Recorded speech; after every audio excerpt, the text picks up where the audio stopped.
Hello, everybody in YouTube land. Alex Smith coming at you, live and proud. Hopefully, everybody's seen the video, as in the video before. Somebody saw a couple of Irish ones.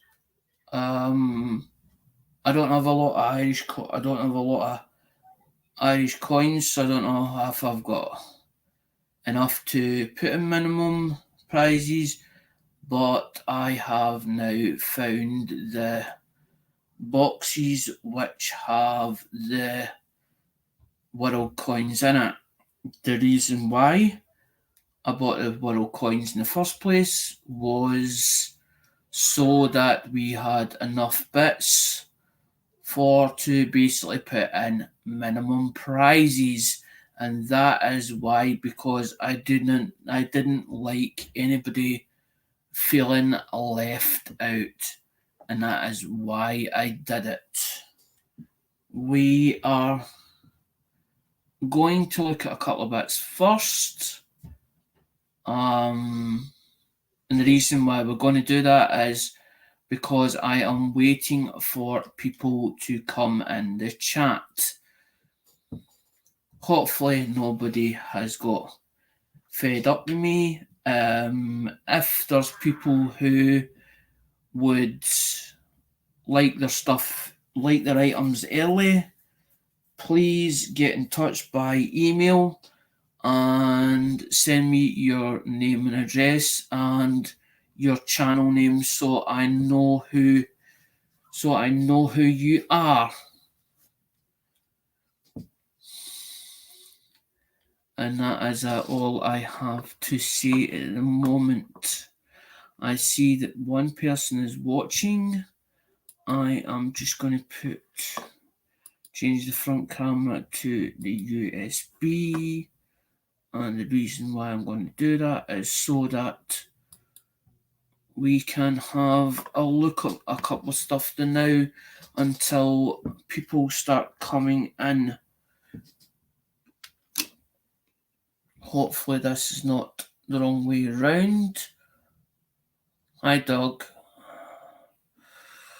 That's not a hangweed when it's on the brown side. You've got to. Hi, Blistern. You will be getting a number in a minute. Just give me a minute till 1971. And there's the Irish harp. Yes.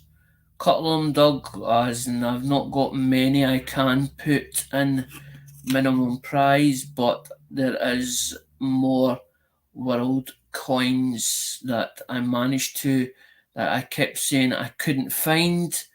Silly me, didn't check the declaration form that the Durbans put on, and it said a red box. And when I opened the box this afternoon or early doors, I found at least 4 boxes of world coins.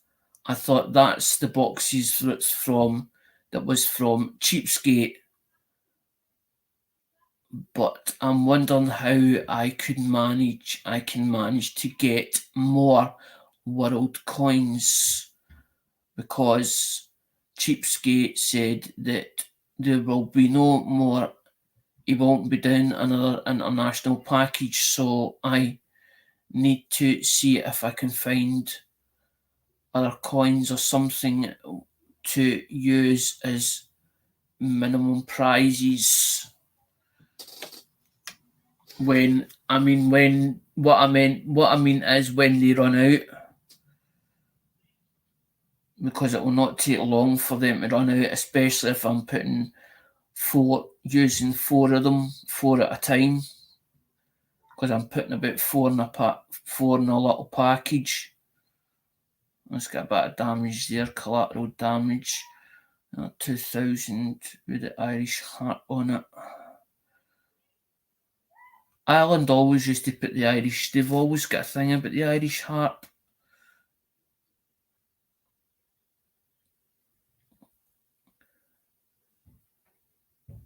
but that's when they went Euro cents.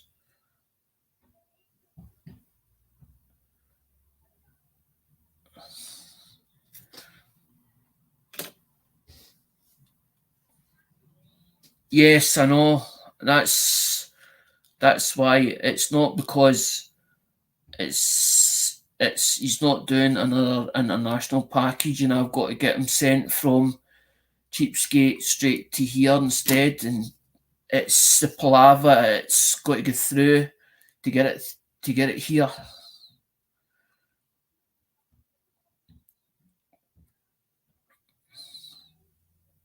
Because I think I overstepped. I think I overstepped the mark with the Durbans as, and they didn't realise how many packages I would be putting through for the community or buying through the community and then sending to them. I think they thought it was only just a couple at a time. I don't think they realised. But I don't hold it against them. When somebody tells me that I can't do it anymore, I don't take offence by them. I don't fall out with people unless they've done me a lot of damage. And I've never had problems with the Durbans whatsoever. There's one that says one looks like a 1P, but it looks like a 1 that looks like 1D.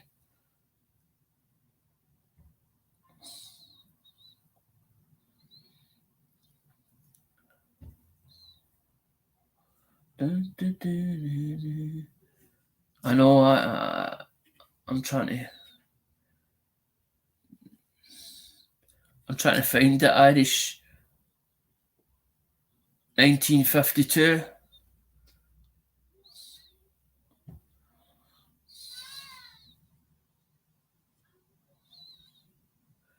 As I'm saying, I probably bought them. I didn't buy them with the world coins. They were in. They were in. They were in the box with the world coins, but I bought them singly. I bought them as a bulk. As I said in the reply back to you, I bought them as a bulk lot. Bought them as a bulk lot to get them at the right money. Because Cheapskate, as Doug will tell you, Cheapskate does a bin, and sometimes it's single coins, as in, but it's a spreadsheet and you pay what's on the bin. But sometimes there was people that would hold back and then they would say, "Can I get 6 at this?" So it would make up like a 6 package or 6 coins, and they say, "Give me 15 on that." And that's how that's probably why how I got them, because they were when they were in the box, they were only put in the boxes, and so obviously to get everything in, so I could pack everything in the box. And they were in, that's what I'm saying, they were in the red box. But silly me didn't look in the declaration sheet to see that the Durbans already put on the declaration sheet. It said red box, which gave the whole thing away, because I knew that the one that I had, what I got off a Cheapskate, I knew that was in a red velvet box. So I knew red velvet boxes must be in there, but I didn't realise how many boxes was in it. There was 3, as in, because it says heavy on it, and there was 3 in one package. And then there was bits and pieces that I'd bought singly were in the box. But I don't have a lot of Irish coins to give out. That's the problem. I wished I had more. Yeah, I spent over 7k with Cheapskate over the last 2 years. I know, Doug, you don't realise until you add it all up, and then you think, oh my god. And then you're thinking, was it's you feel it was a good deal, but then you're thinking, well, could I have got more? Could I have managed to get more? As in, if I'd have maybe shopped about a bit, because his prices is good. That's the problem, Irish. He won't do internationally. So you'll need to find somebody that either has a USA address that you can send it to and then get it turned over to you.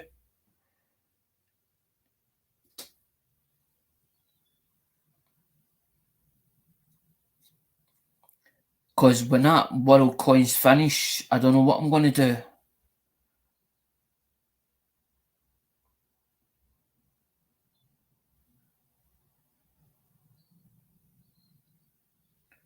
I'm happy as well, Doug.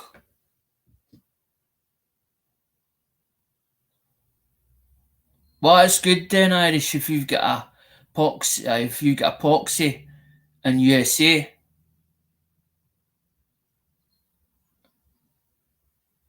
Because it might be worth.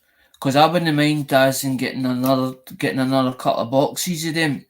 The world coins one, because there's Philippines and Italy, and I didn't see Irish in it, and I didn't take the Irish ones out it. That's what I'm trying to say. These were bought separately.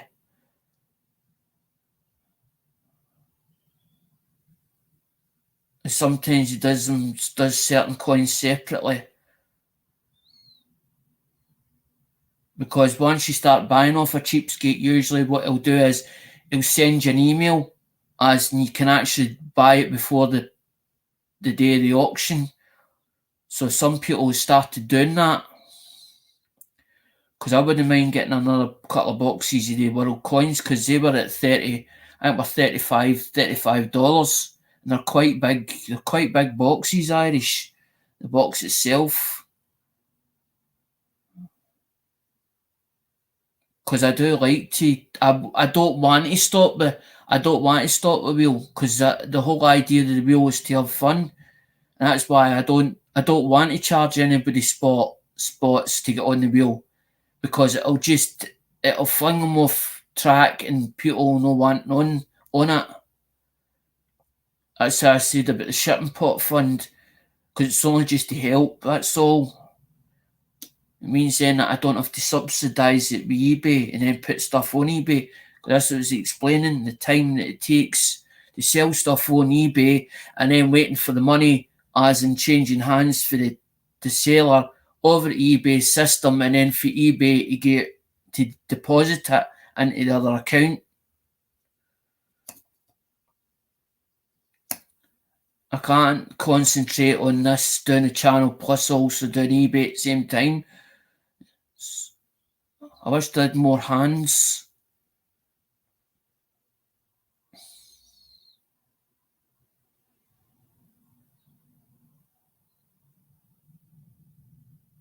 Exactly, Doug. That's what I was trying to explain there as well. Exactly. That's what I'm saying. Once he gets on the email list, he'll get the email list every week because he's still sending me the lists. I'm still getting the lists. But he's not doing international shipping. I don't mind doing it for somebody else or whatever. Or I saying, well, it's going to cost you this. Because I buy 2 or 3 boxes at a time, or 2 boxes or whatever, off them, and then just pay the shipping. Because it's 70 or 80, it cost me about 80 odd pound as in for Durbans. But that's quite a lot. I think you're talking about £14 worth of stock in it. Single bits and everything. Just got a silver round. Actually, one of the gaming token. I'm gonna do a gaming token tonight, as in a gaming token, but that's for and I would like to get 50 likes, and then I'll be doing that. I'll be doing the gaming token.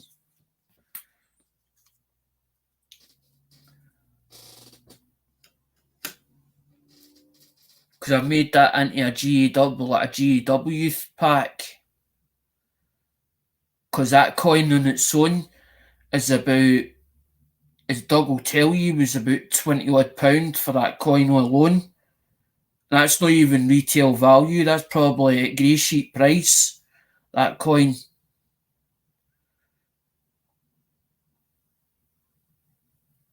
Because the gaming tokens were to do his first prizes, that's what I made them up for.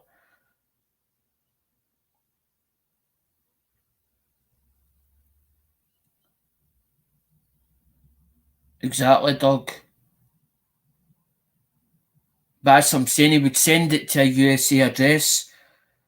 Cheapskate will send it to a USA address. It's just to try to get it over here, how the hell we're going to do it. And I don't mind chipping in with Irish. Because that was the whole idea as well. Because sometimes I do it with Andrew as well, Andrew Cooper. So go and have a look at that list and see if there's anything you down with, anything you fancy. Tell me what's your budget or what's your, and then just ding me.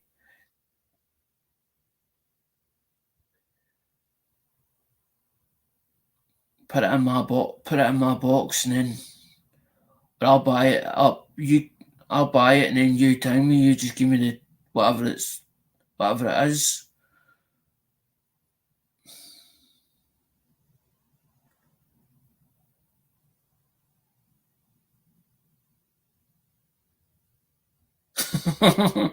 I know one of Irish proxy.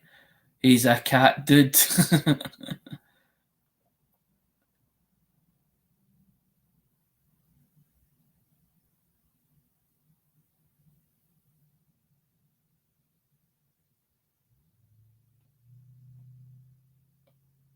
See, the thing is, Irish with the Durbins, I try and only buy the whole auction out as in at once, because don't forget, they've got an auction running Monday, Wednesday, and Friday.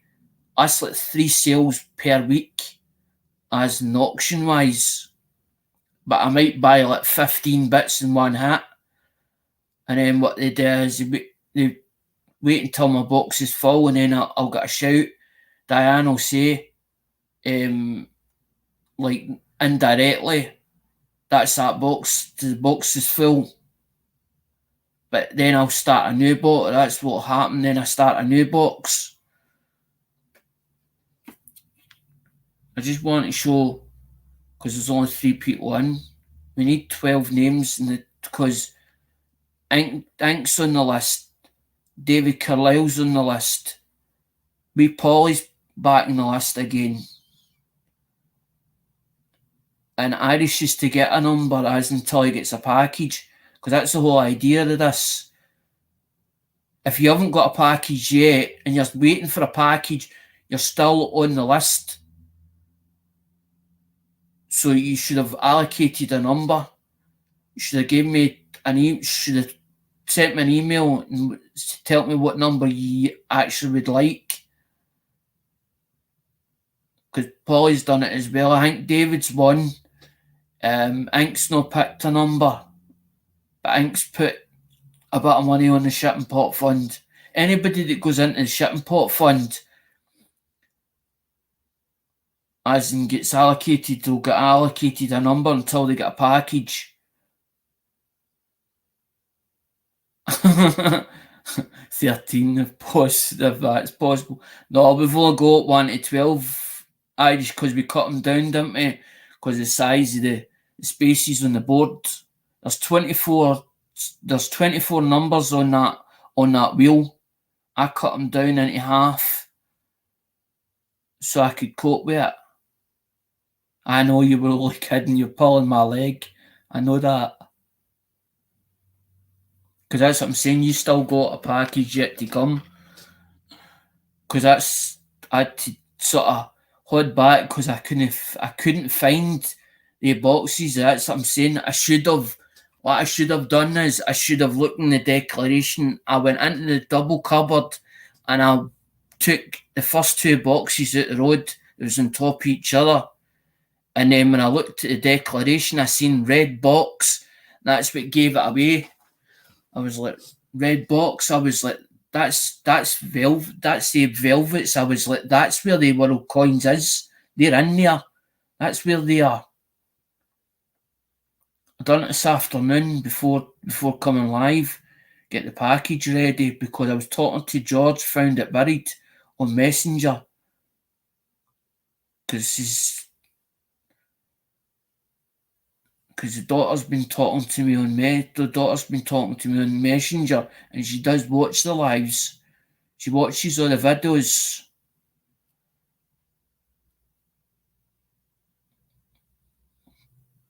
And she can swear like a trooper as well. 1971, because she sent me a text, and I was like, "You're not making sense with the text. It's as if you're trying to sort of do it in a gentle manner, as in to try and either ask me for a loan of money, as in to go to wherever you're going, or you're asking me because I said about as in going. But I don't want to sort of push myself in, because they said to me in when I done the case for the whole thing with the kids, they said wait until they're ready. And that's why I don't want to push it. I don't want to lose her again. Not that I lost her in the first place, but it was family issues. I'm not want to talk about it. I don't want to get into details. It was a 6-year long case.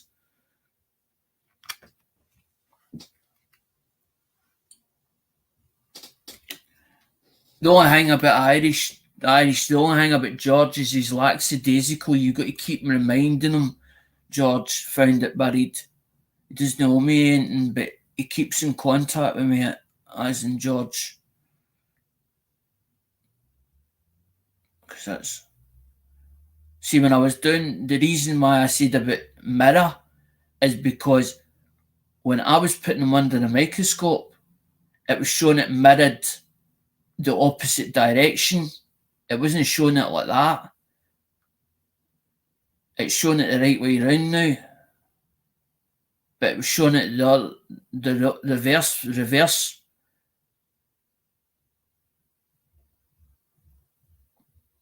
And I haven't changed the camera or the microscope, because every time I delete all the cookies and all that in this Chromebook, it changes it back again. But it's showing it the right way. So it's mirrored back to front, so it's the opposite direction.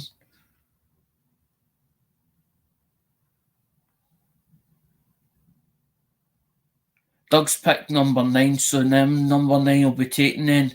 And anyway, if Irish wants number 7, then the Irish is number 7. He just said don't send it to that address at the moment, because he's moving.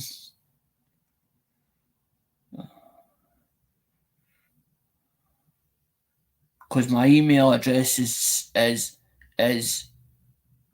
Alexander Gordon Smith 76@gmail.com. That's where you'll get me. That's my main one.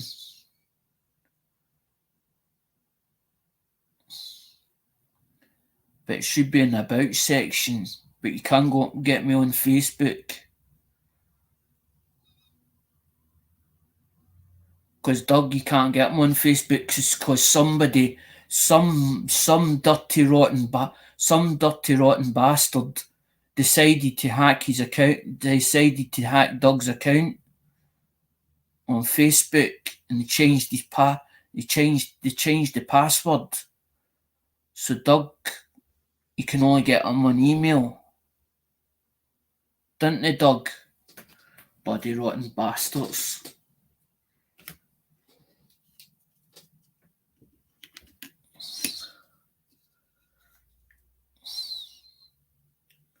That's why I never save my passwords. I don't save them in my computer or my devices. Because it's easy to actually reset it if you forget your own password. But it's worse if a hacker changes it, because you'll never guess it.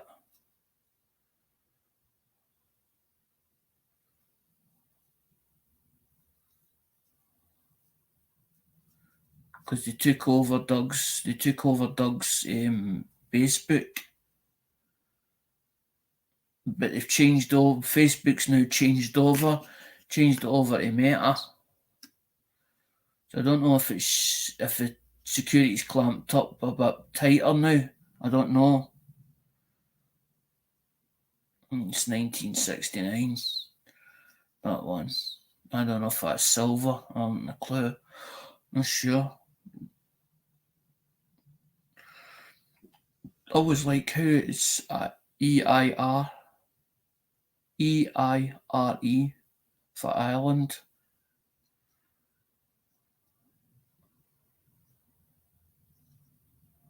And that's the Irish harp. Yep. Irish since 2009. I've got 2 packages from George. Because these ones are single. These ones were single. These ones here. And it says London Bridge. They're in London Bridge Rotary. That's classed as a medal. It's classed as a medallion. That's what that's classed as. Classed as a medallion.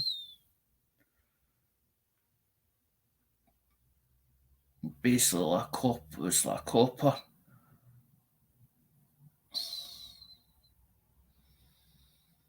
Because that's why I was buying unusual bits for cheapskate.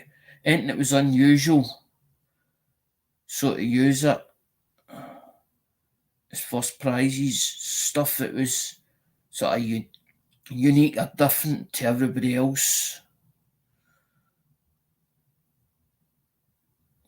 And that's why I bought a lot of them the gaming tokens, but the gaming tokens were like £20 odd a whip. Because these are big ones as well. These are ones these ones are, I think, these are $100 ones. I think these are $100 ones.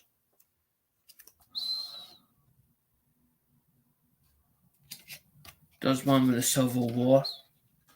That's basically like a silver, more like a silver piece, that one.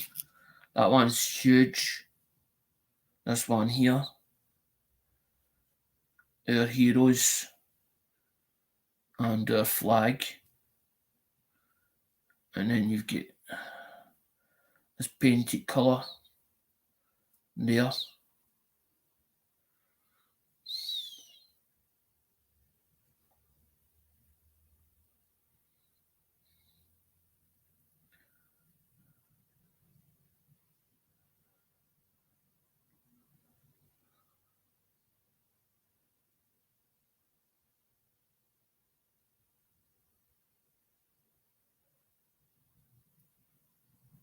George helped me with my Canada small cents first.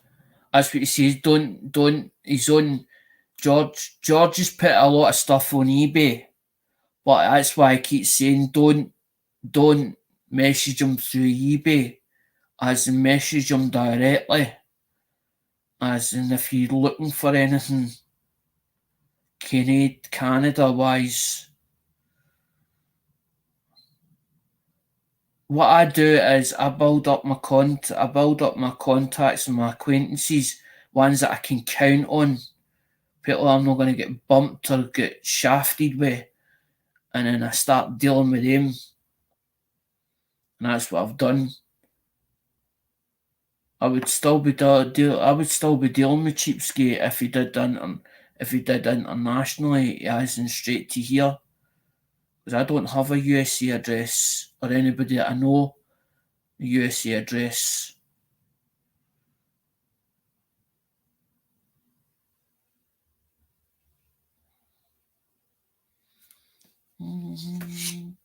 Because the Durbans send it straight to here. The Durbans send it straight to here. But they've got to do all the declaration sheet and everything. But they know how to do the declaration sheet because they've been doing it that long. They know what they're doing.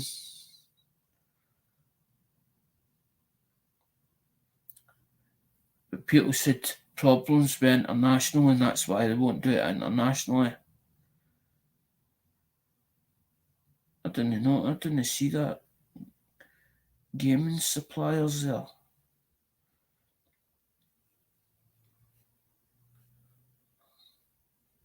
Innovative ideas. Route 66.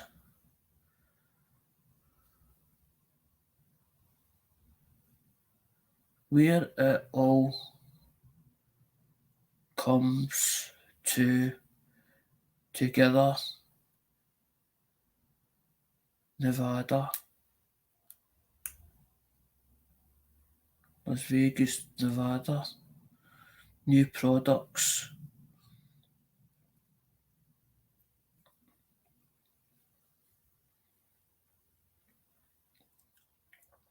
As it says gaming supply. That's gaming suppliers that's on that.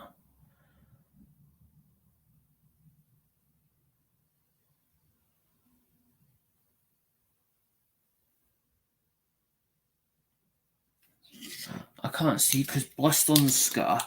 It's giving me a notification, guys. Bliston's as a notification.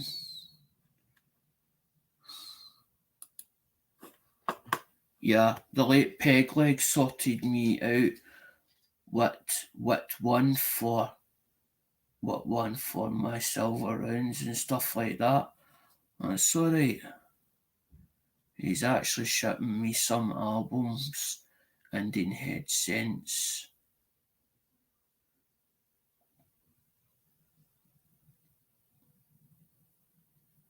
Irish have got quite a few Indian headsets, as in the thing, mate, for 1902 to about, I think, 1908, I think.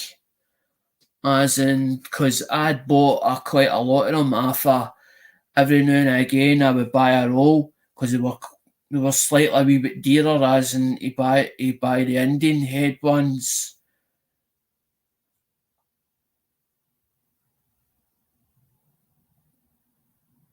Because I took a lot of stock off a Lemonhead penny and stacked it up.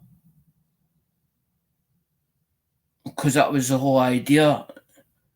Because I was buying it to sell it, and then end up my whole philosophy changed, as in well being on YouTube, because it became overwhelming as the amount of people that like my channel, and the numbers started to creep up further and further and further. And then George helped me with the last part.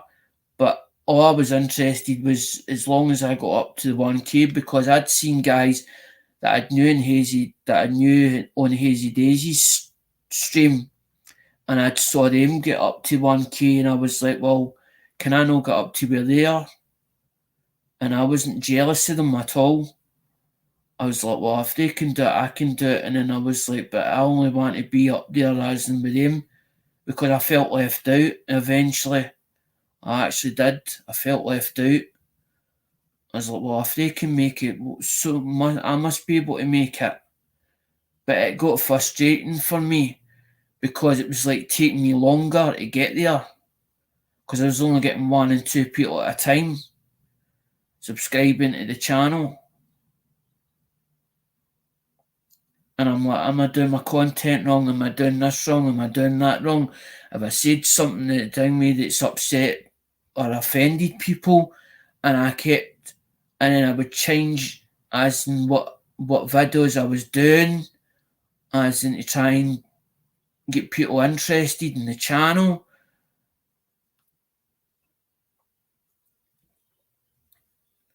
And then they started the YouTube changed that you couldn't do sub for sub, because people were subbing you and then turning around and saying, please sub me back. As in, and then I was getting told that messes up your analytics, as in to grow it organic, which that's exactly what I did. I did build the channel organically, but I don't use anybody's backing, as in and start because there's certain people that's on YouTube and they go, "Oh, but I helped you get up as in further up, climb up that ladder.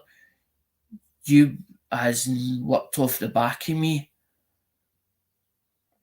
You used my name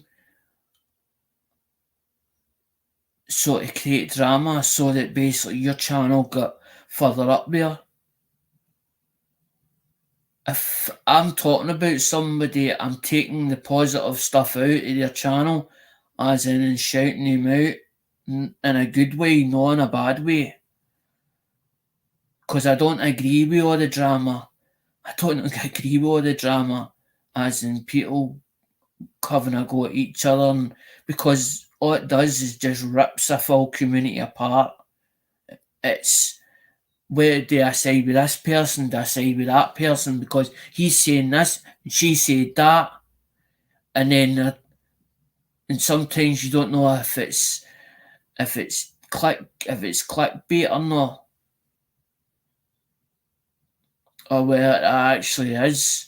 They've had a riff with each other and they're just not happy with each other because one's fell out with the other one. I can't go that, as in two people and their best of pals 1 minute and then end up they're at loggerheads the next with each other. They're tearing strips off each other. But you've done this and you've done that and you didn't do this and you done that to me. You said this.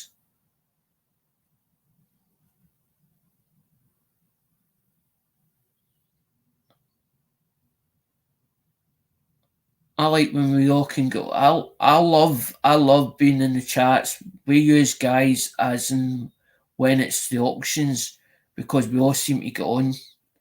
And that's why I enjoyed the auctions. But an auction is for the highest bidder. The highest bidder wins it. There's no point in getting upset. Oh, he told me bid more than me. Oh, fucking that. And me as in put the price up further. It's every man for himself in an auction. There is no friends. There is no friends in an auction.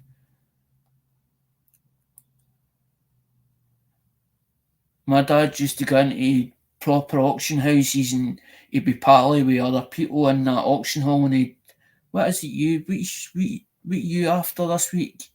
Oh, nothing much. They would give you and then end up, you'd be bidding for the same stuff that you were bidding for. Oh man, says, son, he says, I'm going to tell you something. I'm going to tell you straight in the horse's mouth, he says, there is no friends in business, he says. And it's the same on eBay. There's competition, you got to, but they're cutting each other's throats. But I help a lot of dealers out, and I work with a lot of dealers for different bits and pieces.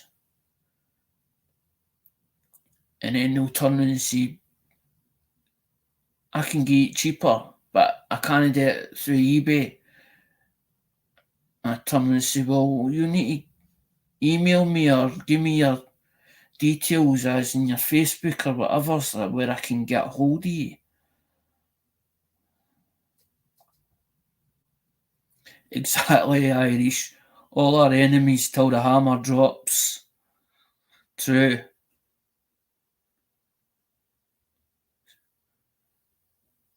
Sometimes I jump out of things because I'm like, nah, I don't want to pay any more for that. Nah, I'm not. Nah, it's good. And then I've seen other people where it's just kept going and going and going. I'm like, he's interested in that. I'm not gonna get it. I'm not gonna get that. There's no way I'm gonna own that. I'm better just dropping it right now. What's waiting for?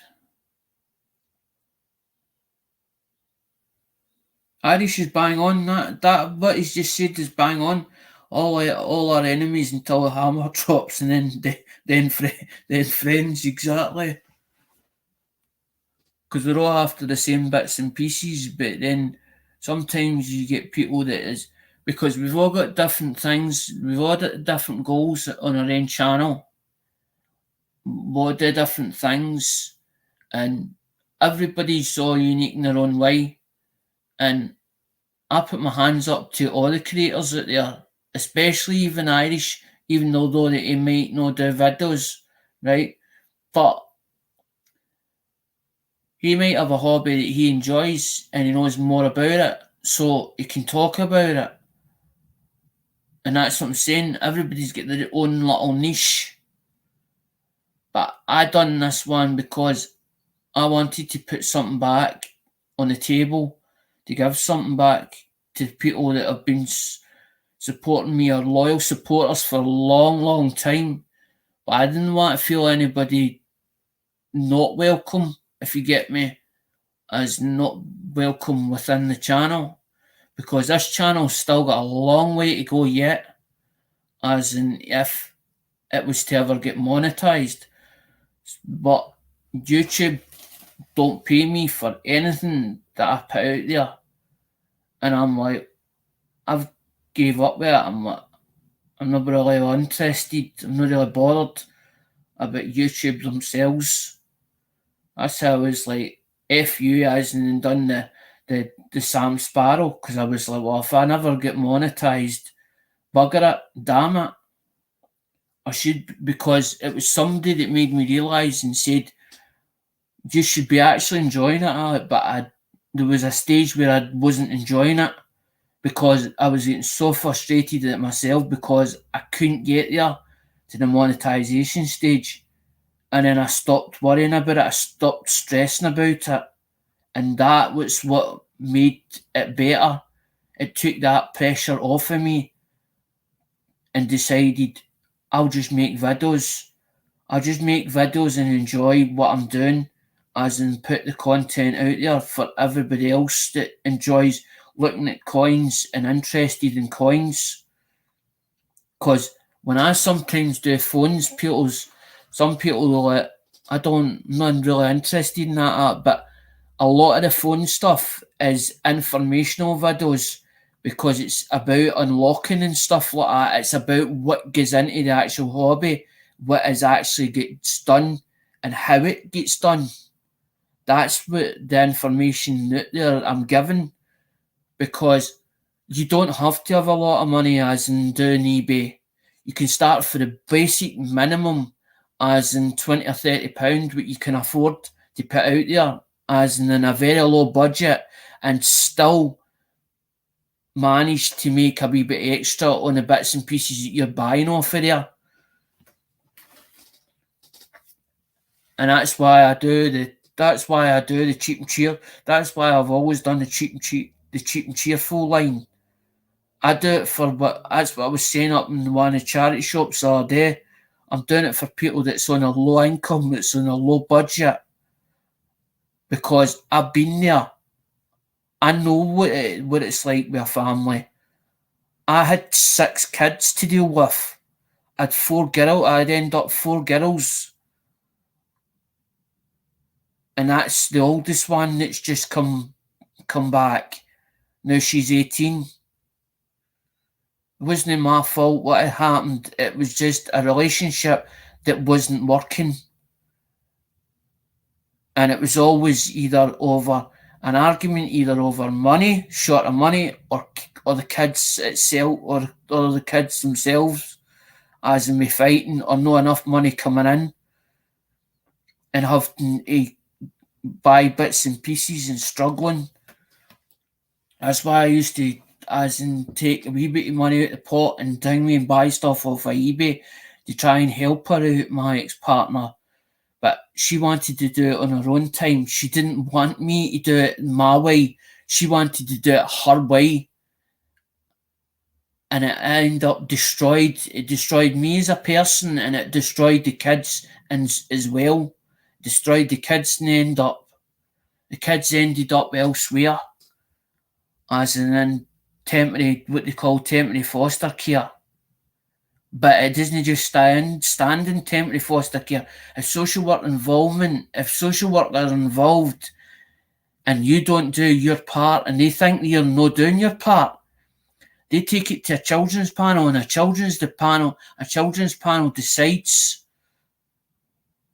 I don't have any kids. My ex-wife couldn't have kids. If only I knew that at the beginning of the 11 years we were together. But you enjoyed being with her, I think. You don't think about it as in that it was a bad experience. It was an experience that you went through to get to know her as a person, and it just didn't work. You just basically didn't go the same way. You didn't have this goal plan that it was going as in that you had the same ideas or worked as a team. She wanted to have she had her goal and you had your goal, and instead of having the same goal, Irish, there's nothing to be sorry about, man. At least the daughter, at least the oldest one wants her daddy. She's a daddy's girl, but I didn't know realise how much she is a daddy's girl. She's got pierced up. She's got her mother's looks, but she's got my personality through and through, and she's got part of her granddad as well through her. She doesn't get in very easy. She doesn't get in very easily. If somebody's hurt her, she's out for as in a vendetta, but no for blood. She'll no lift her hands. She can use her mouth, and she knows how to use it to hurt you. Because she says to me the other week there, as in when she come up the first time, she's been over twice over here.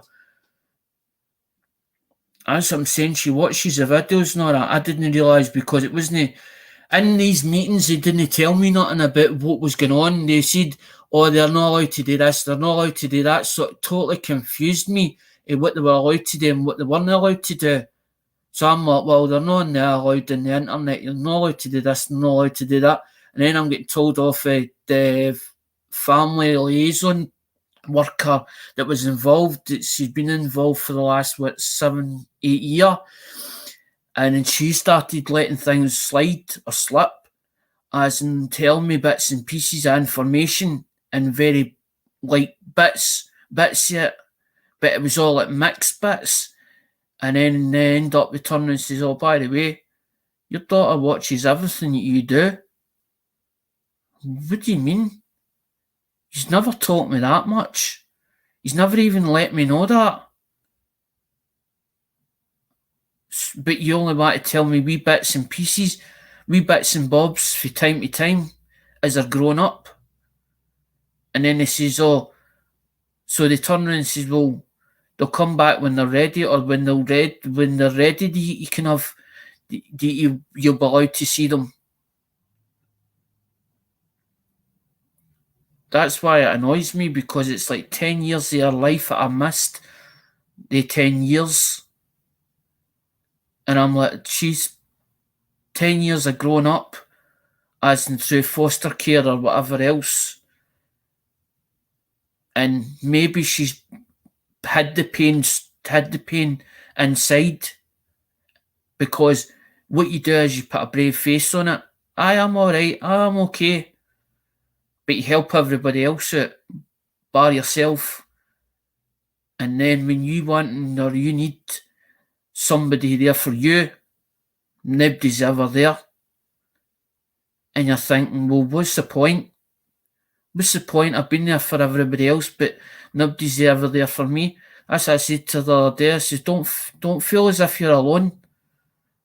Sometimes I can tell how she's feeling, because I get it as well sometimes. I've got like a sixth sense.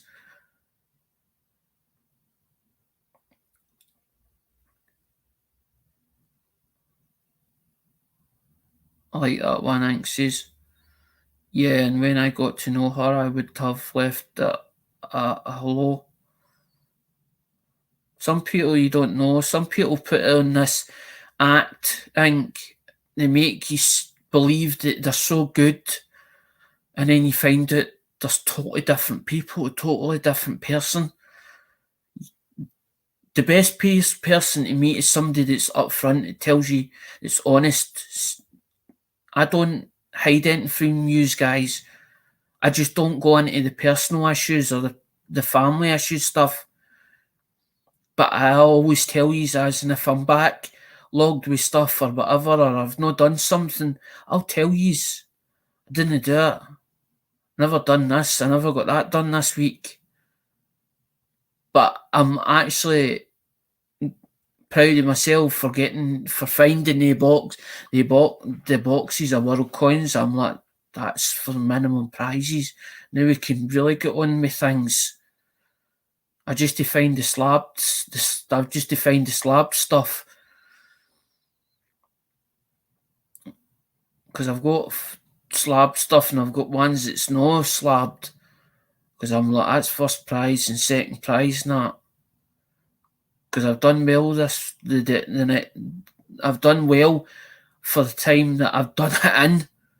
I actually done it as in this afternoon.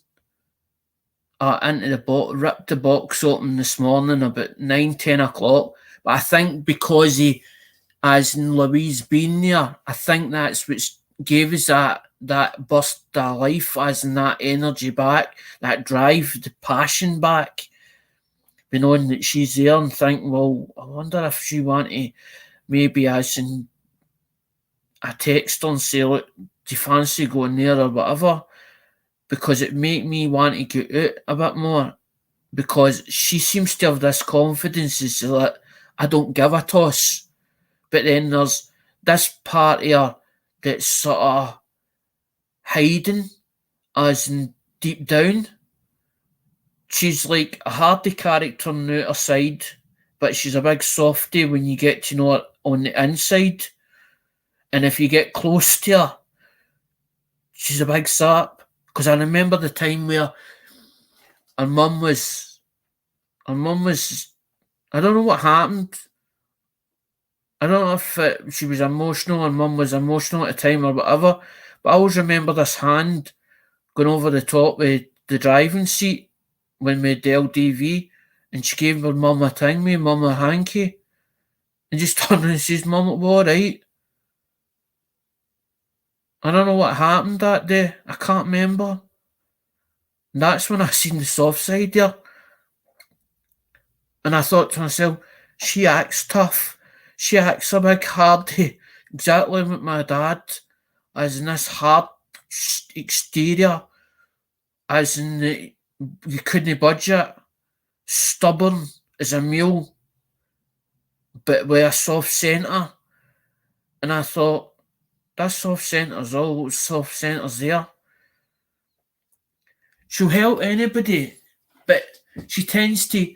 The thing that they were giving her into trouble with was that she was befriending younger people and older people than her. But she's got it in her head that she actually wants to do social care. But when she explained it on a message to me, it sort of made sense, saying about what she'd been through herself. And I thought, that is quite an interesting subject, because if you've been through that yourself, you understand it more. And then, but the thing is, if you go into social care, you've got to know when to be lenient and not be lenient. And you've got to have that judgment of call. And it's got to be right, because you've got superiors up further than what you have. And if you do something wrong and it goes the opposite way, it's you that gets it in the neck, not the superiors above you.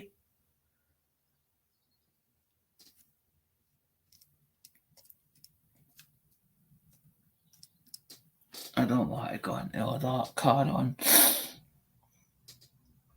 I didn't have the best man.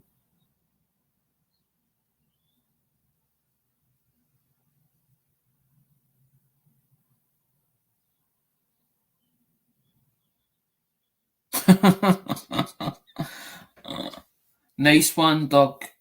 I shouldn't actually bother about the trolls, not that shite. I shouldn't actually bother about them, really. But it does, because I'm like,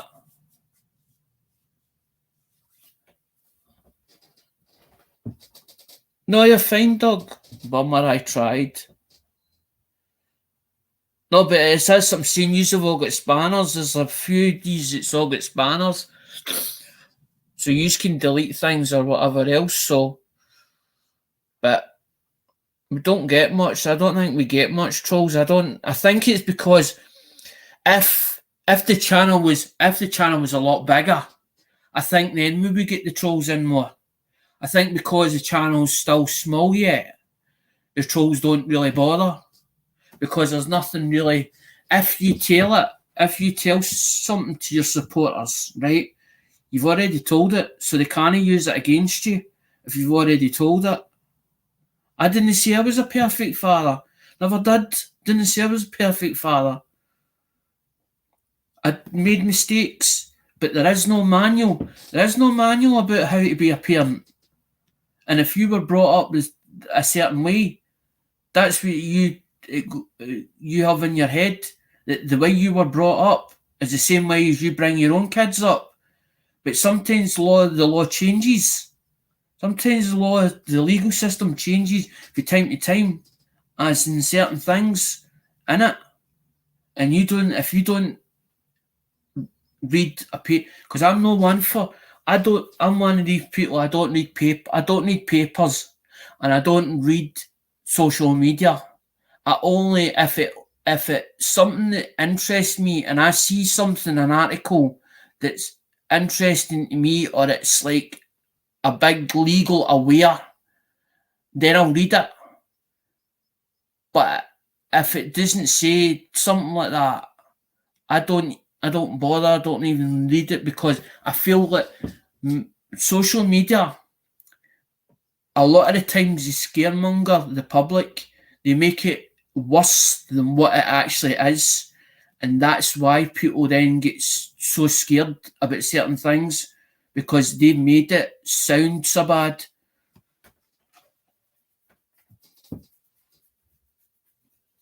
Right, I think we better go on with the minimum prizes or whatever, guys, and start getting it done. Because I don't.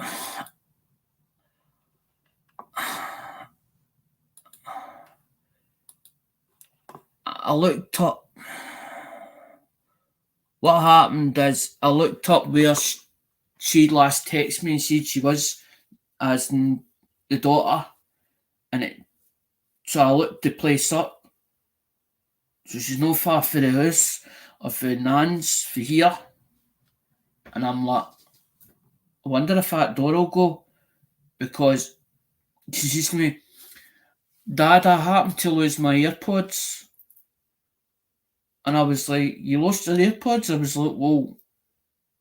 And she's like, I need to get a new pair. I goes, well, much are they? I goes like this, much are they? Set of AirPods. She's like, the last ones that I got, because I asked her, I says, where'd you get the phone from? The iPhone 11. She went, I'm going to be honest, because the last time she went, she used to Nan or whatever. So she was done their thing, we were palling that, and I says, where did you get the phone? I says, because I'm interested in getting one if it's the right money. I says, because when she last told me it was about 100, I think it was, she said it was £120, the phone itself, right? So I thought, well, that's not a bad deal. I thought, I wonder where she got it from. Maybe she got it from Back Market, because I know about Back Market, and there's another place that's just come up through the grapevine as well, right? So I said, where'd you get the phone for? She went, I'm going to be honest, Dad. She went, I went into Apple and I bought it the money, obviously. I don't know if she got a fund or whatever, or where it was a grant or whatever, or some kind of thing or something that I don't know if they've got a system that's in when they're in foster care or whatever. I don't know. And she got a bit of money, obviously, for wherever she got it for, and she didn't have to pay it back. So she decided I'll put half it away because she says, I can't touch money in a post office account until I'm 26. So when she told me about it, she went, well, when I went into iPhone, she says, what they done was they gave her the phone and then they wanted to add accessories to it. But to add accessories, it was a bit more onto the price, into the deal. So she says to me, the AirPods cost her 40, I think it was. AirPods were 40. See, I don't know enough about iPhone, and I was like, well, what generation? I was like, well, what iPods were they, or AirPods were they? She went, they're second generation. And I went like, I've got Mum's, every time I mention Shinar, it starts an argument between me and Mum. I don't trust him. So I try not to say nothing about Shinar. I says to the I says, by the way, I says, I know a person. I says, and he started doing earphones. I says to her, well, much is the budget? She says, well, I can buy them brand new £40. I thought, well, okay then. And I says to her, well, so budget round about 20? Or I wasn't trying to be tight. I just was like, well, if they're 40 brand new, I was like, a pair of used ones, a good set, a pair of used ones, 20 quid. I was like, well, I don't mind that. I was into pay that. So when she left, I didn't say nothing. So I was sitting there thinking about it, and I thought, wonder if I go on eBay, maybe I'll get a set. I bought a brand new set for, they said Apple on them, second generation, but the seller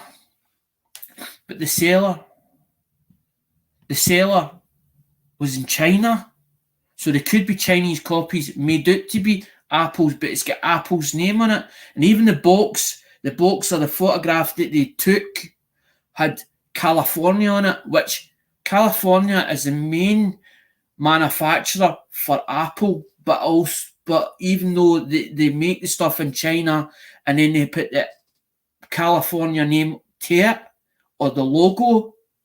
So I was like, well, you can't, if you've got copyright laws, China can't copy Apple's logo unless they're authorised by Apple that they can copy the label, because it's copyright laws, and they can sue China or whoever making them and sue them for mountains of pounds.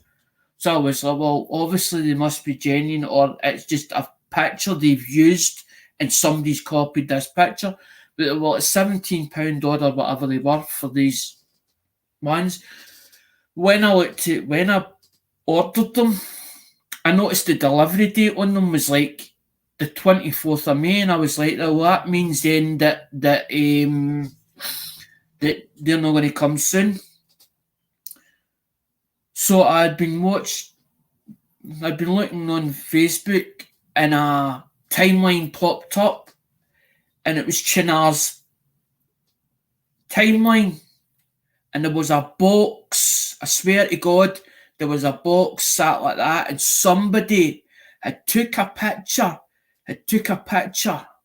or Chinar had took a picture, and there was all these white cases. So I'm thinking they're just cases, or the charging case for these fucking wireless fucking earphones. And I messaged them. So I end up get two pairs of used ones, as in two good. I says, look, I messaged them and I says, look, they've got to be spot on perfect. I says, because if they're not perfect, I says, I want you to check them, make sure they're 100% perfect. I says, because see if they're not, I didn't say I was going to send them back, but I says, my daughter, I'll never hear the end of it. I says, because it's gone to my daughter. I says, I says, he's got to be 100%. Oh, I've checked him and all the rest and blah, blah, blah. 100% perfect. They checked one and we done a video as in a video call over Facebook as in, and he's like, that one sounds a bit naff or whatever else. That one's alright as in that one. But then you can't put like two odds. You've got to be, so I get them for 15 quid a piece.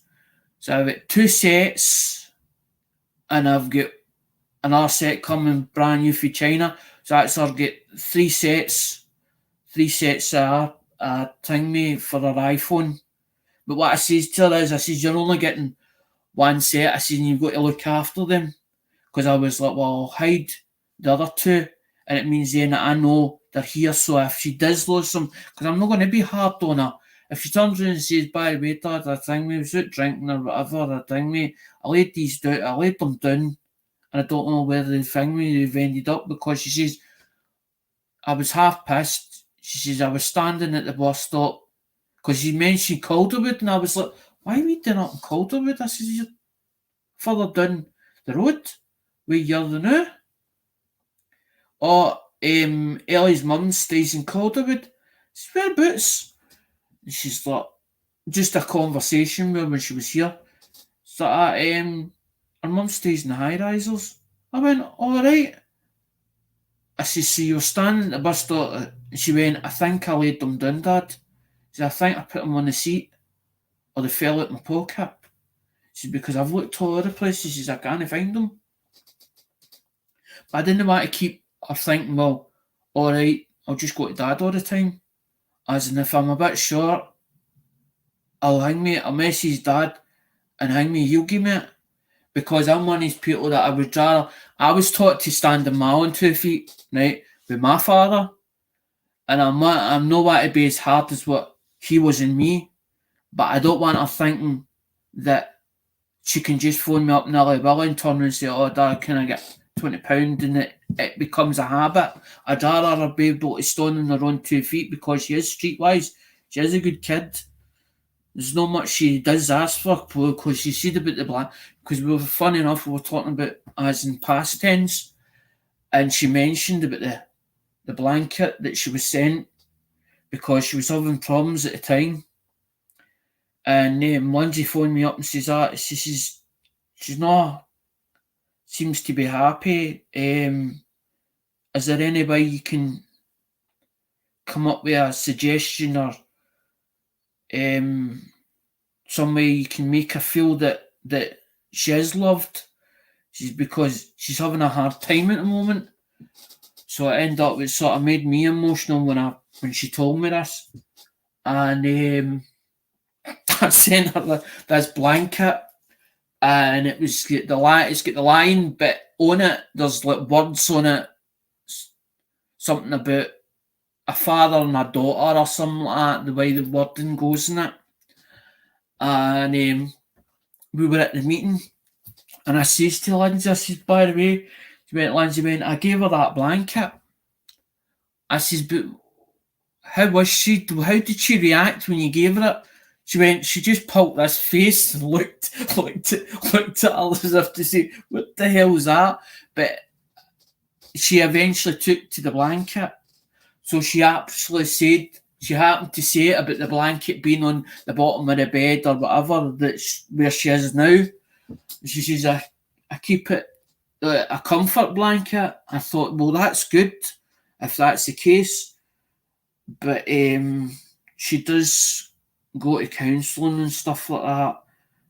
But there's something that happened that I never knew about, and I only found out through paperwork or whatever. But then they were like, well, why didn't you tell me that it happened? And I was like, I'm not antisocial. I didn't know it happened because I was never told about it. So my ex-partner didn't tell me something that affected my daughter, and now she has to live with my daughter for the rest of her days. And the certain somebody who done it happened to be on or happens to be on YouTube, but my daughter knows his details or whatever. She knows my ex-partner's details as well. She knows what bits or pieces that on social media that they're on, and she also knows what social medias that I'm on. But when she went like that, she said something to Lindsay and she went, but he's condoning it. And Lindsay went, I don't think so. And when I explained it to Lindsay the way I saw it, and she went back to my daughter went, right, I understand that now. So he's not condoning it at all. But the thing is, I'm one of these people that I can't keep punishing somebody for the crime that they've committed against somebody and want revenge, because if I went and done them harm and I get caught and I plead guilty to that, it's me that gets done. It's me that gets done for it. And that's why I was like, I'm not touching it. I'm not touching it. I'm going to tell me there's words I'm going to say to you, because I've even put on his socials as well. I says, aye, you pled guilty. I says, but ring me, hopefully it eats away to you what you did to your half sisters. But because they turned around and said that I didn't tell them, then it went against me as a person, even though that I didn't know about it. Because if I'd have known about it, I'd have fucking killed him. I'd have killed him.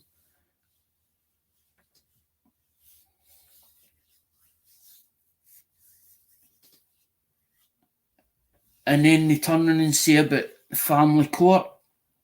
If a woman gives up on her kids, right, and even if a father still wants contact because the mother won't fight for her kids back, it makes it harder for a man to get physical contact or custody of his kids.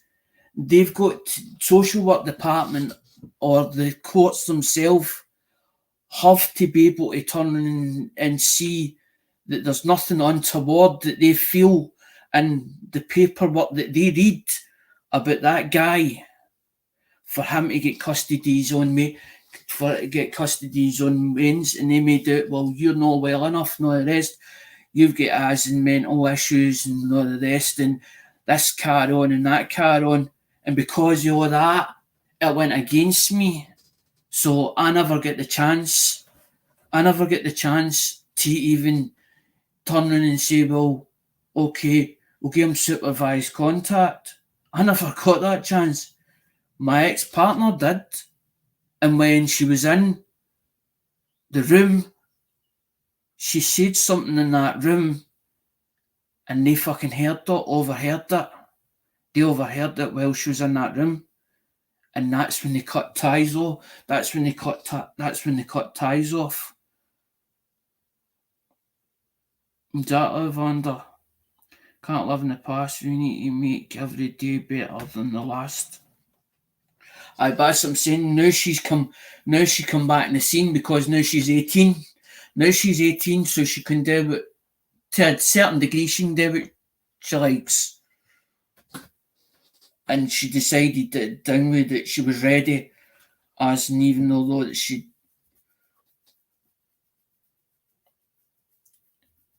You were supposed to get a number, Vanda. Whoever comes in this chat, is supposed to get a number.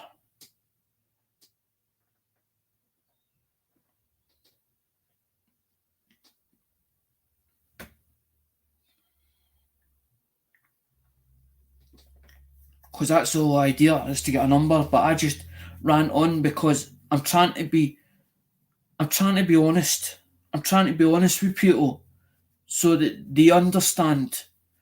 I'm not trying to hide. I'm not trying to hide anything. I'm not trying to hide anything. But I don't want people judging me as in, oh, he's a bad man, or he's this. I don't. We all make mistakes. We aren't perfect, and and neither is the world we live in. It's not perfect.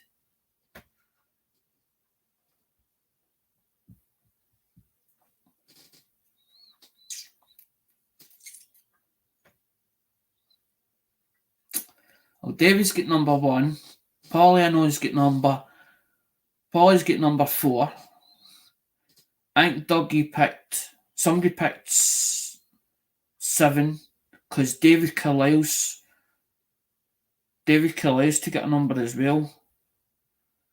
Irish should have a number as in thingy. He should have a number because he's not got a package yet. Andrew, you can't go 22. Unless, hold on, let's see what number 22. Number 22 is 11, would be 11. Would be number 11, Andrew. With that 21 and 21 and 22 is number 11. Or the numbers that I've put on it. The numbers that's there, they can actually be torn off. But when you said number 22, that's 11. That'd be 11 then. So you're number 11. You can't go 14 because no got 14. It's only 1 to 12, as you well know. You should know by now. Because that's what I'm saying. I managed to find. I should have looked the box. It said on it, red box on it. So when I opened it up, the box itself, there was 4 boxes of world coins. That's not. I pulled my ones that I had. The ones that I had. 12 and a half. Right, let's get the numbers down then. Right, let's get the numbers down, guys. Because I'm like, I wasn't sure if because I kept thinking the Waynes were at the back or whatever. And the last time she chapped the door, I goes, you need to wait a minute. And I'd cut my hair and I had my t-shirt off. And I knew that she said she was coming up with a pal because Mum texted me and says, by the way, the Wayne's going to pop in, but she's with her pal Ellie because Ellie's only 15. And I didn't want to be undressed. So I was like, wait a minute, and she fucking battered on the door, and I thought, oh, fuck, if I don't open that door now, she's going to batter that door down. So I sort of, because she was up in this vicinity, I'm like, I wonder if she'll pop in, just on the off chance. So I'm like, that's how I was watching. But now it's went quiet out there, so I'm like, well, if it's quiet out there, she'll maybe not turn up. Right, so we get, I think David was number 1. David C. Paul H is number 4. I think somebody picked. Can somebody look back the thing with the chat and tell me which numbers? Irish is number 7. Irish collector. Irish C.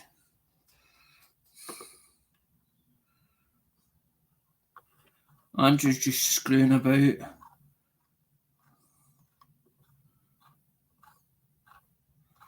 Vanda should have got a number. Earpods are 100 plus. I didn't know that. Earpods are 100 plus to buy here. She definitely said 40. Right, the Waynes thought, I believe what maybe the generation 2, maybe they're not up to generation something. Maybe she picked ones because she seen them and thought, well, they'll do. Because she doesn't like to She's not an expensive person. She knows how to hold on to money or whatever. I think Doug said number 9. It looks as if Doug said number 9, so I'm going to put 9 for Doug Harden. Because nobody's got number 9. And Vander should have got a number. Andrew, stop messing about.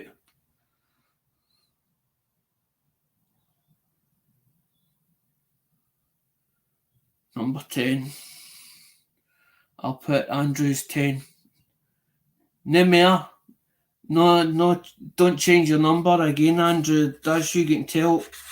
Andrew's number 10. Because Andrew's thing me. Andrew always puts a bit in or thing me, or he'll buy a bit or he'll buy something. As in, so he's got a number. I don't want the people thinking as in because you're a mod that you're gonna get bits for free. I'm not this the Great British Coin cunt or whatever where they were jockeys and all the rest and they were getting bits and pieces off them. You don't earn anything for being a mod. You're here for to help. As in, I don't want people thinking there's favouritism because if somebody knows, well, how come the mods are getting paid or whatever? No, I don't get paid. I don't get paid off of this. So how can I pay anybody else? You don't pay for the spots. So I'm subsidising or I'm supplying the coins. I don't care how much the coins are. It's immaterial how much the coins are. That's why I don't do the spots. Some do the spots or whatever else. Whatever they do, it's not hurting me, not affecting me. I'm not fucking interested what anybody else does. I know what's legal and what's not what's illegal or what I feel is illegal. I've spoke to you about this, about the raffles and all the rest and blah blah blah. Shipping pot fund is there for you guys. It's to help for to bring me for the packages, so I don't have to do eBay. So I don't have to subsidise it. I subsidise it enough for the coins. The coins cost me an absolute fortune. As in thing me coming over. Irish Collector was quite. Irish said he's quite happy as in putting a wee bit in or whatever and helping as in support. I'm grateful for that. That's why I said to you, once she's got a package, that's when the thing mean don't need to be a wee bit as in somebody turning and say, well, as in there's another donation, because that's what I'm doing. Whatever's in the shipping pot fund, we're going to use up. That'll be for your package that you've already got or a package that you've got here the now. Once you get that package, then that's when I'll need to turn around and say, right, can you put in your little bit or whatever? Because Polly's already done his. Polly put in 15, and I was like, that's enough, Paul, because Paul's not on a lot of money or whatever else. But I don't mind because that £15 is a burden off my shoulders. It gives me that bit of breathing space. Okay, it costs a bit more than that to send them a package. It's going to cost me 20 odd or something by the time I'm finished as an attract. But then I explain to Paul on Messenger, because Paul messages me on Messenger. It's what I owe you. Do you need any more? I says, well, I don't want to ask you. I says, but you've got your first package has already been paid for, but your next package, you're going to have to sort of chip in. Well, I says, much do you reckon that? I says, well, it's for you to decide, not for me to decide. depends the thing, because I don't want people feeling like as in you've got that it's I don't want people feeling that it's compulsory. That's up to them what they decide as in a donation or whatever. If I see a donation for somebody and I know it's it's definitely didn't come off, because I know when it comes off of eBay, I can see it. It'll tell me if somebody bought something off me on eBay, it tells me item number. It tells me what the item number is, but I don't put coins on eBay. I don't want to be putting coins on eBay. The coins were for the main channel. Phones, which Andrew's not interested in phones. Anytime I ever do a video of phones, you might have a look at it. But he's like, I'm not interested in phones. He's like, when he sees a video of coins, he's like that video. I like that coin. But nobody's come around and says, well, I like the way you did that, as in I'd like to see more of that coin in particular, or that country's origin. I don't mind somebody saying, I wouldn't mind seeing that country's origin. How many coins did they ever have? Or what currency is it they've got? Is it rupees? Is it as in what? Because it's like Ireland, the stuff, that's what Irish just replied on or commented on. Nice coin art for Ireland, because that's his neck of the woods. But they changed it from whatever currency it was over to euros, because Ireland didn't have euros further back. So that's how he's like, what's the year date on that hen? And I was like, try to find it for him. Where's the date? There's no date in the reverse of where the chicken is, where the hen is. And I was like, well, obviously it's got to be in the obvious, it's got to be on the other side. So that's how I turned it. And it was like, that's 1980, whatever it was. Because that's the whole idea of the microscope. It's not to check errors and varieties. That's not what that microscope's there for, guys.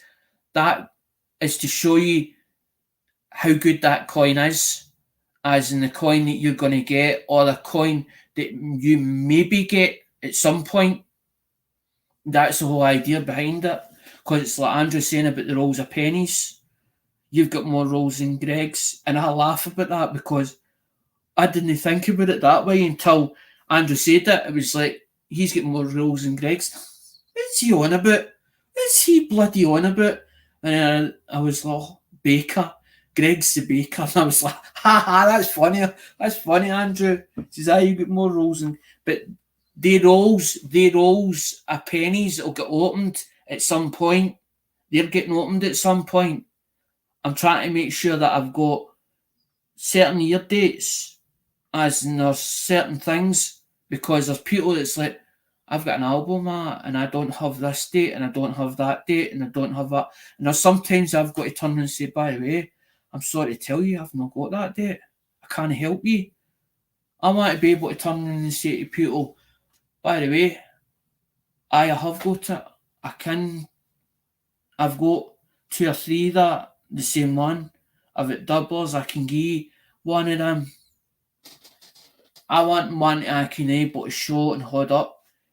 LAP coins is to get a number. I'm going to give LAP number 2. LAP gets number 2. LAP coin.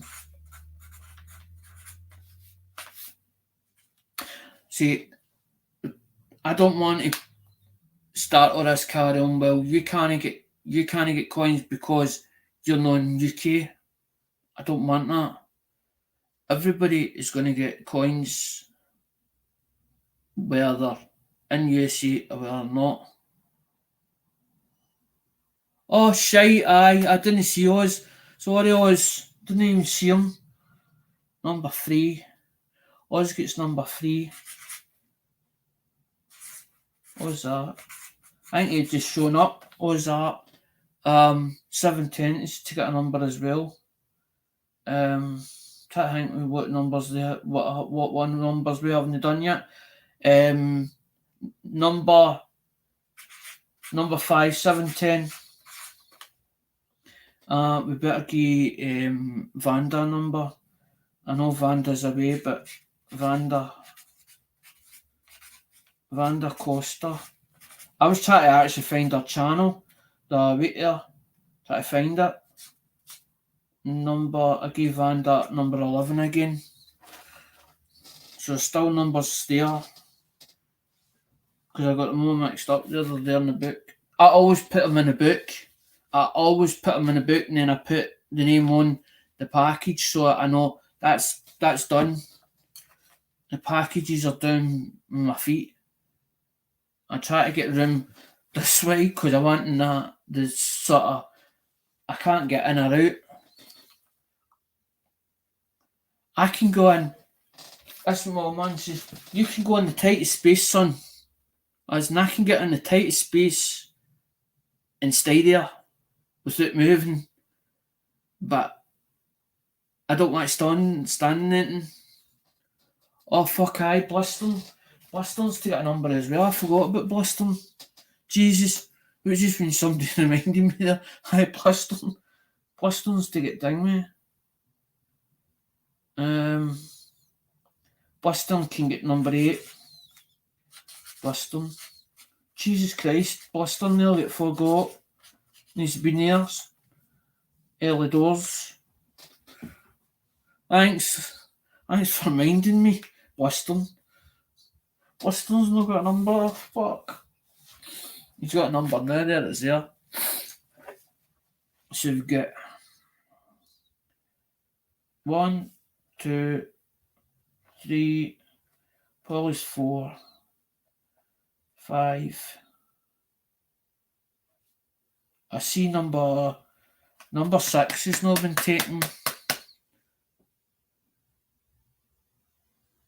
No, Ink's already got Ink.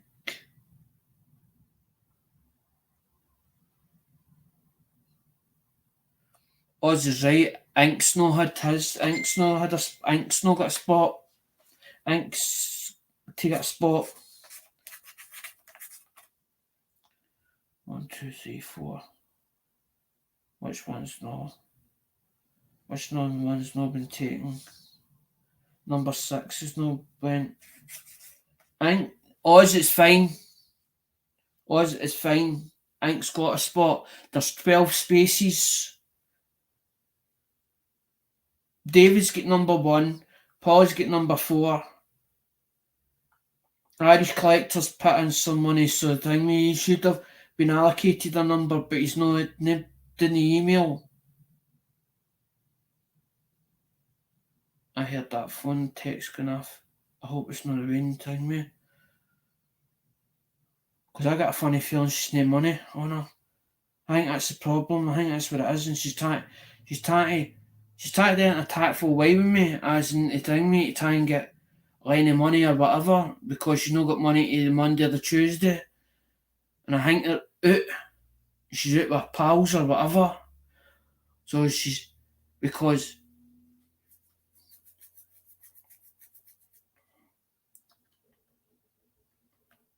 I sometimes forget about get Joe to send you pennies, because the whole idea was it's a lot easier for him to take a cut of pennies out or whatever, and that's how I was like, we'll give him the first 5, or they've took 5 out to show them. Leave the A5 out, because he puts the A5 back in again, and then the roll gets shut up. And I don't like going and emailing them and say, by the way, can you open that roll again and give such and such name? Because it's worked for them. And that's why sometimes, because the whole idea is to ding me is to give back. That's the whole idea behind this. The whole idea of buying stuff off of Lemonhead was to keep it within the community. I didn't want it going outside the community with somebody else making profit on it that's no part of our community. I wanted it kept in our community so that basically we all have a bit of it. That was the whole idea behind it. I was like, I wonder if I can buy the stuff that's in his drawers that he's got in his drawers that's key dates or whatever that not been pulled out yet. That was the whole idea behind it. Because I knew I had a funny feeling. You know that way you get a funny feeling in your head that this it might end. It might end. And I was like, if this ends, I'm fucked. And I'm like, I've got to have another contact. And I'm like, right, now they've got me in with Joe. I'm in with Joe or Joey, which she's called, because Polly calls him Joey. I'm in with Joe. I was like, right, that's me in there. Where else can I get into? I was like, because if I can build a contacts for different coins, it means then I can get the ones that we can't get hold of or the ones that are more expensive. Because I don't mind if it's a row of key dates. I've got to justify it in my own head. Right, that's cost me $100 or whatever. I've got to break it down. Right, that's costing me $5 a coin. So if I took one good one out of there and that roll, and I made that back on that, that means then the whole roll's cost me nothing, or it's not costing me anything. It's like buying 3 cars and you go, right, £300 a piece, and you 1,000, and somebody says £1,000. You got to make that decision. Is that worth is these three worth 1,000? As in is a bulk deal? And then you're like, well, that's £250 each. I need to make 5 at least. 5, or I need to make 7 off of them to get, because that's to cover, as in, because I've got to tidy them up or whatever else. I've got to spend money on them, so it's £200 spending on them. I make something like £700. So it's £700 before I even start, and to make anything on that and tap of that.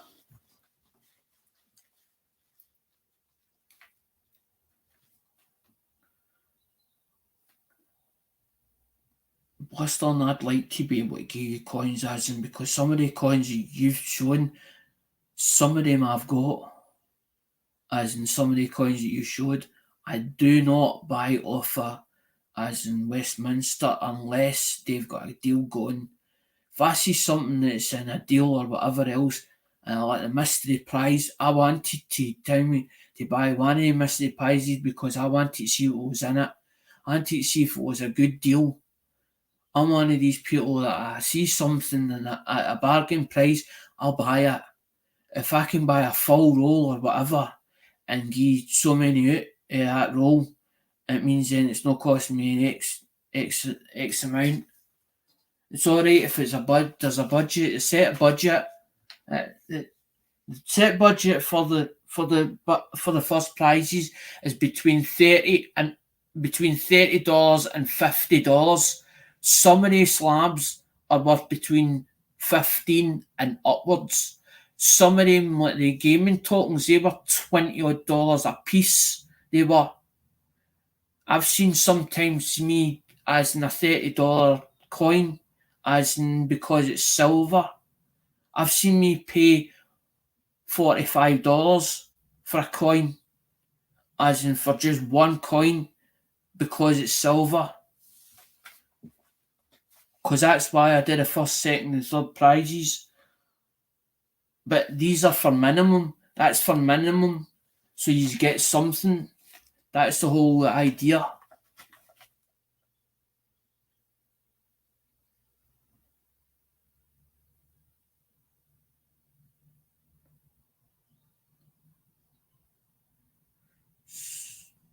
See, it's like us saying about thing, we wishing you the best thing. Ever need an ear, shoot me an email. So that's like, as in if he just wants to talk. But that's good. That's what I like to see. That's what I like to see. The support out there for people, as in if they need it, through the coin community. It's no, I think it's no, I said to us, well, can you help me with money? I think said something about his health or whatever else, or he feels down, Ozzy's just put his hand out and turned around and says, if you ever wish to hang me as in an ear, shoot me an email. That's him putting out his hand and saying, if you need me, I'm there. That's all it needs, as in for somebody to be there and knowing that that person's there for you, as in that support. Because there's times where you do, as in get down.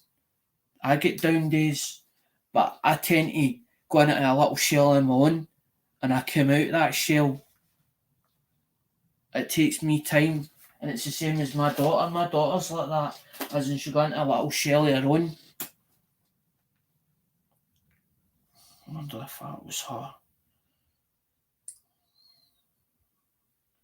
That's what I was waiting.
She just texted me 13 minutes ago, because she actually befriended. What happened was my daughter befriended me, and I was waiting for it coming, because that's what I was saying to her in the kitchen.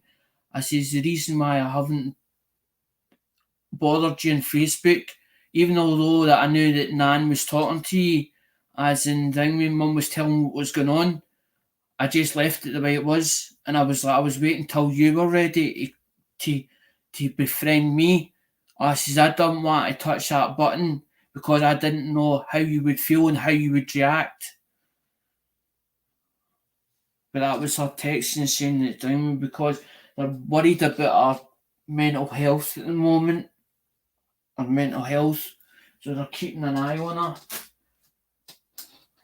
Because she did say about it, because she was texting me, I think, Thursday or Friday. Just Thursday or Friday she was texting me.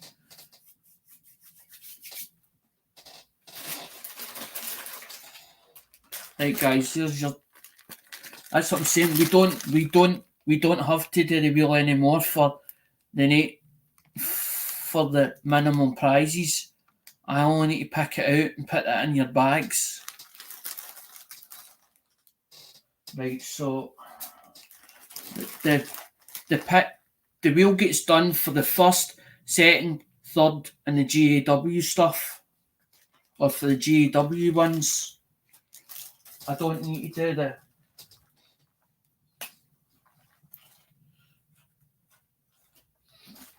number 5, 7, 10 numbers on it. 7, 10. Number 6 is ink. Number 6 ink. Number 1 David C. Number 1 David C.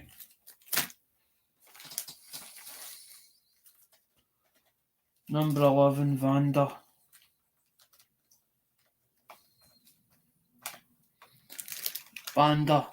Number 11. Number 8 Bliston. Because I put these away. as in whoever's packet. Blisterns.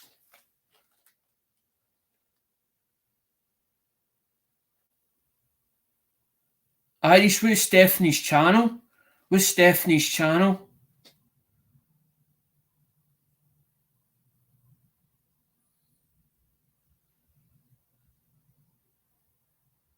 If somebody knows who Irish is talking about, as in somebody, as in either send her an email, just make sure she's alright.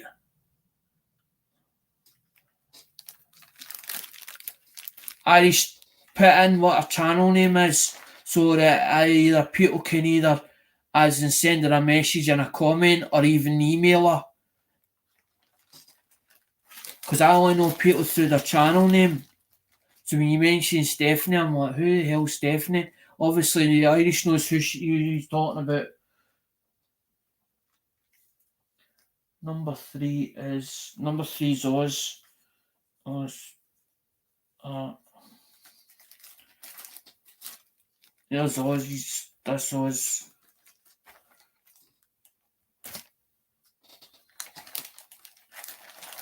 As long as somebody in the coin community, if she's within the coin community realm, as in even if you know somebody that knows her, as in there's somebody that can get a hold of her, at least one person, don't everybody bombard that person. Even if one makes contact and then let the community know that she's alright.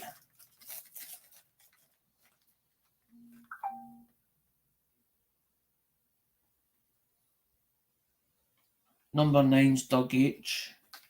Doug H. There's Doug's name on that. Doug Hardens.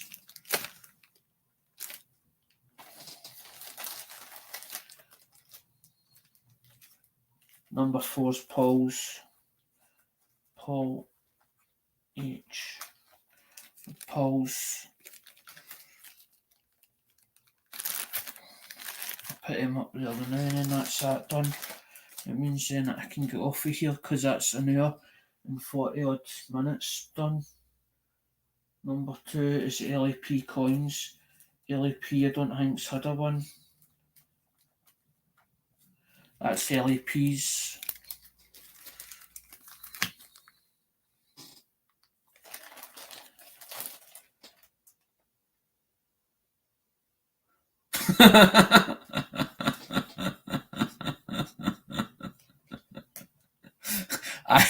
Irish knew what was coming next.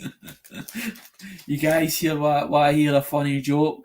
An Irishman walks at the bar.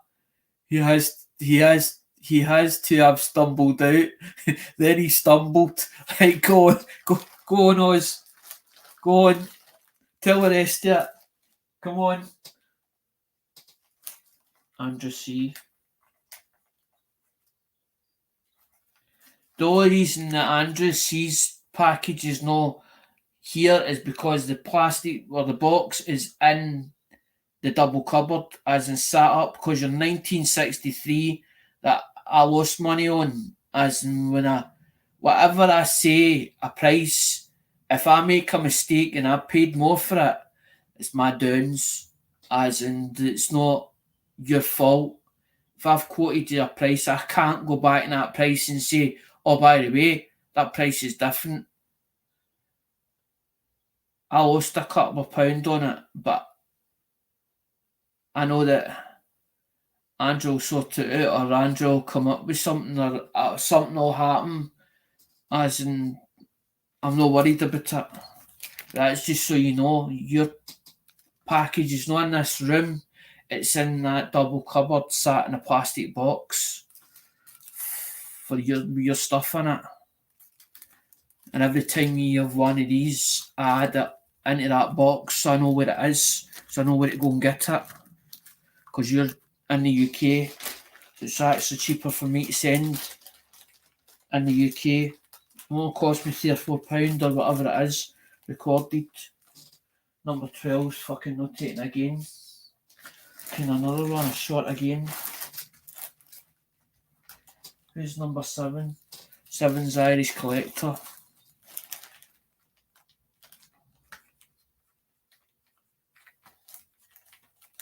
Usually either whatever to numbers not taking you. I'm running to a wedding. Why then? Speaking of running, I drank Red Bull this morning instead of coffee. I was 2 miles away from the house before I realised I forgot. I forgot my car. How were you How were you flying? Because you drank Red Bull. Was number 12 was not going again. What I done with the last number 12 was I just scored the 12 out, and then I just unwrapped it, and then what I done was I took 2 or 3 bits out it and then put it in for the GAW. Thought fuck it. I thought I'm not gonna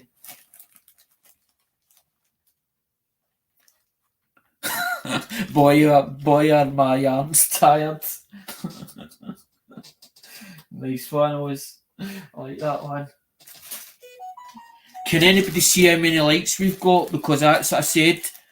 If we got to 50 likes, that gaming token was gone. As in, I've made a little packet up with the gaming token in it.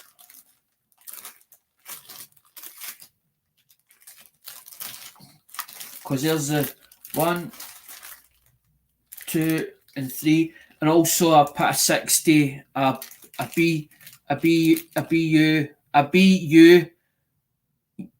date year date 1960 Canadian penny as well as went in with that as in the first, second, and third prize.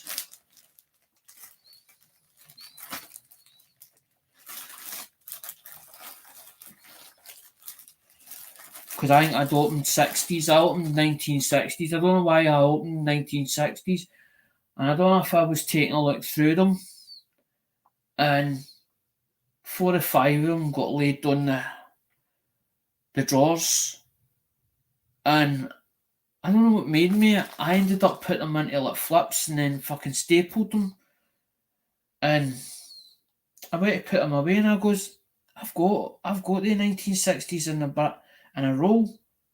And I'm like, why is that roll? And I'm looking at the roll and I'm going, that roll looks short. And I thought, was I looking through them? Did I give a couple of them to somebody? Because usually when I see a space in the roll, usually I know that's obviously that I've because I don't go through it for errors or varieties. As I said, I don't really put everything underneath a microscope. If I'm showing you something under a microscope, it's for me to show you something, how it looks and why it looks that way and what I can see on that coin. That's the whole idea behind it. For you guys to turn and say, by the way, it's like sometimes I put a coin under it and somebody says, stop that, bring that coin back up. I don't mind taking the time out to bring that coin back up and us for to actually have a look at it and go, and he's turning, that's got doubling, or look at that part of it, that's got a die clash on it, and for me to look at it, is it? You're helping me by telling me this as in a die clash or whatever, and I'm looking at it. It must, they know this, because I know you guys know your stuff. It's like me looking at a 50 pence piece, because there was one other week there, I looked at it and I went, that looks as if it's off centre. And I'm looking at it and I'm going, and there was a coin, me and mum, I'm sitting in Buchanan, right, and I took this 10 pence out, right, and I had seen it straight away, there was doubling as in the year date and the letters, as in when it goes round it, right, and I could see it, and I'm going, is my eyes tired, right? So I seen it, and I goes, Mum, have a look at that. She's looking at it, and she's like that. It's just a coin. I goes, look at the lettering on it. So she's like, I don't see nothing. I went, there's doubling on that lettering. Aye, okay, if you see it. I went, no, do you not see that? I didn't even need a microscope or even a jeweler's loupe to actually see it. I physically saw it on the lettering as I'm looking at it, and I'm going, that's doubling. I goes, that's doubled. See the machine doubling, because if they're machining a coin, right, by Westminster or whoever does it, right, at the printing mint or whatever done in England, right? If they're running that machine and it's going like that, bouncing up and down, right? As it's bouncing up and down, the dies should be held tight in it. But if it moves, it only needs to move like a thou an inch or one thou for it to knock it over slightly, or to hit it when it strikes it, for that die that it's supposed to do to move over on that material. But it's you guys it's helped me understand that, because at one time I didn't bother about UK coins. I'm like, I've seen them all. I've seen them all. I don't want to see them. I don't want to see them. I don't want to see them because there's no interest in the coins. There's no interest in the coins whatsoever. There's no interest whatsoever in that. But you guys have brought me into it, because you turn it and I went, American coins. I went, quite like that. Quite like the ego. I quite like that. It's on it. Quite like that design. And then I'm like, want to study it more, and I'm like, I want to know the history. I want to know this. I want to know that about it. There's a lot of things that I want to know about it, and I'm like, and then I get curious, and then I start asking myself questions, and I'm like, I wonder who will actually tell me about that question that I've just thought this question, and I can't answer it myself, and I'm like, well, was it in a book, or is it? But could I look it up on Google, and I'm like, is it no easier for to actually ask somebody that knows what they're talking about? And I've did it a few times, and I've got answers back, and I'm like, oh well, I get, I get what you mean by that. But it takes a while for things to soak in my own head, because it just doesn't soak in totally straight away. It's like going on to that the one that CoinOp's doing at the moment on a Thursday, and there's 3 or 4 of them on a panel. Now, I'm watching that and trying to listen to everything that they've said in that on that chat or whatever you want to call it. And for me to take it all in, everything that they've said that day takes a lot, because if you've ranted for an hour and odd about coins or whatever it is you're on about, and even though you're telling it to the people that are listening to that live, sometimes it takes longer to soak in people's heads to understand everything that you've said in in that that live. But I don't like to listen to it 3 or 4 times over. It's as if it's mulling in my head to what I've heard, and then I take bits in, and eventually it starts to soak in, and I understand this, I understand that, yeah, I understand that part, I understand this part, but I'm a bit curious about such and such a part. I didn't quite get that part yet. So then I'll ask a question later on, and then somebody's like, but we've went over that before, that. We've went over that before. But what live did you go over it in? So that I can then go and watch it. Because I don't want to be watching the same video 3, 4 times over. Because it ends up, it does get tedious and it does get boring watching it, to try and hang me to remember to take it in, or to soak it until it soaks in. I'd go on in off phases. I go on to, as in maybe watching fruit machines, as in somebody fixing and building fruit machines and letting you understand how a fruit machine works and how it operates, and then you see somebody playing it, and I'll sit and watch it because I'm trying to understand what it is they're doing.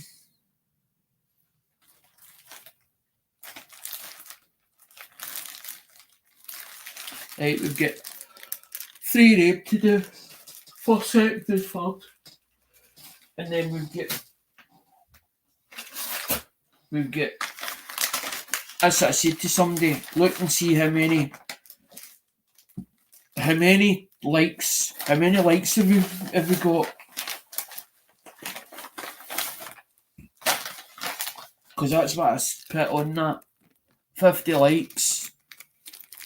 There's the gaming, that's the gambling, man.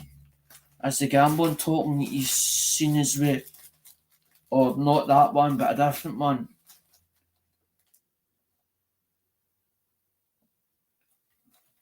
There it's here. There it's here. It's upside down. There it's here.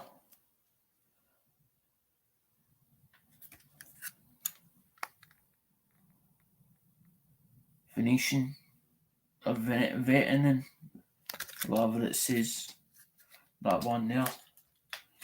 That one's in a...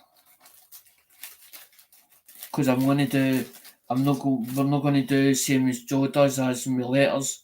We're going to use the numbers to who wins that, but I want to see at least 50 likes, as in 50 thumbs up, at least, for that one. Because there's a G, as I'm saying, there's GW with 60. I've not got many of them left. Sticker packs. And I can't find the stickers at the moment either. They're somewhere else in another box, but I don't know what box they're in. I can't remember where I put them. I put them away out the road and said, right, they're in that box, or they're in second or third box, a line. Then put them in, and dropped them in, and dropped further down in the box. Because I can't see them on the top of the box, I've not a clue where they are. And I know I was running short of them anyway. And we've got... So there's 4. There's 4 GWs. And people's like, well, it's not GW, because how can it be a GW if I've got to put money in the shipping pot fund? But I don't make it compulsory. I don't say you have to. It's where you want to or not. Where you want to or not.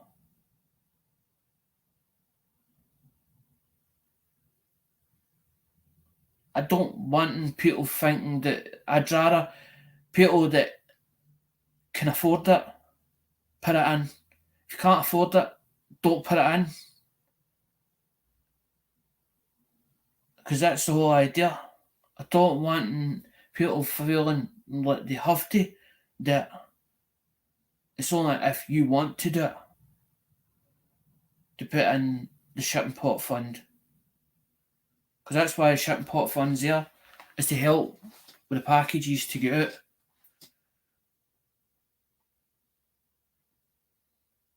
It's not like there's a shipping pot fund and there's £1,000 in it. I'm not talking about that kind of level. As long as there's enough to cover packages to go out. So it means then I don't have to then go on eBay and sit for 7 days or 14 days, because if you put something on eBay, put it on a 7-day auction, comes off maybe say the Sunday or whatever, then you've got to wait 3 or 4 days for the customer to pay it. So it ends up nearly 14 days before you even see the money. Hi Bigfoot. Bigfoot never even got a number.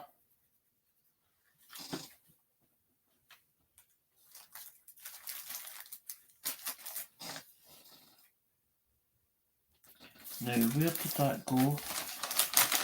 That just gave me an idea. That just gave me an idea there. If I can find it.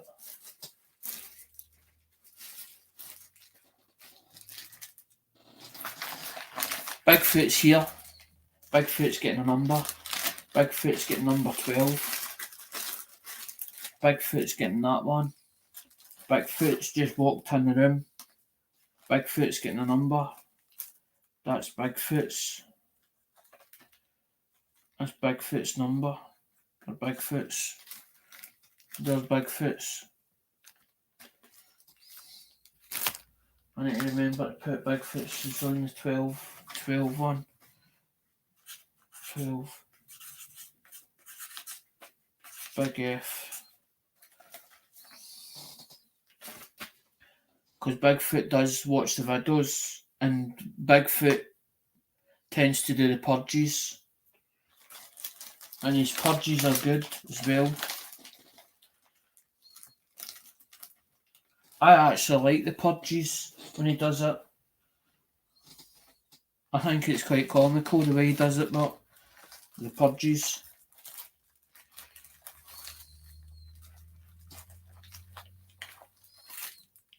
Because I don't know if YouTube still does the purges on us creators. I don't know. I haven't a clue. I see my number stuck at 1,000 and something. Maybe it's stuck at 1,100 or something like that.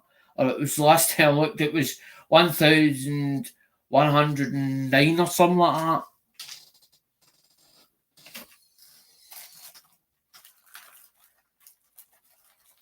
But I don't bother now. I don't really bother now. Don't really bother with the numbers anymore. I'm not making it, but I would like to see at least 50 thumbs up. Because that last one got, I think it was 43 or something, 43 likes or something like that it got.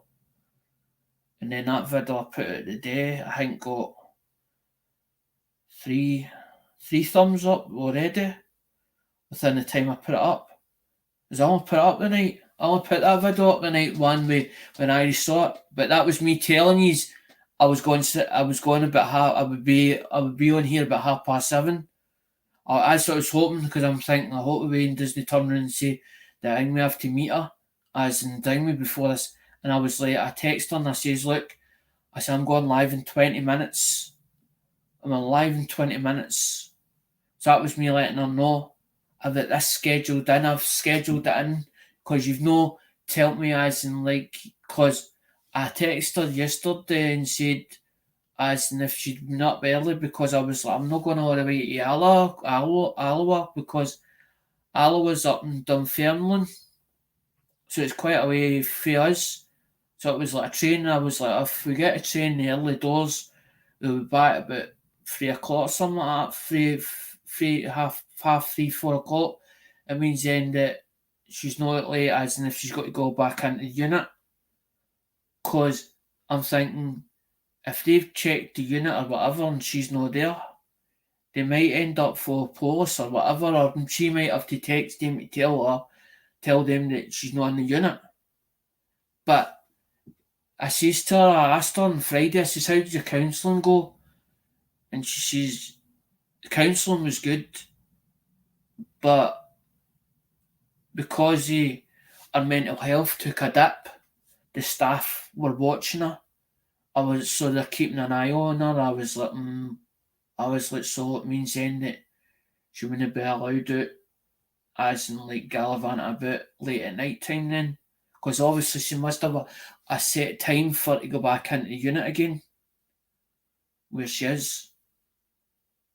So they must walk the full unit to make sure that they're in the unit. And I thought, well, if she doesn't phone in or text in or whatever and tell that staff, the first thing they're going to do is fucking pick up that phone and hang with police.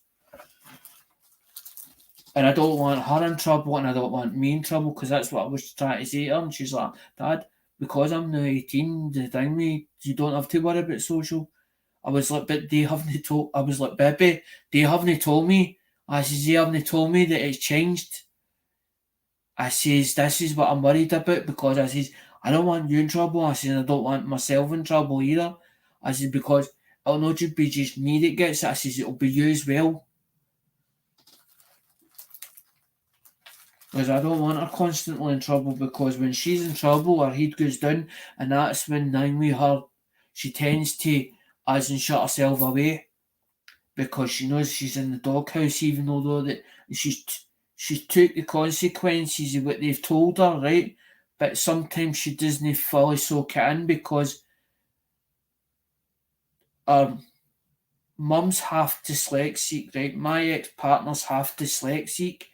Plus, also, I'm autistic, and now they found out that she's autistic, but she's more autistic than what I am.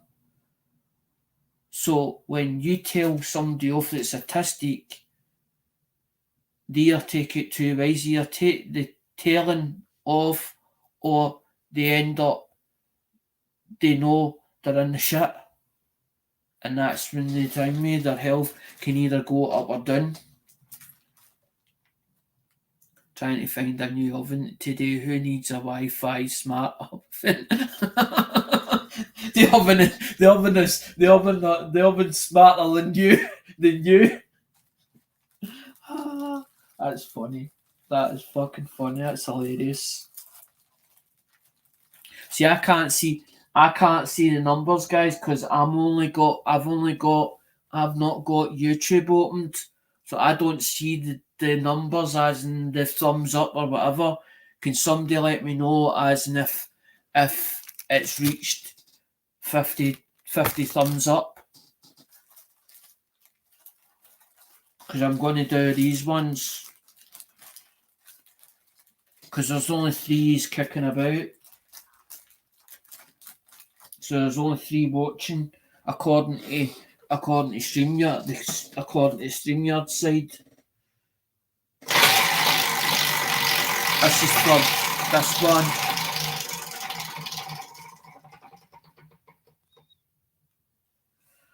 Number 5. Who's got number 5?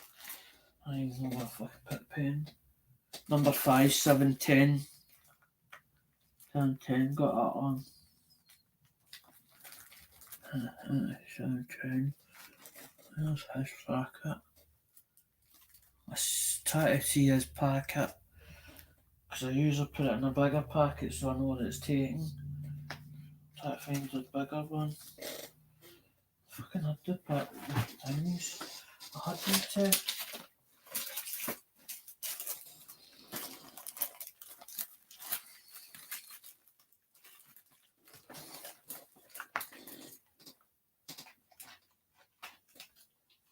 No, that's on number 5. It's on 5 because it's sitting right next to that peg. I'm looking for the bigger bags for to put 710's one because he's got the 2. He's got his MiniMum 1 plus he's got the other one. It means then I know that it does 2 bits so it doesn't get mixed up.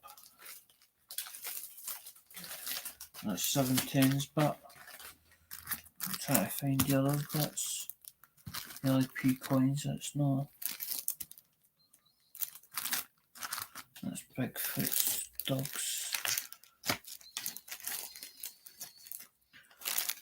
Westerns. Dave's. 710's there, it's there. That's 710's, 2 ones.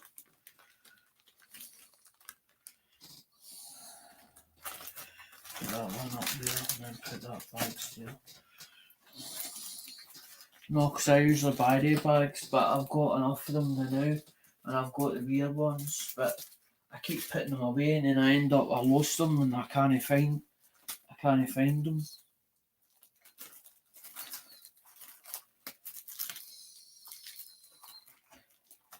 And well, why is that in my other hand? Why is this on my hand and why is that in my hand?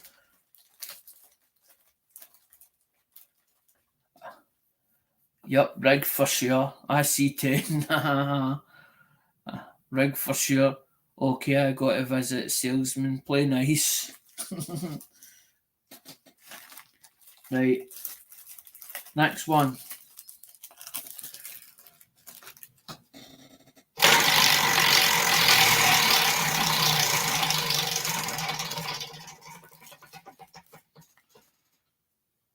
Is number 7.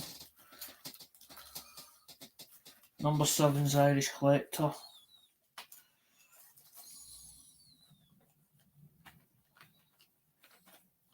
Irish Sea.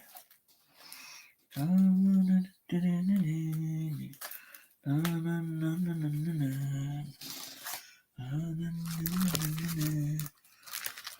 thought I've seen that one already. I thought, where did I see it? Irish Sea. Irish Sea.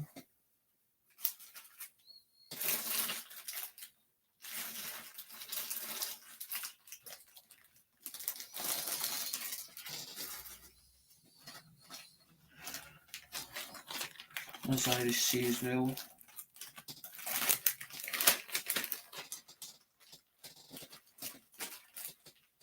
See, I can't really let somebody out and say, well, by the way, you're in the GWs, but you're not in for the first prize.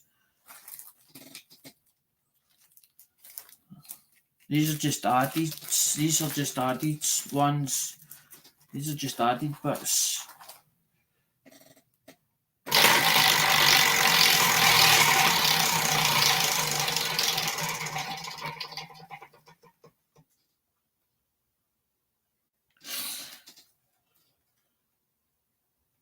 That's number 12.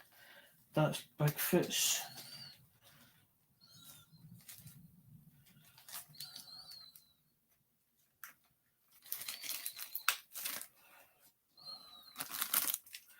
Bigfoot's there.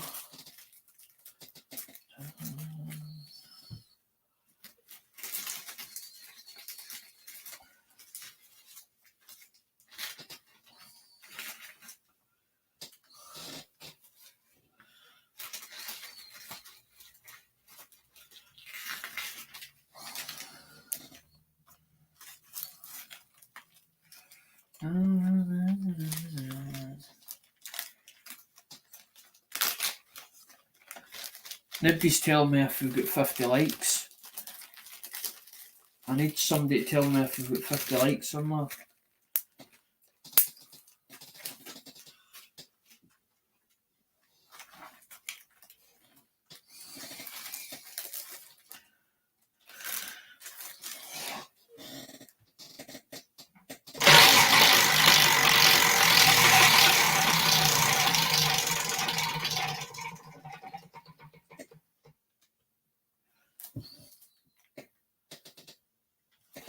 No, that's a GW, that's gone again because that's not fair to somebody.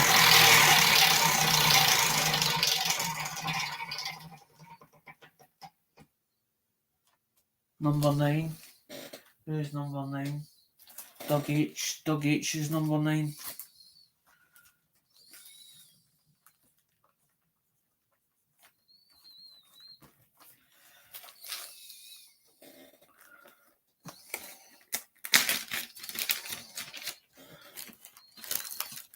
Doug, here's your bit in there. Because that's what I'm saying, there's a 1960 as in Canadian penny. There's a couple other bits, and then you've got the card, because the cards used to get done by, the cards actually get done, the postcards actually get done by Hi Ho Silver, as in they're on that Red Bubble or something it's called. The postcards. Because the postcards were actually cheaper as in to buy the postcards than what they were the stickers. So I used to buy the thing with postcards because they were cheaper than what the stickers were. But the stickers were done by, I think it was Big Mac. Big Mac S or S Mac or whatever. Big Mac, I think it was Big Mac or Big something. Because I got them in the Youper Girls as in the auction, that benefit auction for Youper Girl. That's where they came from, the stickers themselves.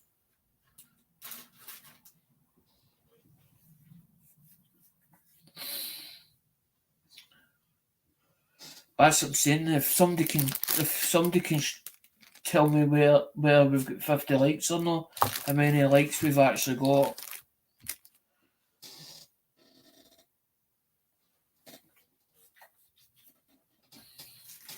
I thought about that the other week there. I was like, well, there's no way I'll get to 100 likes, as in, because you'd need 60 or more people, as in, so you would need an actual auction, as in, or whatever, so to get that amount.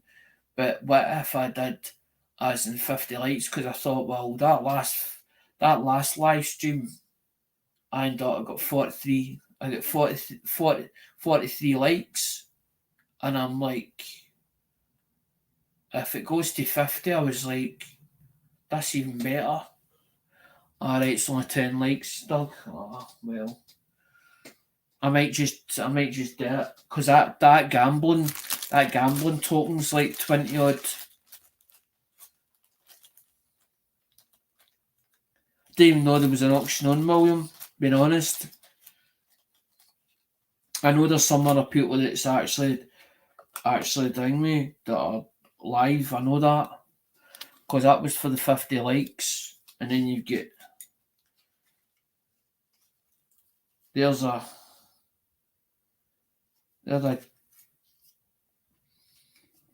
Greece coin, and there's a 2010 penny, a UK penny, and there's a that's Israel, that coin.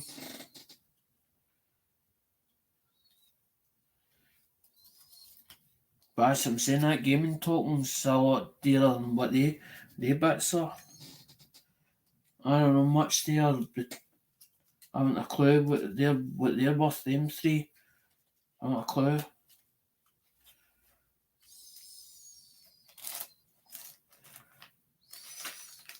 That's how I was like, well, because I was going to use them for first prize, gambling tokens. I was like sitting up there, because that bit of the desk, that bit of the drawers is a mess, or it looks like a mess, as in there. So I was like, and I knelt in the chair, and I was like, I hope that chair doesn't move, as in I was spreading my legs wide open. I hope I don't fucking ding me phone tap all this stuff. And I put my hand over, and I went bugger it, and I grabbed the first one, and I says, right, that's a ding me, that's for 50 likes, and took it out and went right and sat it on the bed. And as I'm doing the minimum prizes, or a couple of bits left over, and I went, right, they three there, I picked them up and went in the poke. Because that's what I'll do sometimes. I get these mad notions where I'll just do something. It was like the surprise bags. I just done them out as in the spur of the moment. Thought of something and went and clicked and went, I'm going to do this. And that was it, end of story, done it. But then if something doesn't work, I'll think of another idea, or something will hit me overnight. I'll be thinking about something, or I've seen something somewhere else, and I'll think about it, and I'm like, I quite like the idea of this, or I quite like the idea of that, and then I'll go, but how can I adapt to it? How can I do whatever to it? What if I did it this way? What if I did it that way? And then I thought, but exactly what Melissa says, don't even think about it, just do it. Just do it. And that's exactly what now I do, because I'm like, every time I talk about something, somebody then takes the idea of what I've just come up with or whatever and turns it into their own. But it's not really you're copying somebody, you've heard it, somebody talking about it, and decide to take up the offer or take it up. But now I've been like that, I don't even think about it now. I just go and do it. I'll just make it up and then I'll come up with it and then I'll just do a video on it. Because I don't even know if the game's working. I don't know. I just looked at the analytics and thought, well, the 100 odd numbers there. There's 100 odd views. There's 300 odd views there. There's something else. I just left it like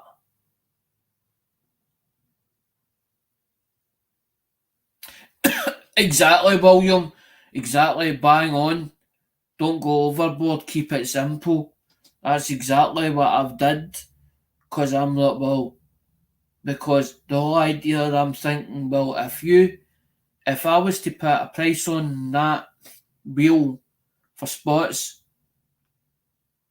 I've got this perception that nobody would play it. Nobody would play the game at all because you're asking for a spot at $5 or whatever it was, right? And people might not have $5 to play that week. So I was like, well, that's how I was like, well, and then I thought about the shipping pot fund. The shipping pot fund just came to me one day. It was something that 710 used to do it on a rigged, and when they used to do the rigged game, 710 didn't just play it on his channel. He used to play it on, like, he'd go on George's panel and he'd play it on George's channel as in and show off as in the game getting played rigged.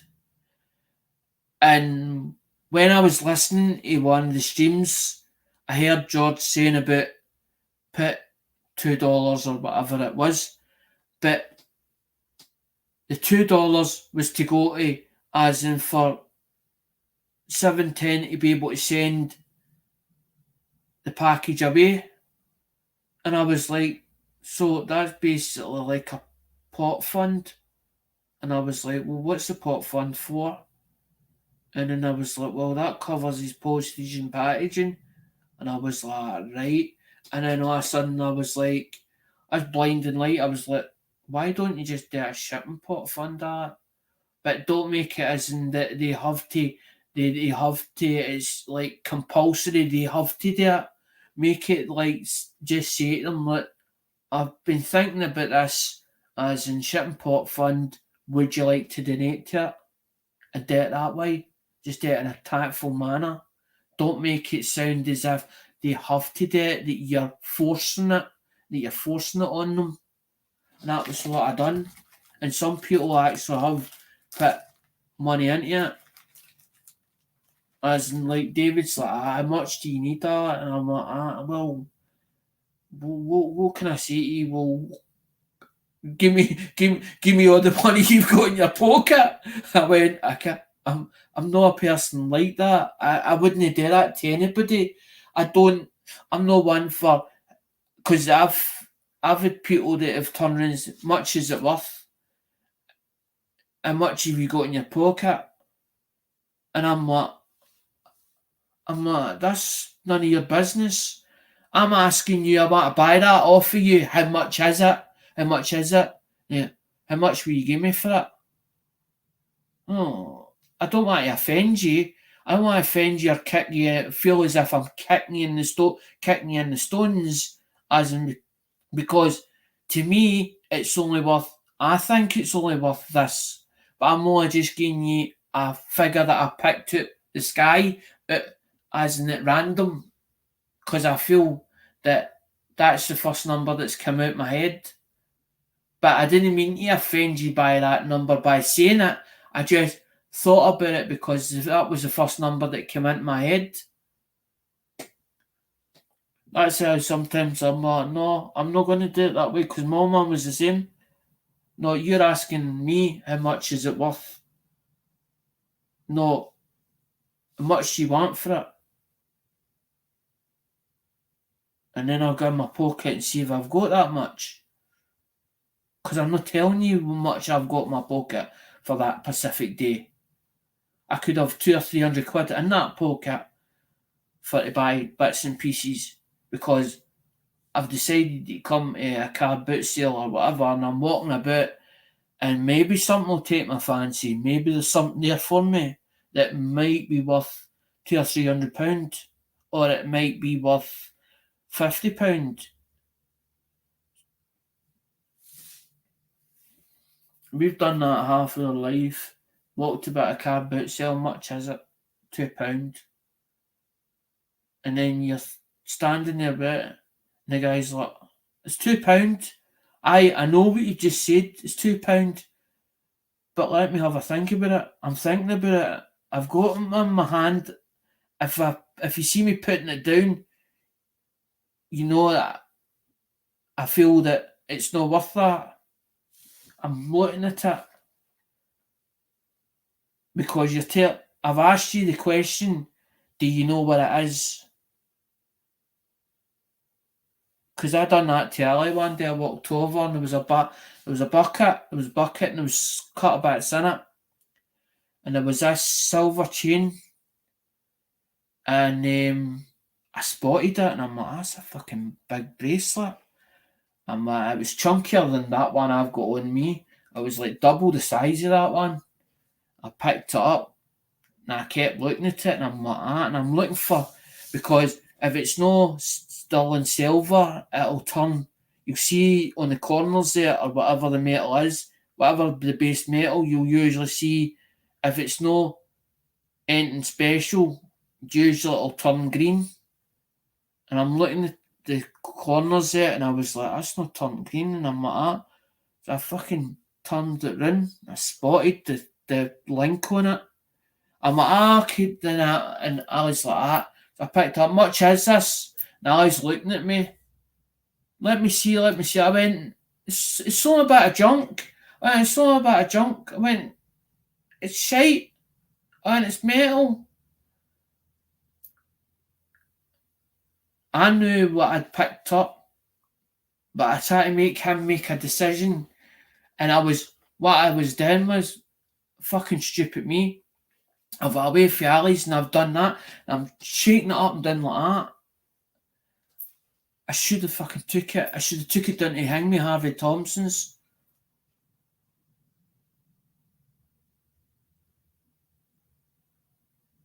Horses should be built into the price of the races. That's why I don't do races. I decided to do the wheel because I was like, I heard people saying rigged. So I get upset about people saying rigged, right? So I thought, well, if it's not an automatic wheel, if I've got to spin that wheel decides where it stops. So that rules it rigged. Yes, I am buying bits of silver because that's why I'm trying to, when Joe says something is silver or whether it's marked, if it's marked silver, I'm only trying to stick to that. But if it's something unusual or it's unique, I'll buy it if it's the right money. I'm one of these people that I like something and I go, well, I wonder if I can get 20 of them or 30 of them. And it's only going to cost me that much. So I've got a budget for the first prizes, I've got a budget between 30 and 50.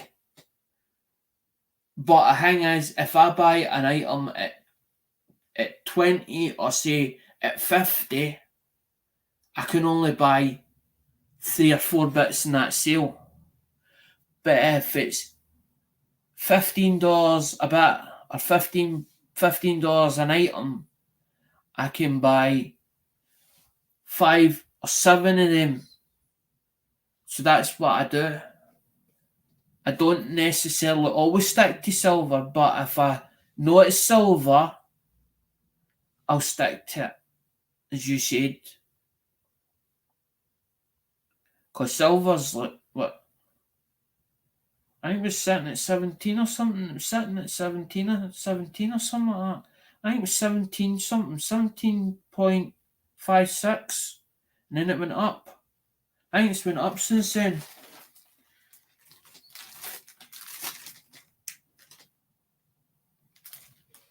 Oh, I didn't do the thing. Where was that? Where did I stop? I'm like, where did I stop? You've not got a number, William, because I've used all the numbers. You're a bit late.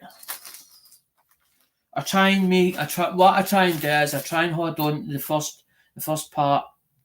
I try and come up with different coins that you've not seen yet.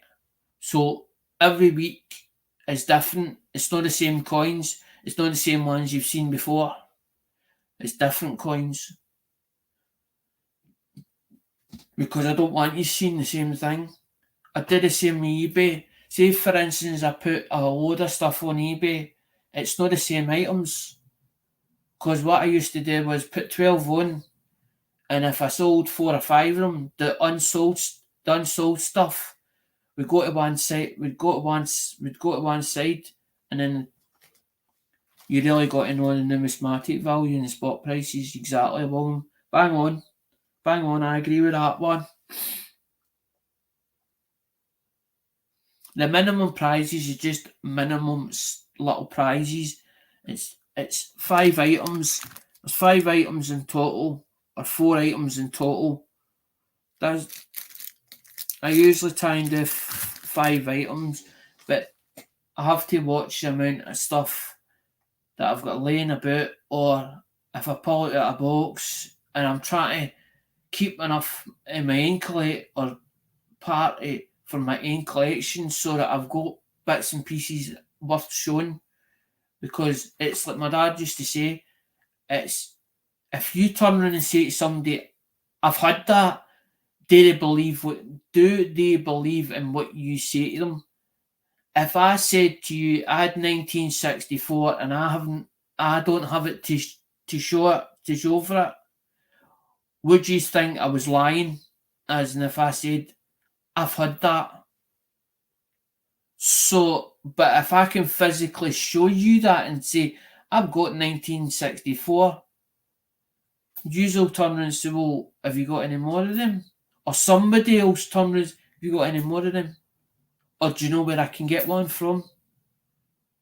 Yes, I do know where you can get one from. But if I have it, I can sell you it. If I've got it. If I've got 2 of them or 3 of them. But I'm not selling anything. I'm buying it in and then saying to you, I'm going to give you it. And that's the whole idea of that wheel.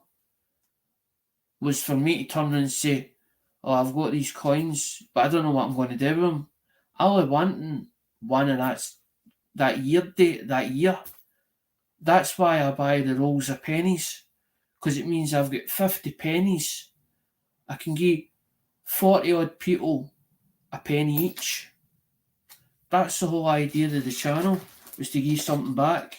That's why I was buying up all the Lemonhead penny stuff, because I knew one day that it may stop, that he may either run out of stock or he may be struggling at some point and he might not be able to buy any more stuff. So I took it as in and bought it properly, bought it off him for to stick into my possession to keep it for a time which I felt was right. And that's exactly what I did for the last 4 years. That's why you hear Melissa saying George and Alec could build a fort. Of course we could. Of course we could full of boxes. But would they be full boxes or would they be empty boxes? Answer that question. Or ask yourself that question. But that's how I was like when I done the video of the Jenga. Who plays Jenko? I play it with full boxes. And that's how I pointed it out. You can't buy people's... I'm not trying to buy anybody's loyalty, William. I'm just trying to make the channel go in the right way, if it's to go in the right way. But it's not just about growing myself, it's about growing you guys. It's about growing your channels as well. I don't stop people putting your channel, William. I don't think I'm having a go at you. I'm just saying that as I'm just making that as an example. I don't stop people. That's why I've got the mods is there for to help me. They're there to make sure that everything's as in it's positive and nobody's having a go at anybody and nobody's stabbing each other in the back. But they mods help put out different channels as well because it's about us all growing as a community, as a family. That's what a family do. It's like you going on to an estate that you've never been on that estate, but nobody knows you in that estate. And they're like, who's this new guy? Who's he walking about? They're a bit funny at first, but once they get to know you, they're like, hello, how you doing? That's what a community does on an estate. So if you think about that in rights, as in on YouTube itself, it's a network of family. We're all helping each other in the right way, positively, not negatively. And that's what the whole idea is behind. Is about. It's about reaching your goals of what you've got. I don't ask people what's your goal. What's your goal? What's your goal? I like to hear somebody talking about their channel, What is it your channel does? I love that, hearing that. I don't stop anybody coming up in the panel. I don't stop us coming up in the panel. I just said as long as I know you. But I need a face when you're in the backstage. I've had people up here that there was a woman that come up here one day and I don't even know if I had them and I let her on the panel.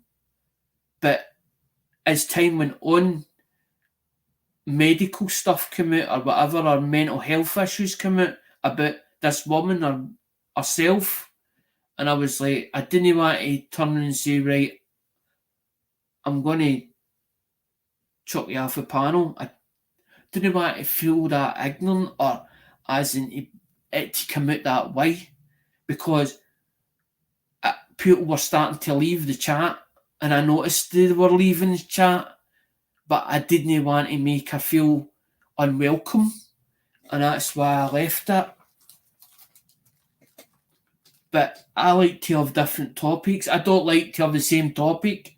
I like to have something that somebody comes out with in the chat or they put with just a topic at random.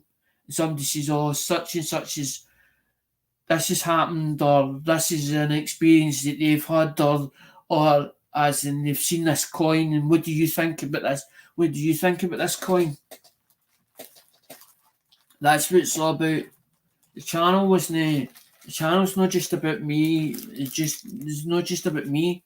It's about us all. Even although that I'm over in the UK. I'm over in the UK. I'm based in the UK, but doesn't mean to say that I belong in the UK. I don't even know where I belong sometimes. I'm like, do I actually belong here? Do I actually belong here?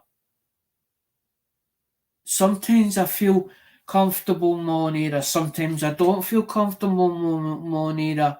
Sometimes I've people that look at me in a funny way and I go, why are they looking at me in that funny manner? Have I done something to offend them? Have I said something that while I've been passing? There's some things that it plays in my mind and my head, and I start asking myself these daft questions. And sometimes I start to overanalyze things, and I can get totally things wrong when I think about them, or in a negative way. It's not about as in bringing the channel down. It's about the channel not being it doesn't need to be a success as long as I can turn in and say, well, I've done well with it. I'm proud of myself what I've achieved today. That's the whole agenda. It's for me to see the analytics and saying, right, well, why didn't that do well? Why did that one not do well? Well, it was on that topic. Maybe that topic wasn't a good topic to be on about. But I don't hide no I don't hide nothing. I gave you a number, Vanda. I already put your number on. It was number 11 yours was. So you get a minimum prize anyway. Because sometimes I'll do that. I actually follow a few UK channels. I have nothing against Christopher Collects. Christopher Collects he's got a beautiful channel. The way he does things, beautifully done. As in he sits there hunting the coins out, talking about the coins, but the thing is, he's got a massive sponsor now. He's in with again, whatever it's called, and then he's seeing with the white gloves, not that car on. That's what happens. But the thing is the support, is the sponsor in a good way or a bad way, as in the sponsor itself that he's got, or he's in tow with? Or is it a case that he's going to review things and then say to you, make you want to buy it, but it's no stuff that you actually want? Because what happens is a sponsor goes, well, we're going to give you £20,000 or £10,000 a sponsorship, but we want you to do this, and this. Some people's like, no, I'm not taking that. I'm not taking that sponsorship because you're asking me to product review something, but you're telling me that it's got to be done this way and this is the way you want it. That's fine. I just popped out. My son's been late. I was chasing him up. No. I don't see a lot of UK channels, William. I know about Dale's one, Coin World UK's. I know about Family Collects. I know about Lighty Collects as well. Okay, I've unsubscribed to Lighty's channel, but I still go and watch some of the videos because there was a lot of controversy and it was we all get thrown under a bus. Warren's talking to somebody that he was against and everybody else get thrown under the bus. Even I get thrown under the bus. And I'm like, I can't defend myself if somebody's talking about his supporters and his channel in a negative way, as in about what he doesn't like about them.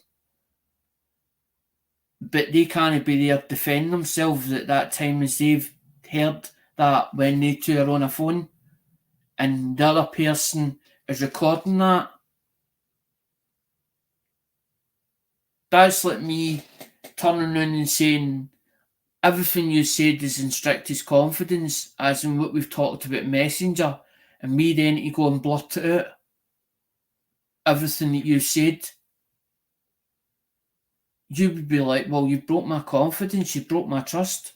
You broke my trust because you're telling everybody, you're airing it for everybody to see that. But I can't defend myself because I'm not there. I'm not there at that time. So I can't defend myself. That's like speaking of the dead and it not being able to defend itself. I don't agree with that. I don't agree with that. If I'm going to talk about somebody, I'm going to talk about them in a positive manner. Where I like you or where I don't. Because some people I'm still getting to know, as in there's other channels that I didn't know about. And sometimes I go and watch different videos, as in like the time where I wanted to see what was happening, as in what was top number one, and the new topic was about this guy Derek Higgy, Derek Higgy, right?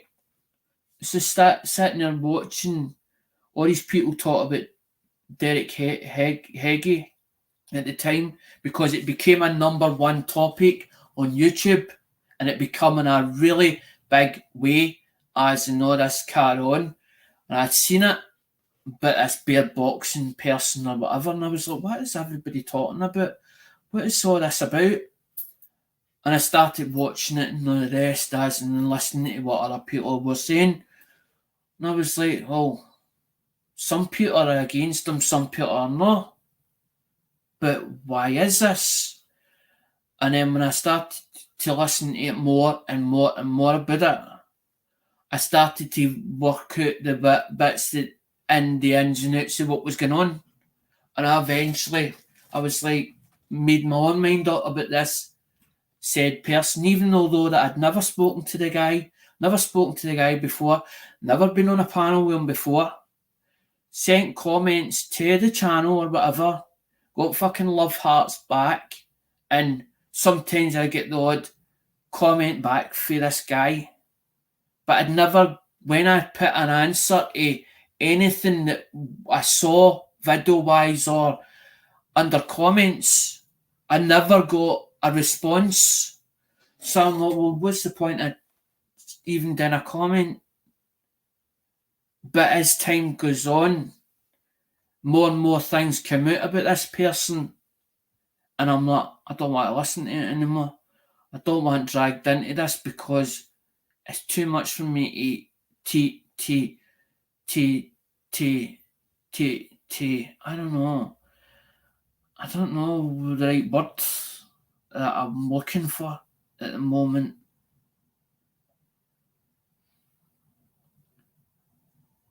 I tend to try and talk to a person or talk to individuals as in to actually get to know them properly as a person, to make my own mind up about that person. But even although that I've never spoke to the guy, the things that I heard, I was like, that's disgusting. This is, I don't agree with this. I don't agree with that. I don't agree with that. And then it was like, oh, everybody was ganging up on this person. And then as the time went on, I was like, no, this is not a vendetta or whatever he's saying it is, because it's no. But that's what I'm saying. The only reason I went on to that was because it was a number one thing on YouTube at the time. It's like something that somebody does and it's a niche. It's like us doing wood burning and it becomes number one on YouTube and everybody's talking about it, but everybody's talking about it in a positive and a negative light. So you're trying to understand, well, why is people negative about it and why is some people positive about it? So you're trying to understand what people see as and what their point of view is. Oh, their opinion is, I don't agree with this, but why do you not agree with it? But if there's evidence or a video to back it up as in negative about something, then your mind's going to be that it's negative. William, it was about a bare knuckle boxing champion, or supposed to be a bare knuckle boxing champion. But what I was trying to say was it was a number one topic on YouTube itself. It become a great thing that everybody was talking about it. There was umpteen channels talking about the same person or the same topic at the time. That's why I just made Aussies an example, because Oz does wood burning. So if that became number one, everybody would be talking about that topic, that same topic, and there'd be umpteen channels talking about it. but would they be talking about it in a positive way or a negative way? And if somebody was talking about something in a negative way, why would they be talking about it in a negative way? If it was on a topic, say, wood burning, I'm just using that as an example. I think Williams worked it out as trending. I didn't know that was the word, as in that was what it was called, trending. Right. I see, trending. I didn't know that was, because I don't go for designer clothes or whatever. I've got a thing about Slazenger. If it's got to me it's like a cat. It's on it, as in there's a few things that I've got and it's all get the cat on it. That's Slazenger. That's Slazenger wear. But there's other ones that I don't go for. I'm not a fancy person. I'm not like, as in I'm just working class. I don't class myself as a toff, as in middle class. I always thought of myself as a working class. I'm no different to anybody else.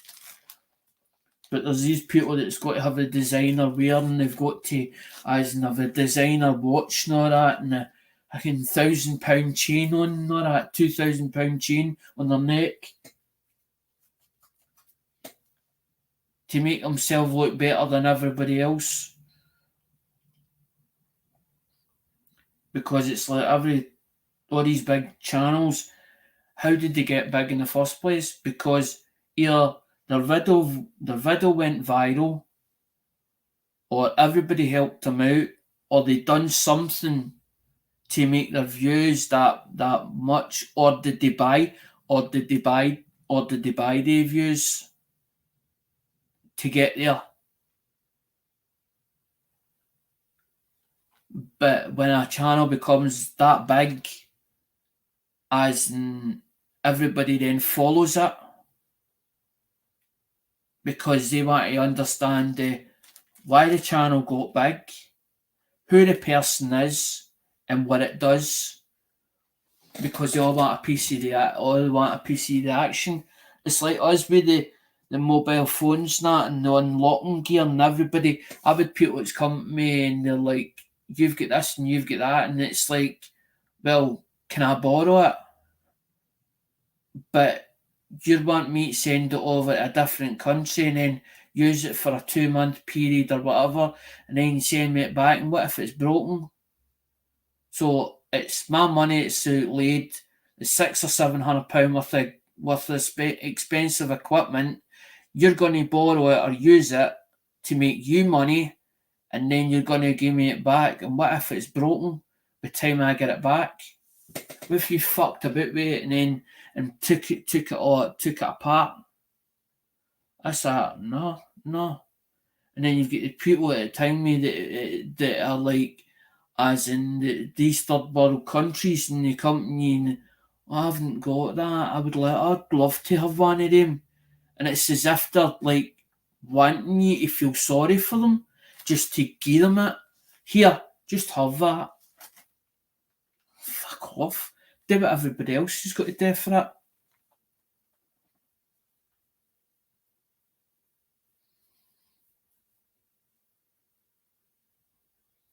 William, I'd love to be able to get the watch time, but I'm not letting.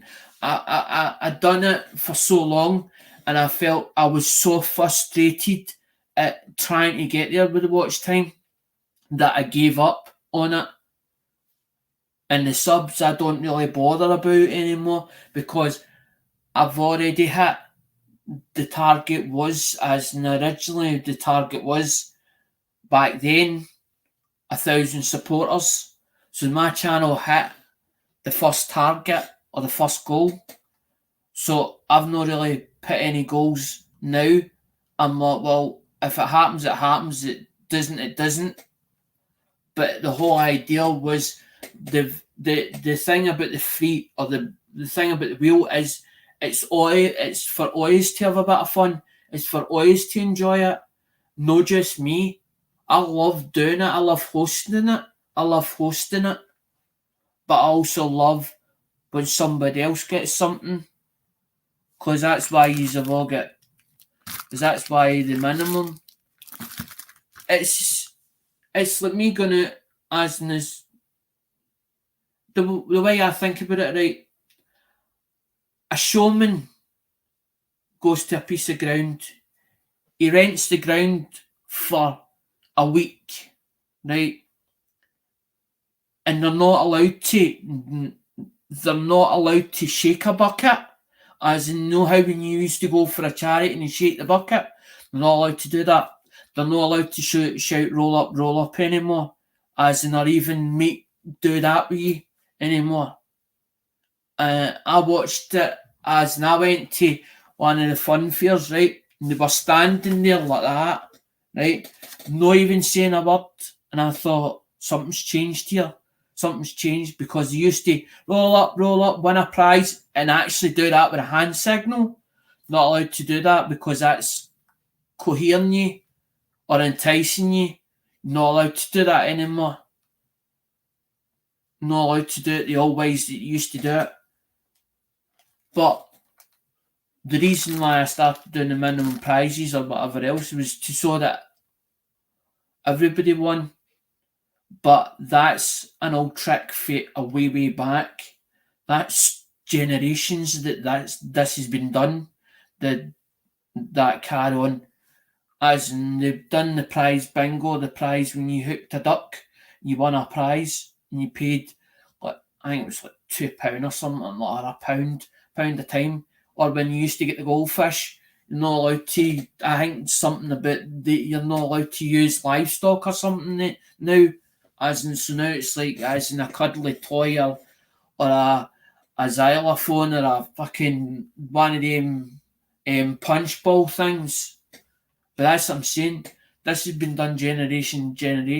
I'd been watching like fun fairs and all the rest as in way back, because I've got a thing about as in generators, trucks and all this car on. And I thought, hold on a minute here.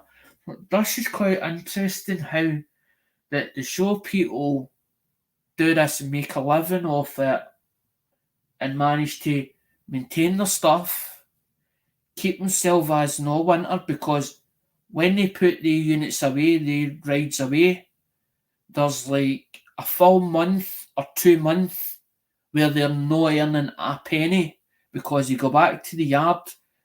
That's why they have a yard or a base.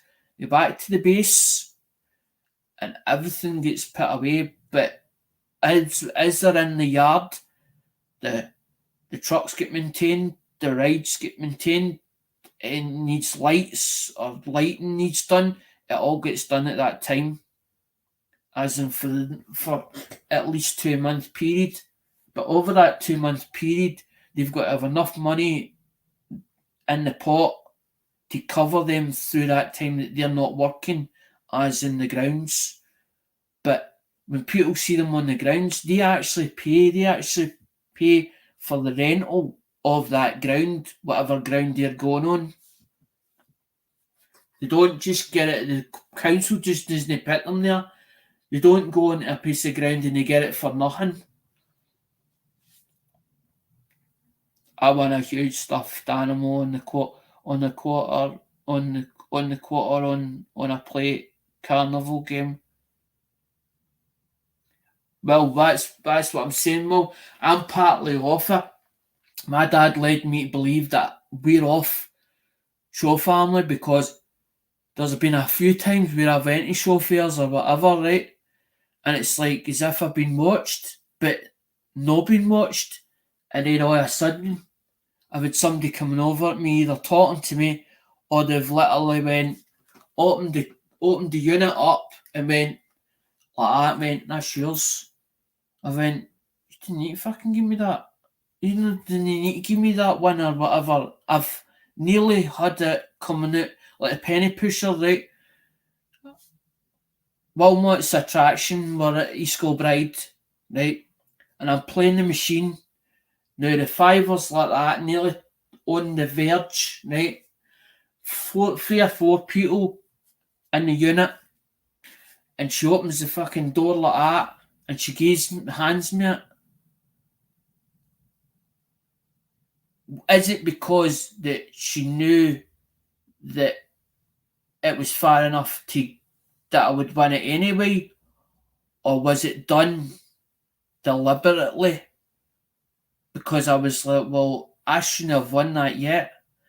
That should have waited until that slid off the conveyor belt and into the payout chute. But she's opened it then and there and done it deliberately in front of people.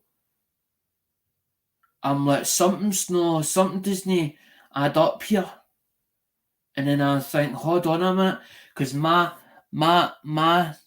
granny was originally a McGee, but when I searched back for my gran through family history, I can't find where she originated from. So I don't know if she was a baker or what. I don't know where my granddad and gran met either. I went to my Auntie Anne. My Auntie Anne turned around and said, your great-grandfather was a train driver. So I was like, right, okay then. So that means then that if they come down for the top of Scotland to Glasgow, there must have been jobs back then in 1940 odd. That's how the families came down, as in from wherever they were. Because when Dad starts talking about the horse and cart and stuff like that, as in flogging the fruit and veg off the back of a horse, I'm like, this don't make sense. I was like, so I don't know how back my family tree goes, but all I know is my dad's surname is McLeod Smith. So we're not actual just Smith, we're McLeod Smith. Because I said to my Auntie Anne, why have we got two surnames? And she went, no we don't, no we haven't. I went, well, can you explain it to me? This is after when my dad passed away. You're McLeod Smith. So we're not really a Smith, just Smith. We're McLeod, so we're the McLeod clan. So where did that McLeod originate from? And then that's when I started doing a bit of YouTube searching. McLeod. But I found out there was two sides to the McLeods. And there was an argument or something that split the two sides of the family up. One went one way and one went the other. And I actually started doing a bit of history research. But when I got so far, there was no more history on it, and I was like, I can't fucking find the origin of this. I was like, what's true and what's not true? Because my dad would make up these little stories, and then I was 13. I come off the road, went to school. I couldn't read. I couldn't read nor write. But when I asked my Auntie Anne goes, I don't remember that. No, I don't. No.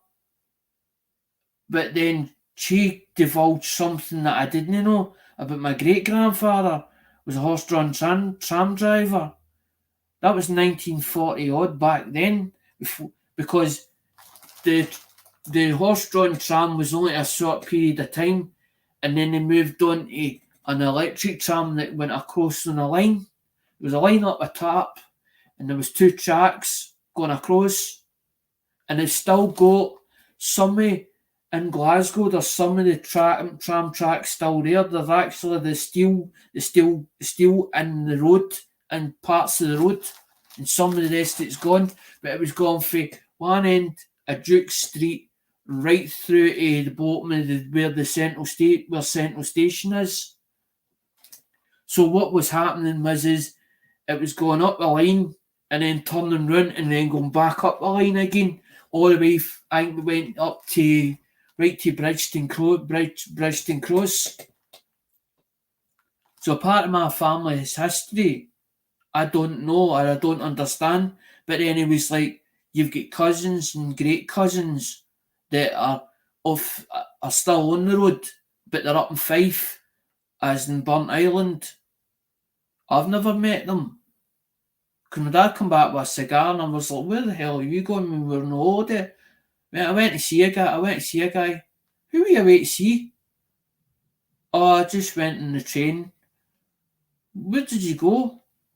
Oh, I went out to Burnt Island. I went to see Harry. I was like, who the fuck is Harry? Oh, it's your half uncle. Alright, I didn't know I had a half uncle. So I don't know how many families still originating, but I think something's telling me that the ones that were up in Burnt Island have actually moved. They've moved the yard, or they've moved for. There's some of them still up in Burnt Island, but part of the families come down, and some of them's actually have is some of them's took over a yard round the back of. As you go down Bridgeton, there's a bit. I can't remember the name of that fucking road. There's a road and it goes up like a humpback bridge. You go over the humpback bridge, Dunedin or something, I think it's called. And you go in, when you go into Dunedin, the Dunedin Road, if you turn round the corner to the right, there's about 4 yards. There's 4 yards. They're all showman's yards that's in there. I think one of the Smiths' relations are in there now, as in they're renting the yard. So part of the family's actually decided to split up, but they're still all pals with each other. They're still as in part of the family, but they just split all the units up as in into different sectors, into different sections.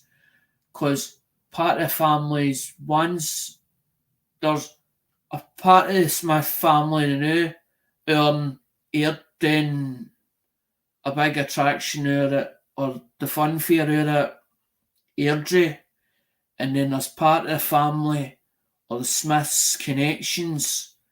But I want to find out if they are connected or if we are connected, and the only way I'll find out is to go there. But they won't come up to you, right up to me. I'll feel the vibe on when I go in that pit, when I go on that ground. I'll know straight away. I'll feel it. I'll feel the vibe off it, and I'll know for certain. Then I'll know for certain. But I know one's got the wee ride that they've got, as in the one that's on a trailer. On the top of it is W. It says W.H. Smith. I've got a funny feeling that's William Harriet. It's William Harriet. It's William Harriet, because they always have a double name. I don't know what it is.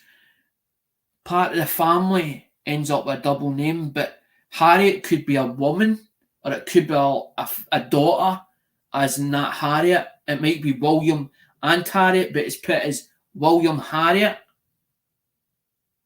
Smith. So I'm wondering if they're connected to me or not. That's what I'm starting to wonder.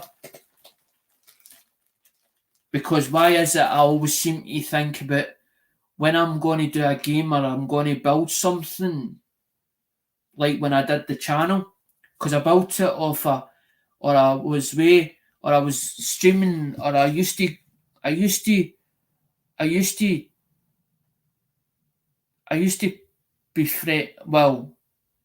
watch You Dizzy 1969, right? And I also used to watch Hazy Days, and I liked when the two of them used to do a double act, right? On a Saturday and a Sunday. Dizzy would do it like a Saturday, and Hazy Days would do the Sunday, right? So I used to watch them religiously on a Saturday and Sunday. But then, when I got up to the 400 mark or whatever, I decided to go my own way, right? But then I thought, what content can I actually do? What content hasn't been done before on YouTube? And I looked into all different things. But eventually, when I done the coins, I was like, well, what am I going to do with the coins? What am I going to do with them? I either going to have to sit in them, or I sell them on eBay, or I start putting them on eBay, or I do something with them. And I was like, well, I don't need them all. I was like, I only need like different year dates. And I was like, well, I want to collect the different year dates for when they started to when they ended, or as far as that. But then I thought, well, what about all the doublers? What am I going to do with all the doublers? And this is when I turned around and says, right, fuck it. I watched 710 Dead the Rigged, and I was toying between Rigged, and then I'd been watching Big T. I'm watching Big T, and when I seen Big T doing his wheel, I thought, I quite like the idea of that wheel. But then I was toying with either the wheel or the game Rigged, but we don't have Rigged over here. It's called Bruce Forsyth's done a show called Play Your Cards Right, and it was worked the exact same with the cards, high and low. And you got so far or whatever, and then you go on to the one team wins it or one player wins it, and then it ends up, it goes on to the top prize when they could win the top prizes and all the rest, and they won £10,000 and a holiday and all the rest, or a car, as the same as Bullseye. And this is when the whole thing about the game come up, and I was like, well, hold on a minute here. If you're going to put a wheel on, how are you going to set it up with it, and what you're going to do with the wheel, and what way you're going to play the wheel, and what way you're going to do it. And that's when I was like, hold on a minute here, and I was like, I don't like the idea that everybody's turning around saying, oh, these games is rigged, so you're saying that that game's fixed. So you're trying to tell me that somebody has emailed somebody else and said, by the way, you have to win that prize. But then it became a running joke about the game being rigged or fixed. But I didn't see it that way. I took it negative way, or the way I thought about it was negative about this rigged. And I was like, well, how would you fix a game if it was, say, computerised, or it was run by an automatic wheel? The only thing you could do is go back to basics, where it be a manual wheel where you can't touch it. There's no buttons behind it. All it is, that's only got, that wheel's only got a bit of plastic. That's plastic with two turn screws there and a turn screw in the middle, and then it's got a couple of screws there, so it basically stand. There's no automatic button behind it. I can't stop it once I spin the wheel. That's why I done it that way, so nobody could turn around and say, well, it's fixed or it's rigged. But I shouldn't have took it that way, and maybe I took it the wrong way or perceived it the wrong way when people were saying rigged. But that's why I did that way, as in manually. But then I thought, if you just do first prize or whatever, so there's only one winner, how would everybody else feel if they didn't win something? But what if you did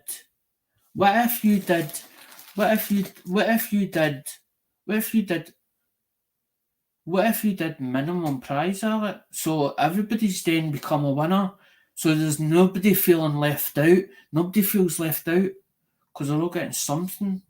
Okay, it might take you a month or 2 months or maybe 6 months to send them it, but at least you've sent them something so they can turn and say, oh, by the way, I get sent this. But I don't decide and say you have. I know, William, but that's what I'm saying. Maybe I took it the wrong way.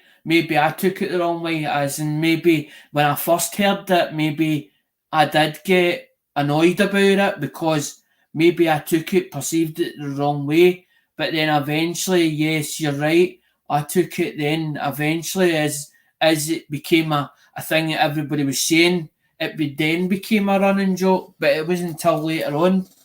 It was when I first heard it back then. That's what I'm saying. Maybe I perceived it wrong, as in the way that I thought about it in my own head, and that's why I was like, and then I was like, well, I don't want anybody feeling left out, and I was like, well, what if I done minimum prizes?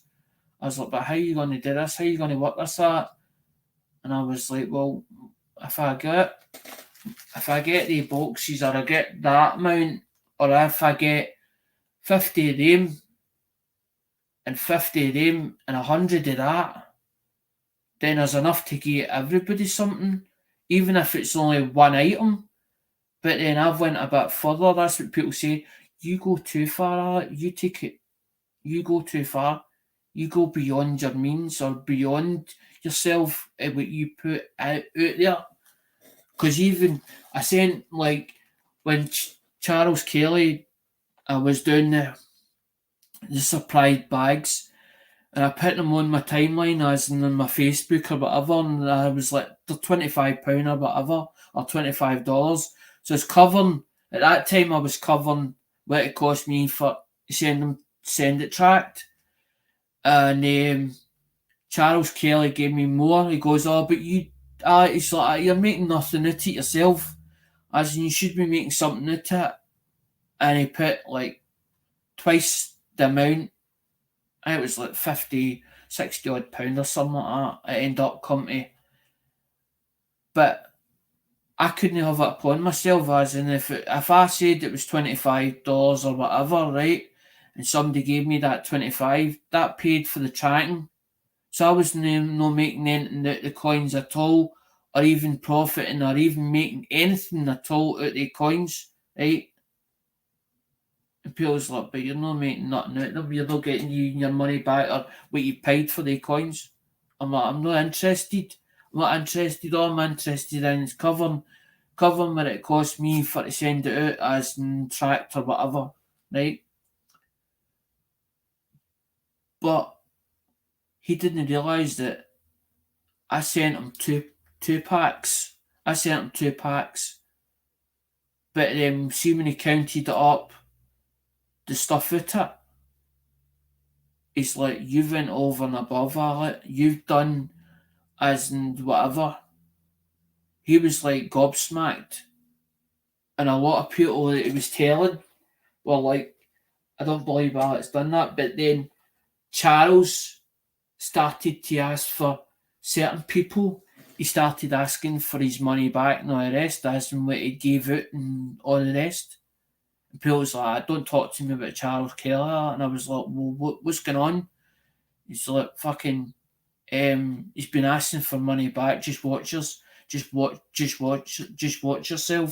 Just watch yourself, Alec. If you've sold him anything, as in just be careful. I was like, well, what do you mean? He's like, because he's reversing his money back and all the rest.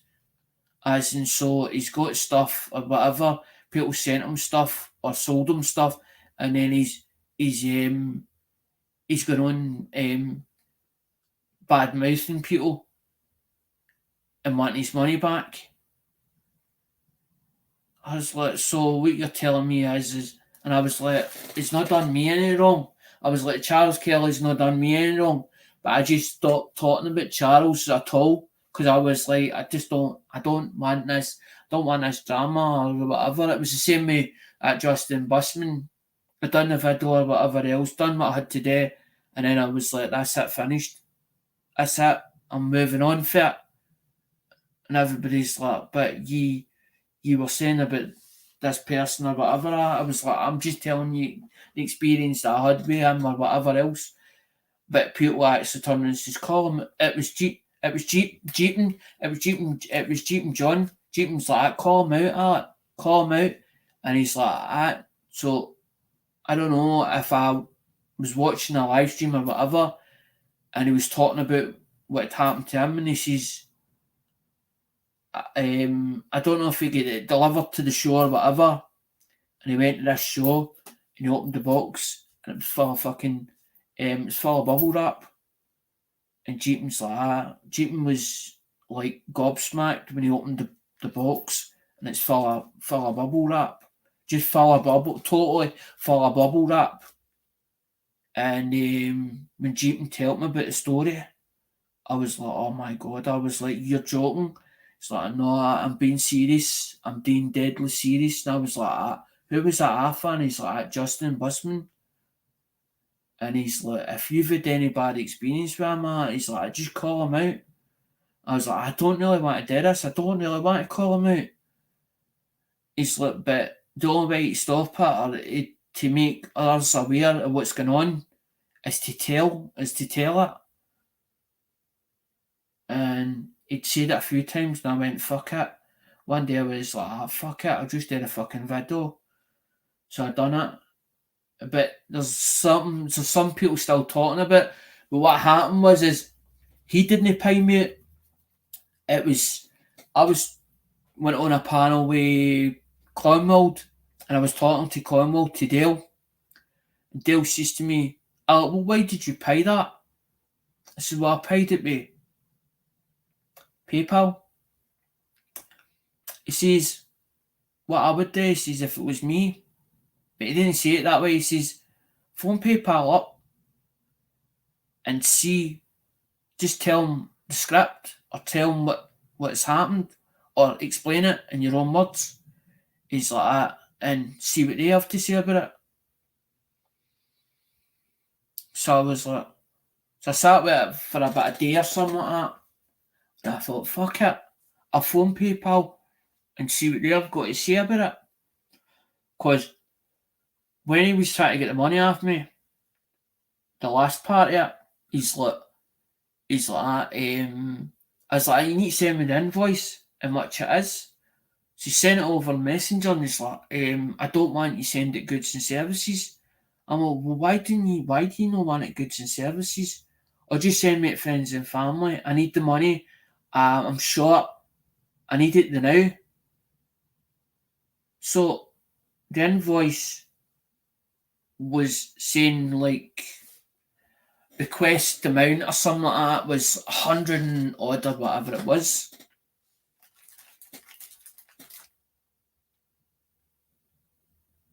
Somebody's like that thing what I put about the sheepskate. Aye.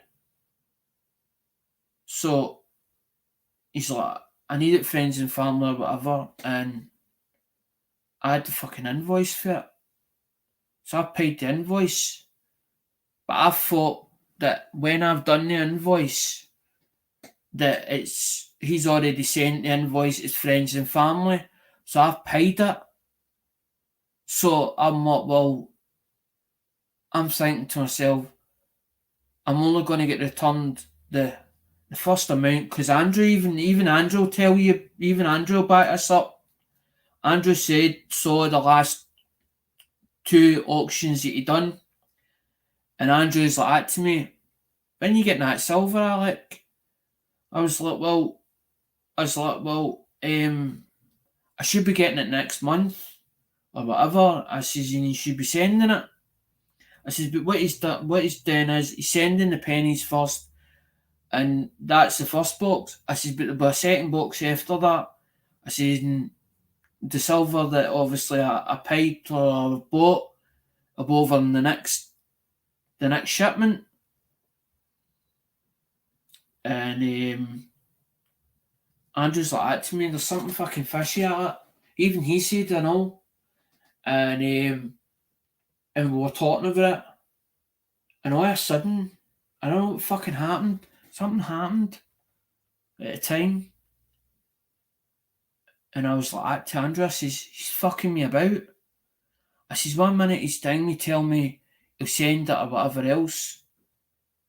And then when I get the box, he tried to claim it was the third. It was the third box. And I'm like, no, the first 2 boxes should have been pennies. As in the thing, when the third box should have been something else. And that's when I fucking caught on. Something was not right. And so what happened was when Dale said about phone PayPal up. I phoned PayPal up, and I says to PayPal, I explained what was going on, what circumstances were, and I says, I really want my money back. I says, but I've spoken to the guy, and all I'm getting is a runabout. I says, and I'd rather just my money back. I says, because I feel that I'm just going to be chasing them up constantly, and I'm not going to get anywhere. And luckily, the first invoice I'd paid goods and services, and the second one that he said to send his friends and family, I'd paid that as goods and services, so I get two amounts back. But the thing is, if you get the money back for PayPal, PayPal honour that money. PayPal will honour that money, even if that person hasn't got it in their account. But then PayPal then chases them up for the money that they owe to PayPal if you haven't got it in your account, because they'll honour it, because that's what the buyer's protection's there. That's what the buyer's protection's there for.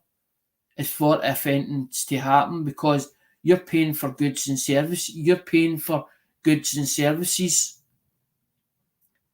But a lot of the times that when somebody's asking you for friends and family, right, when they say to you friends and family and don't put a note on it, the reason why they're saying that is because they miss out PayPal's fee on that, right? So that PayPal doesn't take their cut out of it, or their fee, the 3% or the 5%. But the thing is, that's a donation. That's sent as a donation because you're paying it for friends and family. There's no protection covered on that whatsoever. There's no protection covered on it whatsoever. So the money you sent, if you wanted it back, they've got to send you it back. The person that got it, they've got to actually do it. PayPal won't lift it because it's a donation.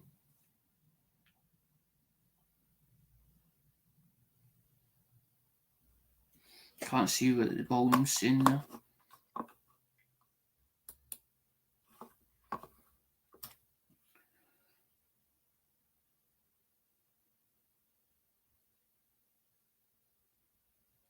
William, I always stick to goods and services. If somebody says friends and family, I'm a bit dubious about it. I'm like, friends and family, I'm like, what is, why you asking as in friends and family?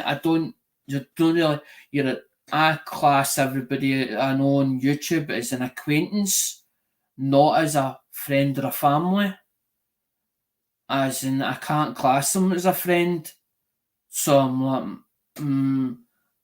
and that's how I'm like that. Because sometimes if I owe somebody money, I'll say to them, send me a request form, send me a request that I owe you that money, so that I then can pay you, so then I know it was paid to you, it was paid directly to you.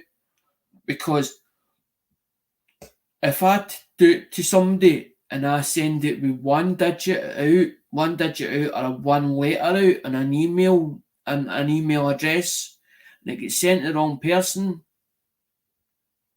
it goes on the system and it just revolves about until eventually it returns back to your account. As in, if that person doesn't request the transaction, and if they take the transaction, then your money's lost. Basically, money's lost. That's how I'm like that to everybody. If I owe you money or whatever, or I buy something at your auction, can you send me an invoice or a request? Send me a request payment, and I'll give them my email address and say, can you send that to my... Because every transaction you do with PayPal, it's got a transaction identification on it. It's got an actual identification number on it, so it tells you as in who you sent it to and where it went to.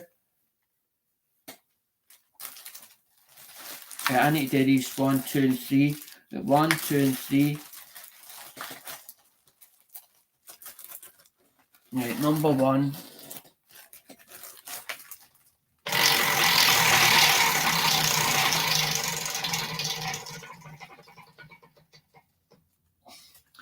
Number 4, is it? Number 4.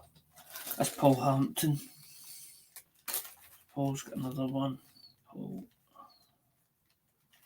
H. There's Paul's one. Paul's one's there.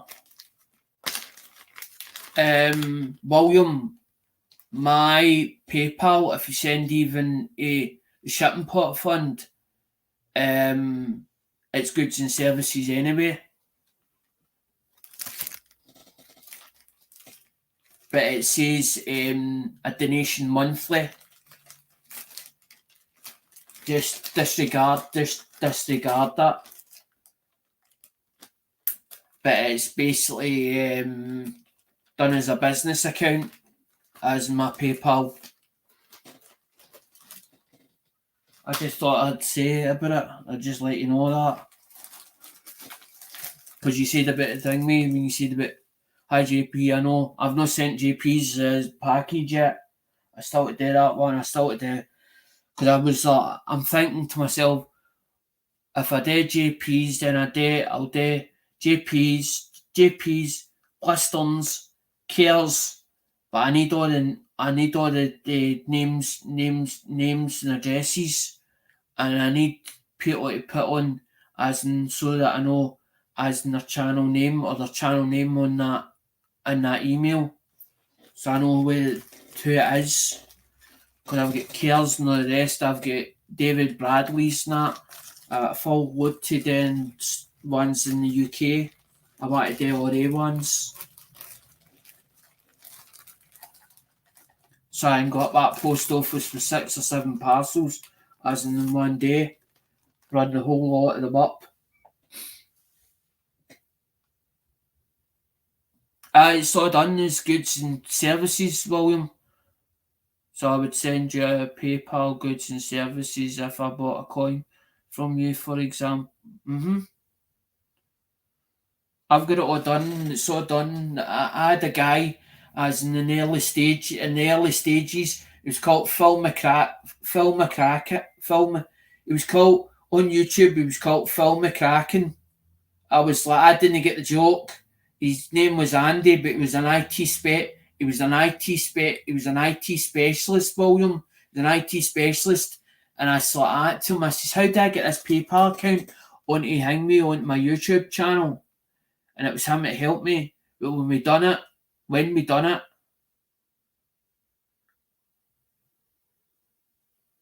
JP, that's totally up to them. I don't say to anybody as in, because at the end of the day, as in I don't mind PayPal taking 3% off it. If they want to take 3% or the 5% off it, take it off it.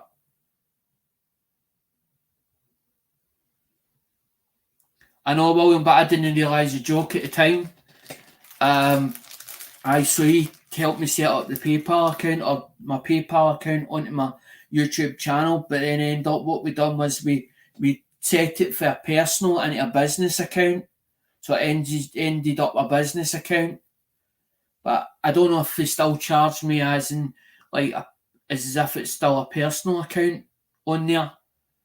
But it definitely is a business account on as in PayPal system for mines. Because I've got a PayPal ME and it just goes right through and it does work. Because I was like to somebody, can you test my thing? Can you test my PayPal? Nobody wanted to test it. And I was like, well, I can't test it myself. I could do it, but I couldn't actually put money into it because it was myself that was doing it. And somebody done it one day to me and says, I've emailed you or I've messaged you. Did you get that payment all right? And I'm like, well, I'll go have a look at my PayPal account. And I looked at my PayPal account and I went, I got the money. I went, it's definitely working, Alex. Definitely working. and that's good.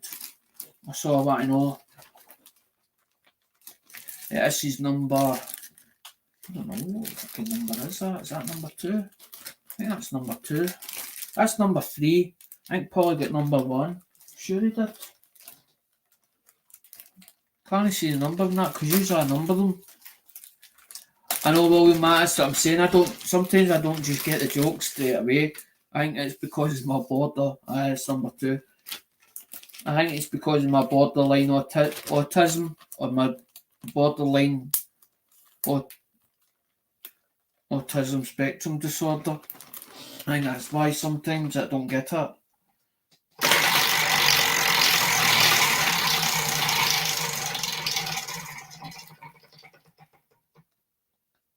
Number 1. Who's got number 1? David Carlisle's got number 1.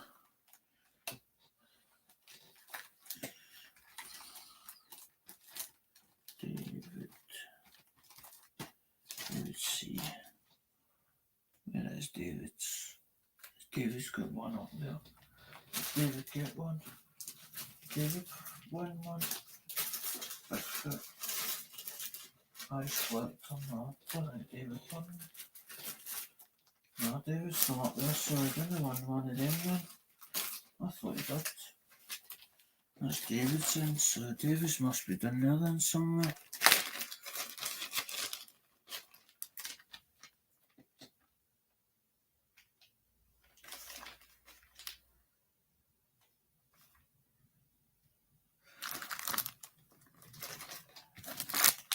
William, I didn't realise the joke either. It wasn't until he goes like that and I says to him on the phone, right, and I'm like that. I'm calling him Phil, and he went, my name's not Phil.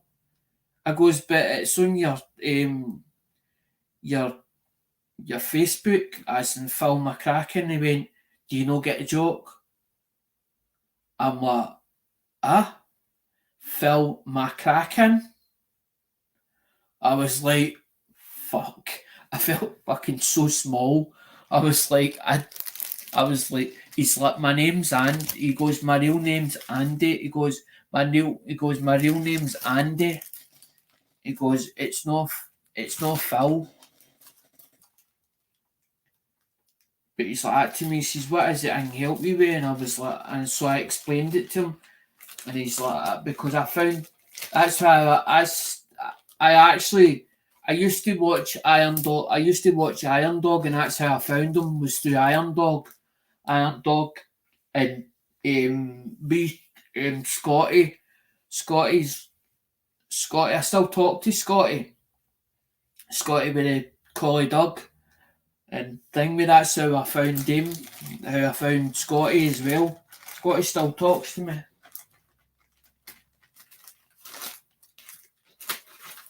Even JP's laughing at it.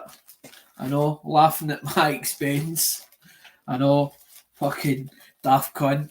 Phil McCracken. Do you not get it? Phil McCracken. I'm like, what? And I'm going like that. I'm saying my name as in Phil. I'm like, Phil, and he's like, no, my name's Andy, it's not Phil. He's got motorbikes and that, he's got a Triumph or something like that. A black one. He's probably Tapper. He knows Ian Matthews, big Ian Matthews. He used to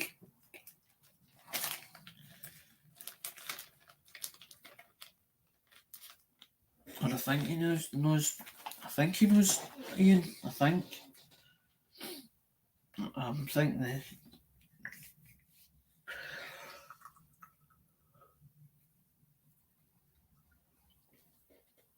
I don't know, JP, whether he's made the pen yet or not.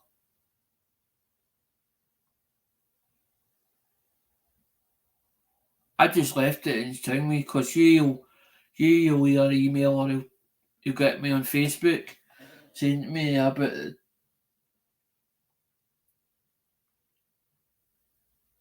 I'm one of these people, I don't pressure people, but then end up when I get something, I'm like, oh, don't remember thing, we don't remember asking for that, and I'm like, oh, I'm like, thanks very much. But I always do. If somebody gives me something, I tend to try to remember to do a video, as in try and do it within a couple of days. Because it was like, I had a Hermes one, and I'm like, I says to her, I'll do a video. And then I'll do it the next day or something like that. And then it ended up, got like 2 days later, and I'm like, can't be fucking bothered doing this. And then I was like, I done it last week. I done it last week, I think, as in thing on the Saturday or whatever. I done it on the live stream anyway, as in thing we done the showing what it was in it and that anyway, so it was fine.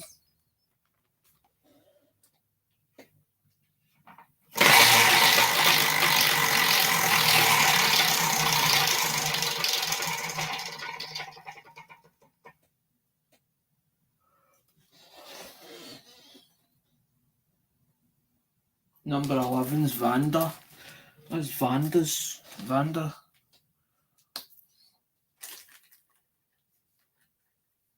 Vanda. Costa. Sure it's Vanda Costa, I'm sure it is. I'm sure that's the thing with your channel name. It is, I'm sure it is. Vanda's.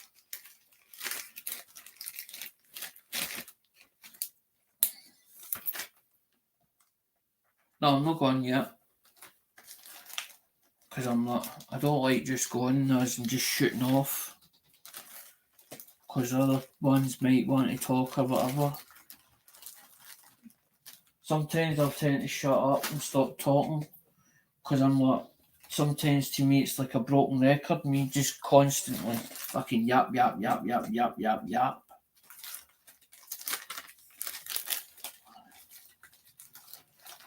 Does anybody know what the likes is? How many likes there is?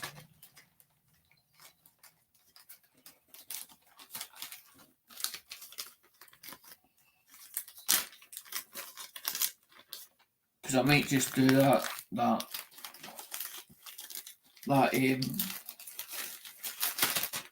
token, that gaming token.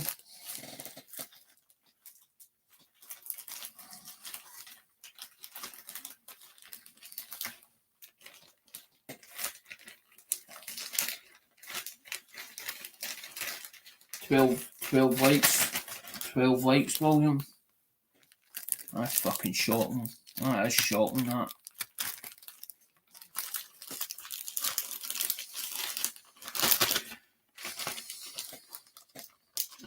It'll probably go. I bet you any money, after I end it. I bet you any money it goes up, as in them likes. I'll try to think because I'm not. JP's in here now, and I'm like, did I use his number last week or the week before's? Because I want to be able to give JP a number, as in or whatever. As in the people that's in the chat, I want to be able to, as in, to do like 1, 2, 3, 4 or whatever for that there. So everybody gets a shot.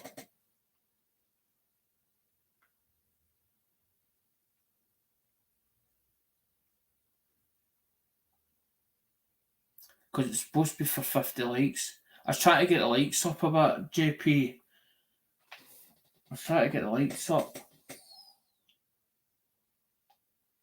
Because it was 40. I seen it as ring, it's like 43 likes. And I'm like, I wonder how I can get this up further.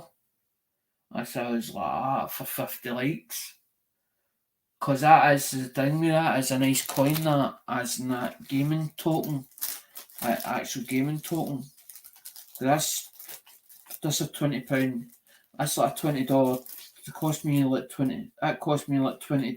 That the $20 that one there, that itself.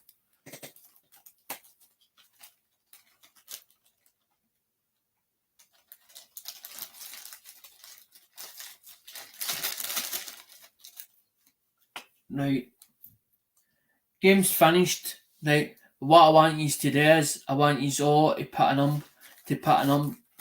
number in as in the amount of people that's actually in the chat. I want you to pick a number between 1 and 12, as in I want to see at least if there's fours left in the chat and there's whoever else is lurking. I want you to put a number between 1 and 12 in that chat, because that's for this. The ones that was left.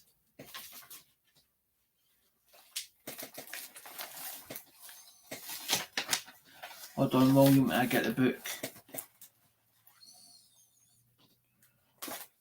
Right. Number 9.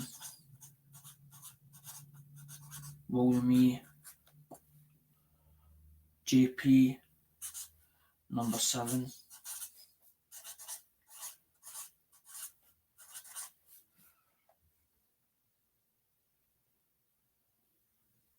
Is there any mods kicking it? Is there any mods still kicking about?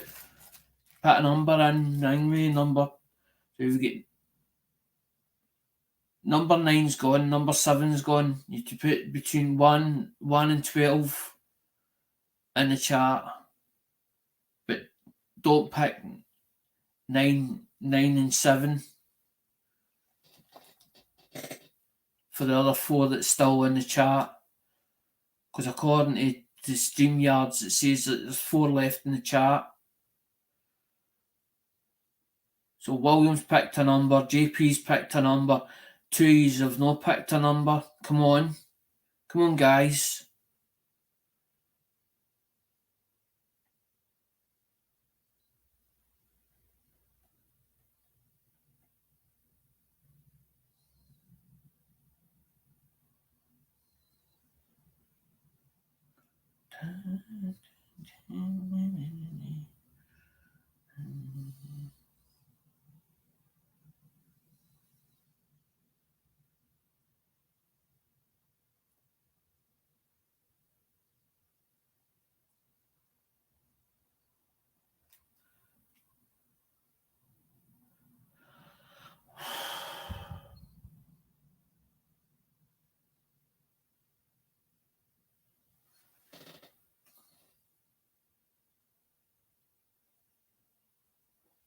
This is for the dinghy, this is to give this away, Doug. As in that one, it says 50 likes, even though we've not got 50 likes on it. Just pick a number between 1 to 12, but miss it 9 and 7.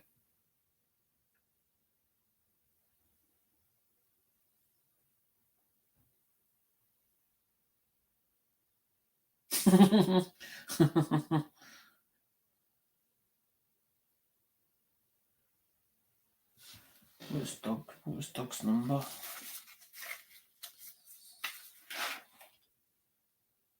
Doug's was number 9 anyway, so you can't use number 9s.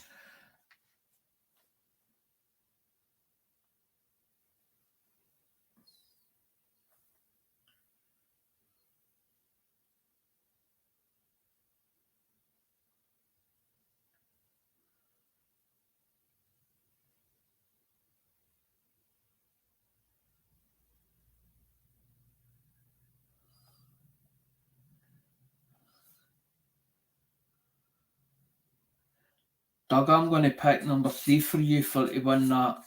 As in, I'm going to put Doug H for number 3. Because that's for that. Because the other one's over, as in the game's finished, but I'm going to get this done, as in since I've done it. Nice one, Doug.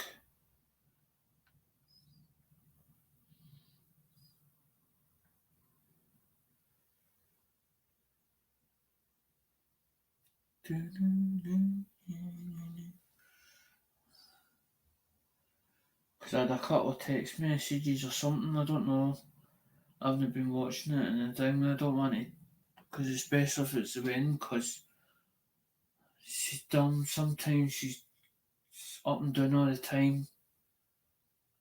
And she watches the credit and all that car on as well.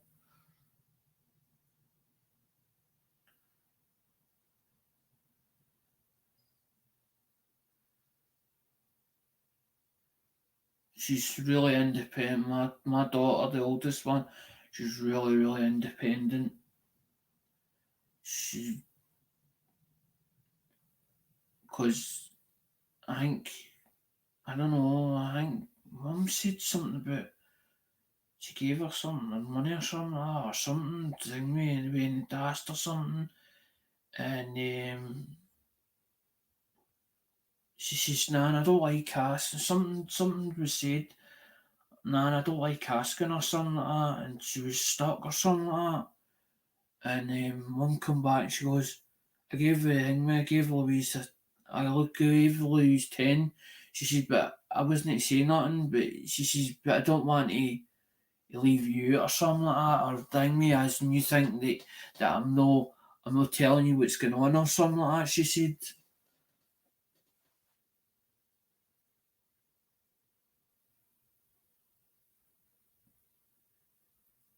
Nice one, JP.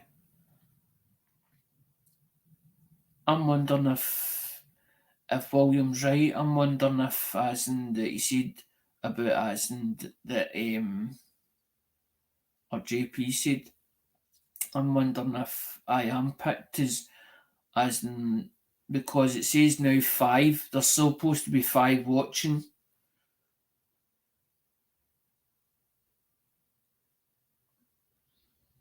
and I've only got three numbers for to win that.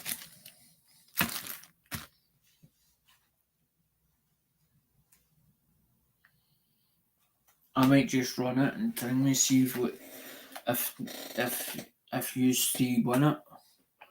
Fuck it.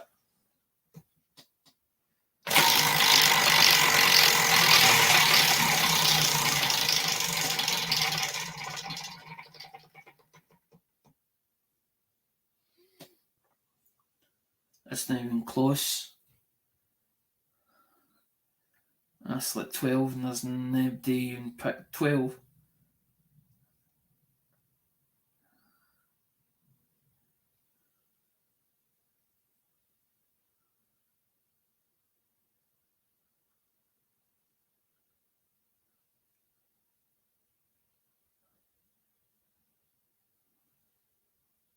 Oh, if the ding if the watchers goes up even better, it's even better, isn't it?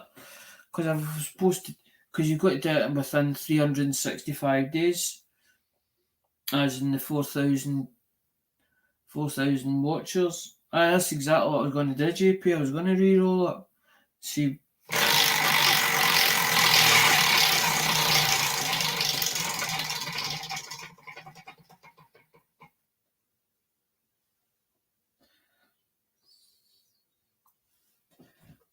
number 6.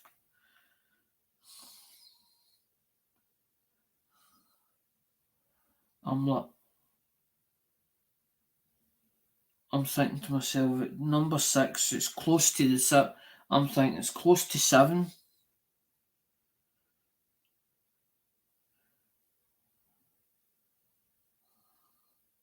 Unless we get one more spin and see. Right then, do we? Or do I get close to? Because it's close to the 7. Get to JP. I'm sitting here looking at it and I'm going, will I make a decision or will I know? Will I know? Because all I see is it saying re-roll as in JP's put. But it's saying number 6 and nobody's number 6. I'm like the number closest is closest to that number.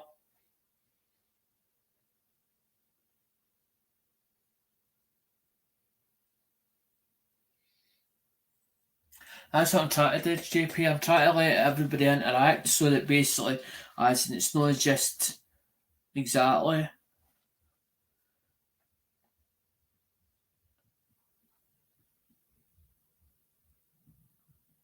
Because we finished the game and that's how everybody fucked off. because it started blaring away, but then I get carried away when I start getting talking. That's what Ben said to ding me even earlier, pal. He says he really loves talking. Just he'll no shut up. It's true, once I get started, I'll no shut up.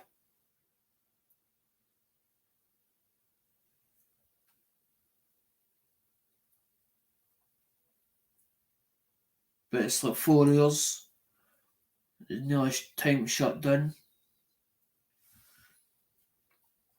As usual, what I'll do is I'll get tidied up or whatever and get sorted out. So I haven't sorted out, so it's all done. So I don't need to do it Sunday. There is no number 5, William. You're number 9, and JP's number 7, and Doug's number 3. Doug's fucked off.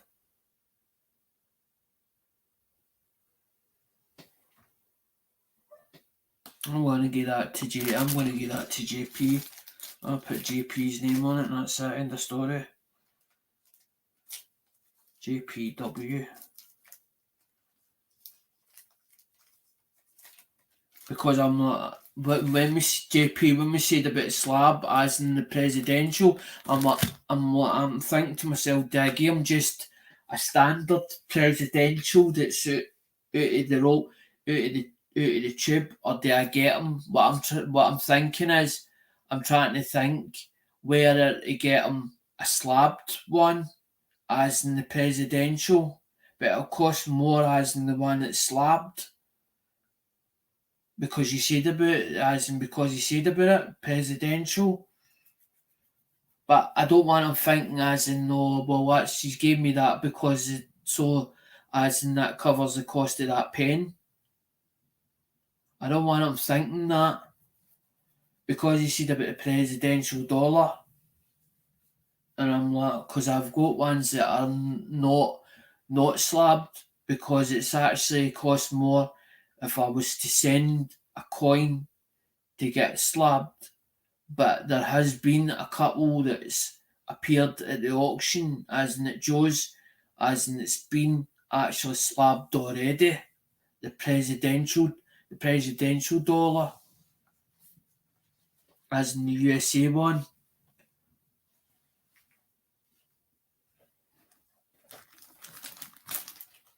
JP's is down there somewhere. I fucking know it is. I'll leave that up there and I know it's.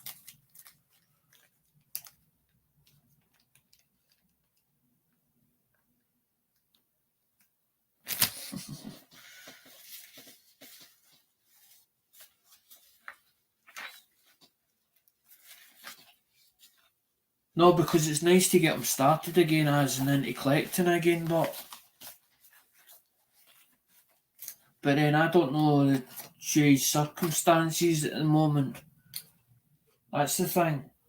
And it's nice to be nice, especially if there's a certain coin that he likes, because the slabbed ones have got more value, as in when they're slabbed, because the grade obviously they've got, but you've also got one that's, they call that a raw, where it's only got a certain value on it. So I'm like, I don't know. I'm like, do I get my slab one? Do I not get my slab one? Do I give him one that's in the raw?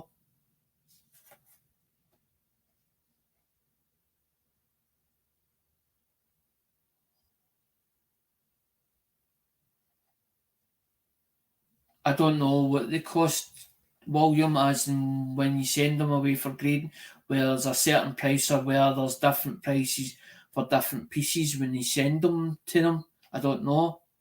But I did see in Joe's last week, I'm sure it was last week, there was presidentials that came up and they were in slabs.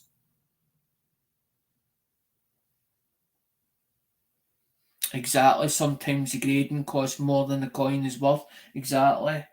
I've got a couple of them, and then I send them a little package, like a gift pack, That's what I was thinking as well with you.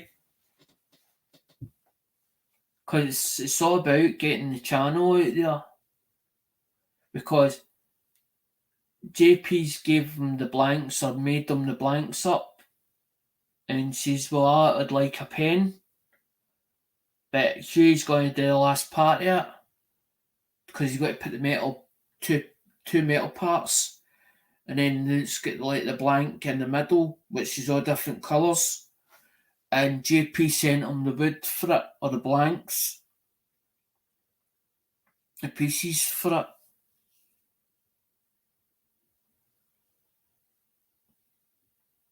Because that's what it's about.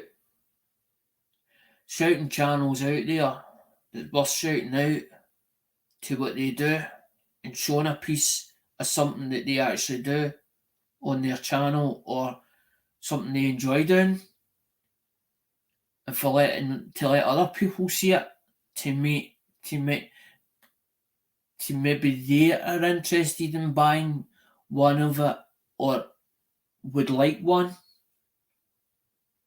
of the same.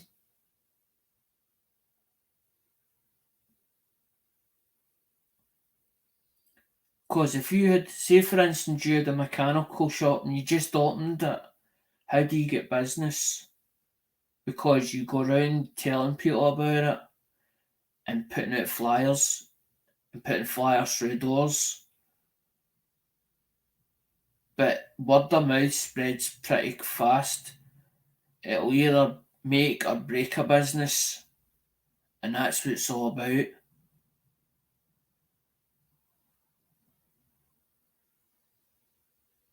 JP, did you send them any business cards?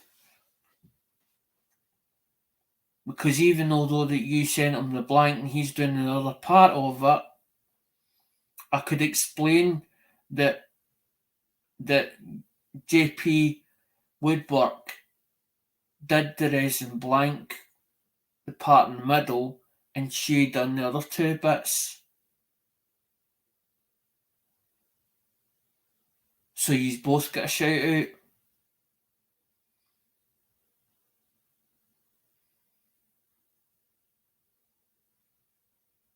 Because that's what the whole idea of this channel is. It's about growing the full community as a whole, not just myself. Because it feels see when I say I, it feels selfish. It's not I.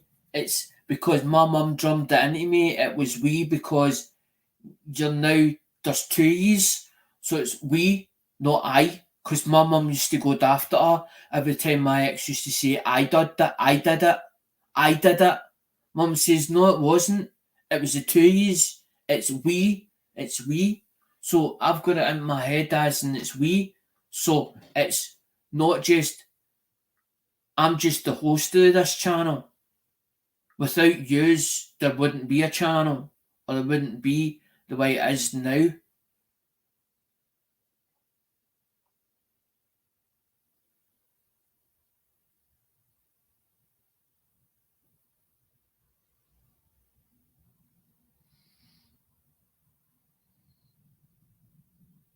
Have you even got a JP? Have you got a sticker or anything? It's got your channel, there's channel thing on it. It means then I can do a video on it. And do a video. Because that's the whole idea. Because that's why you use it. Sometimes see your community post, you can actually put things on it you want to put on it, the community post. And I started putting channels on mine's, as in I've even put like vintage phones out. I'm heading out to a 500 sub stream party.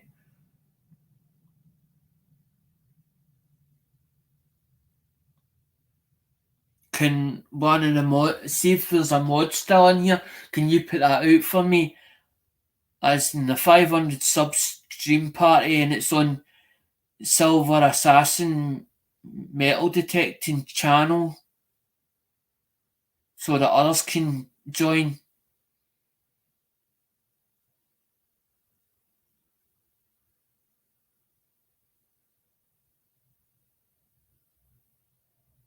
before I go, because I'm going to see who that was texting. I don't want to, because I don't want the main thing I'm no bothering with, because I try to do this, but I can't be in two places at once, because I can't concentrate on both.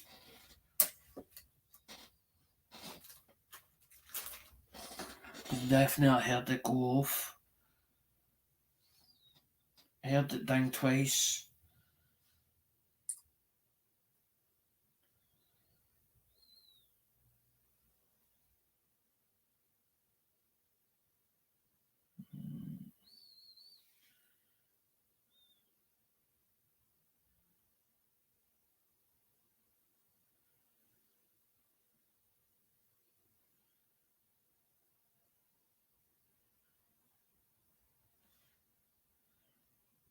She said, yeah. I find it sometimes hard when I'll turn around and say something and then I'll be like, what does that mean? And I'm thinking, what does that mean?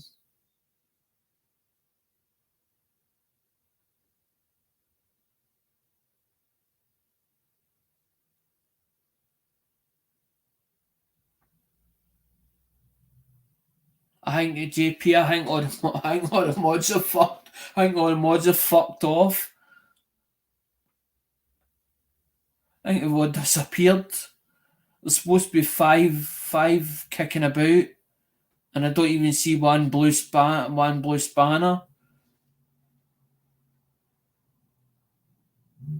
Because that's how they share the link. That's how they share the links.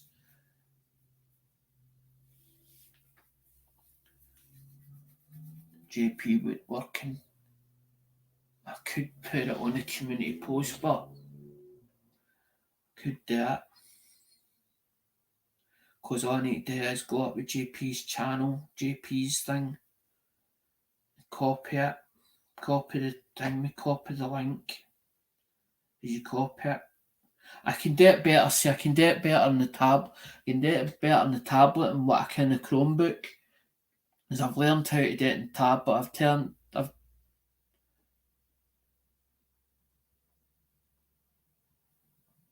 usually I just go up and do as in share, not will ask me where I want to share it to.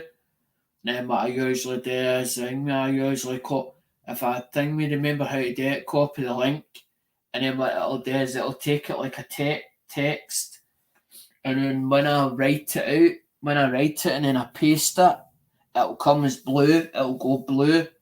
Once it turns blue, that means then it sends it. It'll send people to that channel. Because all I need to do is look up JP Woodworking on YouTube if I've not got you already subscribed. Because sometimes I'm like, how do I find somebody? Because I can't even bother going down all the subscription list as and then going through it. Because it all usually goes in alphabetical. Usually, JP, it goes all in alphabetical order, as in your subscriber list.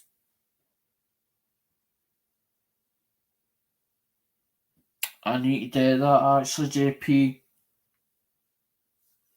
I need to check ones that don't come here, as in it's got a spanner, or did have a spanner, because there should be 15. There was 15 mods, or there was 15 mods, because somebody says, I think it was Rob or somebody said in the chat one week, as in gay Blister and a spanner. And I'm not getting rid of Andrews because he does come from time to time, as in he appears, but he's been busy. This with being with Andrew being a service technician for Mercedes, they get really busy as in service technician, and then this is the time when his daughter as well. So there's like holidays and all that car on coming up.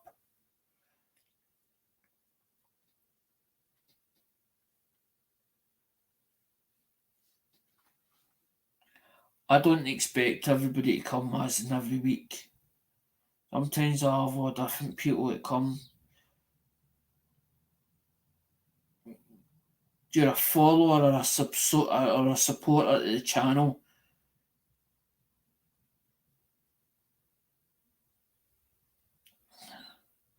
Ah, there's Doug. See, Doug was still a bit. Doug was still kicking. William, is that the name of the chat? The actual name of the channel? Doug's saying, is it Silver Assassin metal detecting?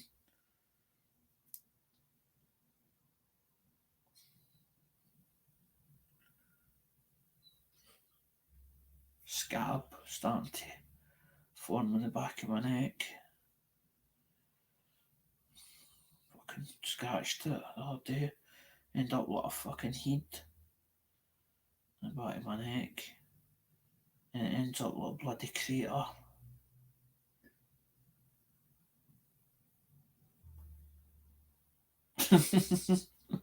Poor Doug.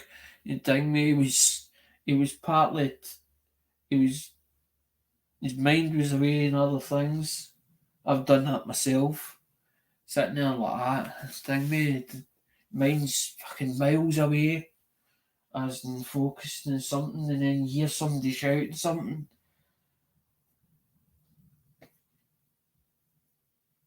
I wouldn't worry about it, Doug. Don't worry about it.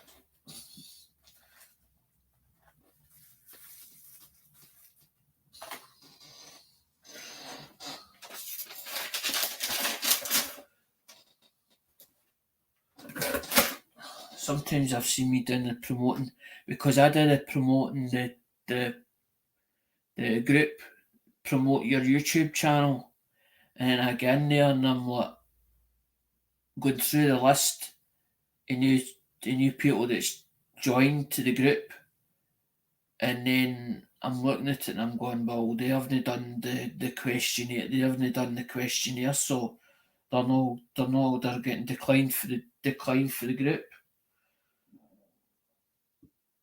And then what I usually do is I start using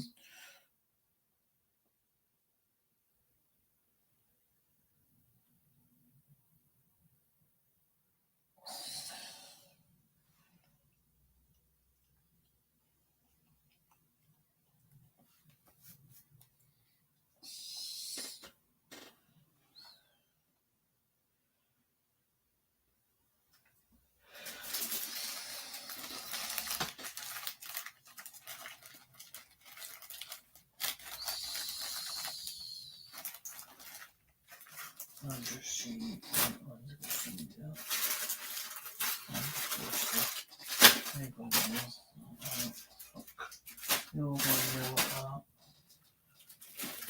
all getting that.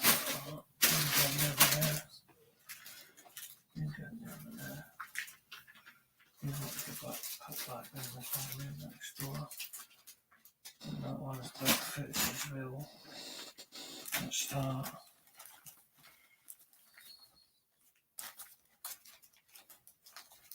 Found the channel on the TV. Yes. You belter. Because you're away over there, JP Inc. So there.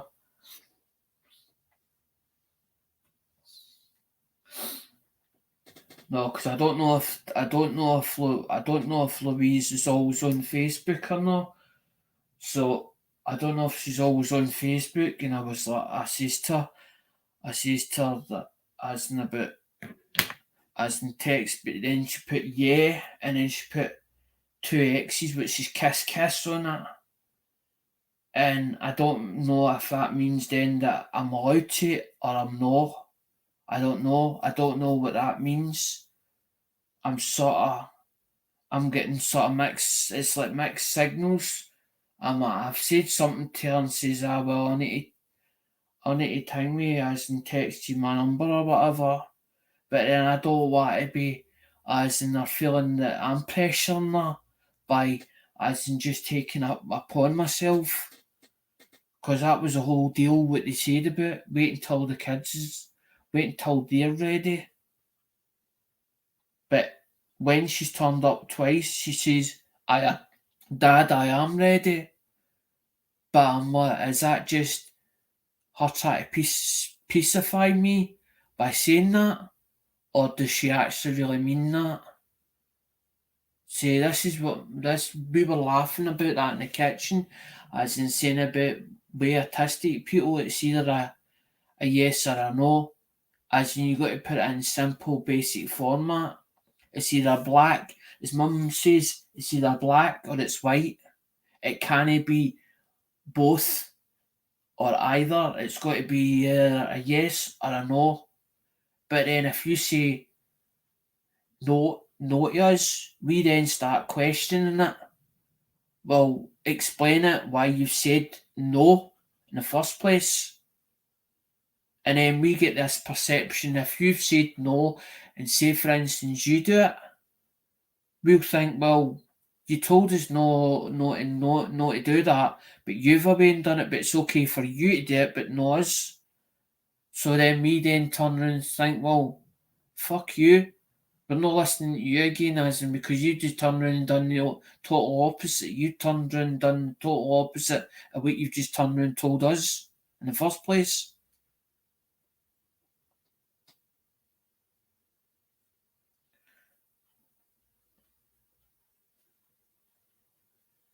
This is what I find hard is in the because as I said,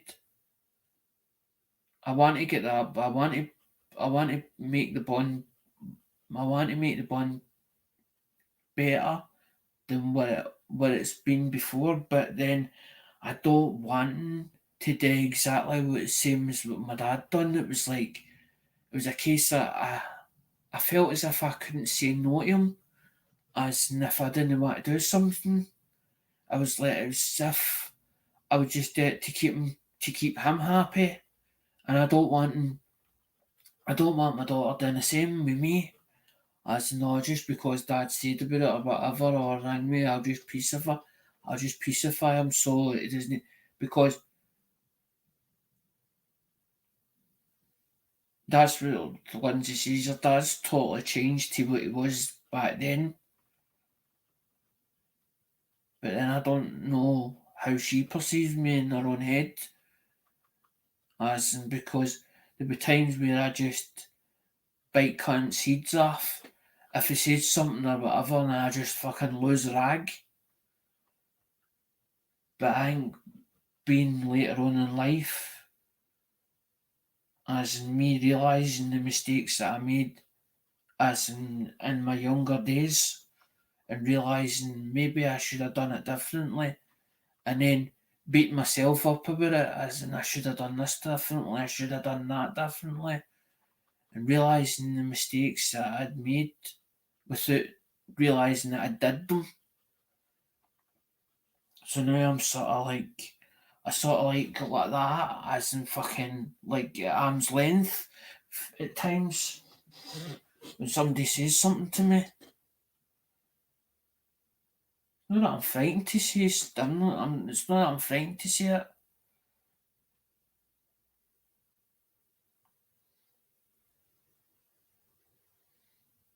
Aye, exactly. JP is correct. Rule one about relationships. Remember, they can be complicated. Rule two. First memorise rule one. Aye.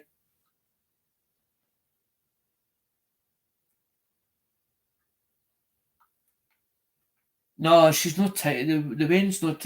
She's not tight, but she's like my dad. She's like as in every little penny, as in she sort of hodds back, as in thing. She'll make it last. She'll sort of make it stretch out. And I think she said to Nan about when she was texting her because it was long paragraphs when she was texting her. And she says, Nan, I'm just about to run out of credit. I might not be able to um, text back or something like that. But I will text you. I will text you during the week. I will text you during the week. But she hasn't got my number yet, my actual phone number. What she did was she friend requested me after I said about it. I was nearly in tears because it was like as in late at night time. And I got a friend request and I seen it was Louise and I thought, is that really Louise? At first. I was a bit bewildered. I'm like, is that Louise or no? And I'm thinking, is that the proper Louise? and know somebody that's hacked her account. And a friend requested it, and then she started telling me, texting me or messaging me. And I fucking realised that it was her. It was definitely her. It was nobody playing the cunt. I thought that's good. But then what she does is she's on and off it. She's on and off every so often. She's not on it all the time. To be honest, mate, the other thing, there ain't nothing wrong with that. The ladies of my family have always. But she was the worst as in when the van come. As in when I was with my ex partner, I remember times when we were down at Warwick and she would fucking badger for to get the van, get out the sweetie van. And then end up we would dart out the house and fucking gone in that van. And then my ex used to go daft about it. And they were never out of her never out of her purse. My purse was always fucking empty, as in it's you're always your girl. Fucking hang me never fucking away for that van. You've never ever put your hand in your own pocket. I only got £40 out of the money that we got. So I took it was £40. And then she was giving me like 50, then end up 50. But I was like, look, I was like a tenner from my phone, and I would gear all the breakdown, everything that would ding me, the way I worked it, the money that I'd left, that she gave me, the money that we used to get a fortnight. I'm like, I'm putting in fucking my full bit. About £160 or whatever. I was like, that's £320 a month. I was like, and you're going on about this, and you're going on about because I'm taking, what, 40 quid at it? I was like, that's fucking nothing. It's like, I'm buying my own fags. I said, I never asked you for fags. I says, or backy. I says, that's a fiver a pop. I says, it's a fiver a pop. I says, then my phone, and my phone is a tenner. I says, so there's 15 quid. I says, out that 40.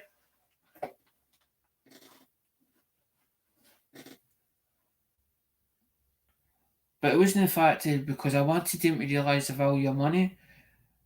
Because it's they just thought, as in their younger days, they thought money grows in trees. And I kept telling her, I says, look, I says, you need to put your foot down. Tell them no. Tell them no. We go to you, and me, you go to you, and then you tell them to come to me. I was like, aye, because I want to make sure that you said it was alright first. I says, because kids play each play a parent off. They'll go to one and get told for one will tell them no. They'll go to the next one and say, by the way, mum said it was alright. So they'll play you off to get what they want. Then once they've got it, that's thing me, they'll fuck off. But then end up you keep doing it and keep getting into them. It'll just be constant all the time. So sometimes you got to put the foot down, turn and say no. And I didn't want to make any mistakes again. But she's now 18. But then I've never missed a Christmas, but they all get the same amount. They all got the same amount. They get I do about 60 quid each. And it's 60 quid times 4. That's about £200 at Christmas time. Because I used to do birthday and Christmas rolled into one, because it was a case of having to phone the social up all the time to tell me they take the money down to them, and then they would pass it to the kids or whatever, pass it out to them. And there's only been one Christmas that I ever missed that I forgot, or I didn't. I can't remember if I didn't have the money or something like that. I can't remember. It was that long ago. I think it was the first time when they first went into care that I missed, or the second Christmas or something like that. I missed this. I'm saying I only missed it once. The rest of the time I'm doing me, I've always done it. But the difference is now she's 18, because it was her that wanted the first meeting, as in done at social services, and she burst out. She went like grabbed me, gave me a hug like that, and then ended up behind me. All of a sudden, the two went back a bit.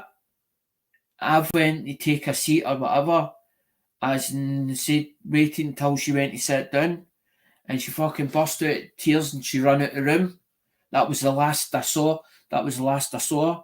So then I left it. But then she was texting mum because I was like, well, if she wants to, as in time me text mum or text Nan, because she calls mum Nan. I says, so let her text Nan and eventually she'll come round, but it'll just take time. And mum says, just get time out. She says, it'll come round, she'll come round. I ding me, and then she would ask, like, what's dad up to and all the rest, as in through my mum. And eventually mum was like, well, dad said this or whatever, blah, blah, blah. And eventually she come round, and then she texts Nan and goes, don't say to dad yet, as in that I'm coming up that way, as in I'm coming up with my pal or something like that. We've just come into the centre or something like that. Ellie's going to her ma's, and just to let you know that I'm coming up that way. But don't tell dad yet until I'll text you before, or I'll text you when I get there, or before I chat the door or something like that. And I sort of heard the conversation between the two of them, as in for down the stairs. And I just fucking left it as it is, and I went down. I says, oh, I says something, and I walked back upstairs, and I went into the room. And mum says, I think you better put on your thing, mate. I think you better put on. I think you better put on some trousers. I says, how's that? And mum says, you're getting thing with a visitor coming. And that's when I fucking knew. I knew straight away what was going on. And they said what we had to say the first time that she come here. And I says to mum, I says, I hope this is not just as a man of these fly visits and then that's it. And I had a text because mum's on holiday now. And mum says, your daughter's coming round. She'll give you a chat when she's there. So I managed to see her on her own, basically with her pal, but she says she's coming round with her pal early. Tell me what you think about her pal or something like that. Or how was she with her pal? She said, really? I can't stop her from seeing people as in that she wants to see. I can't turn around and say to her, don't see this one, don't see that one, because I start doing that, it's as if you're laying down the law. They've got to make their own mistakes in life. They've got to make their own mistakes, and it's the same with their pals or whatever. They've got to pick and choose who their pals with or who they're friends with. But I just don't want her getting into any bother. That's the main thing. That's the only thing I'm worried about. As in, I don't want her getting into trouble, and I don't want her getting Ellie into trouble either. Especially because she's supposed to be the older one. As in, she's 18, down with Ellie's only I think Ellie's only 15, coming up for 16. Because she thinks she's fly. She thinks she's fly. She thinks she's fly. As in, she's a bit of thing with the police. Oh, they want to catch me. They'll not catch me. Aye, don't be too sure.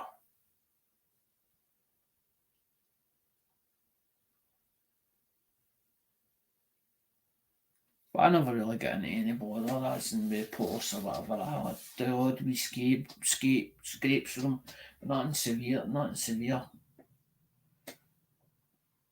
The worst one was the thing. The worst one of the lot was the breach the peace. And then the lot, you can't go in 20. I think it was like 25 yards of the family home. No, this car on. I'm like, well, can I know, is it alright if I go up that way? I says, because I need to go. I says, I've got a round today. I says, and I've been allocated that area. I says, but can I know just as in go that road and then go that way, up the way? I says, because I need to cut through, I need to cut through there. I need to cut through there. And you're saying 25 yards, you're saying 25 yards. Because it was like it was investigation or something like that, and it had been done for fucking breach for shouting in the street or something like that. Shouting in the street. Because I went over there for my clays or whatever. I went over there for my clays. She moved the new guy in. She moved the new guy into the family home with the Waynes and the kids or whatever else, and I was told not to go back to the home, the house, the family home. I went back on the Tuesday to pick up my belongings. I was standing outside the house and I says, go on, fucking let me in. And I get down me, I get impatient with standing there. I seen her lift the phone, as and I says, you fucking imbecile, you'll make it worse. I shouted, you fucking imbecile. I says, oh, fuck off like that. There was two men standing the other side of the thing, the other side of the other side of the street. And then when the question is or whatever, they goes, you're getting a thingy, you're getting this charge, and then you're getting this put on you, this breach. He said, but you'll get a letter sent him a letter, and then there'll be, as in every now and again, there'll be a post to visit you. There was this big fat fucking copper, and he come chatting the door, and he's like, I'm just making sure I'm just making sure you're in. And I'm fucking like that, and I just fucking all of a sudden I just went into one of them like anxiety or something or a panic attack. I'm fucking there shaking like that as in me at the front door, as in stood with the front door opened. He goes, oh, I'm just me, I'm just checking to make sure you're doing your me, your bail as in doing your bail conditions. This is like fucking 2015. Was it 2015? I think it's either 2015 or 2016. And then they're like when you got to court, as in they just for the next 6 months, as long as you keep your nose clean, as long as you keep your nose clean, as in for the next 6 months, you'll be alright. You'll get a discharge. You'll get a discharge. Didn't fucking quite work out that way. Aye, talking fucking shite. I'm not talking shite, but they were talking shite. Oh, you got a dishonour timely charge, you'll just get a hang of slap in the wrist, aye, right? Fucking watch. Scotland Disclosure Act, and you're on that for 5 years. You're on that for 5 years, as in Scotland Disclosure Act, for 5 years, and then it gets taken off, but you still get it's still on your record, as in that you've been on it.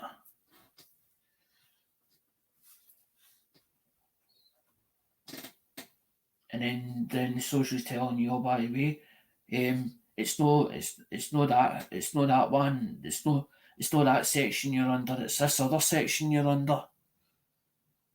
I was like, well, you're making me more confused. Telling me one thing and I'm getting told a different thing. And then I went to my thing with my advocacy worker, and she went, no, it's not that at all. You've not been charged with that at all. It's something else. It's totally different. They've got it wrong. It's them that's got it wrong. But you've pled guilty. Yeah, because fucking hang me, as in at least I'm paying the consequences for my actions, and I'm pleading guilty because I'm guilty to the mistake that I made. But it doesn't mean to say you've to punish me for the rest of fucking my duration.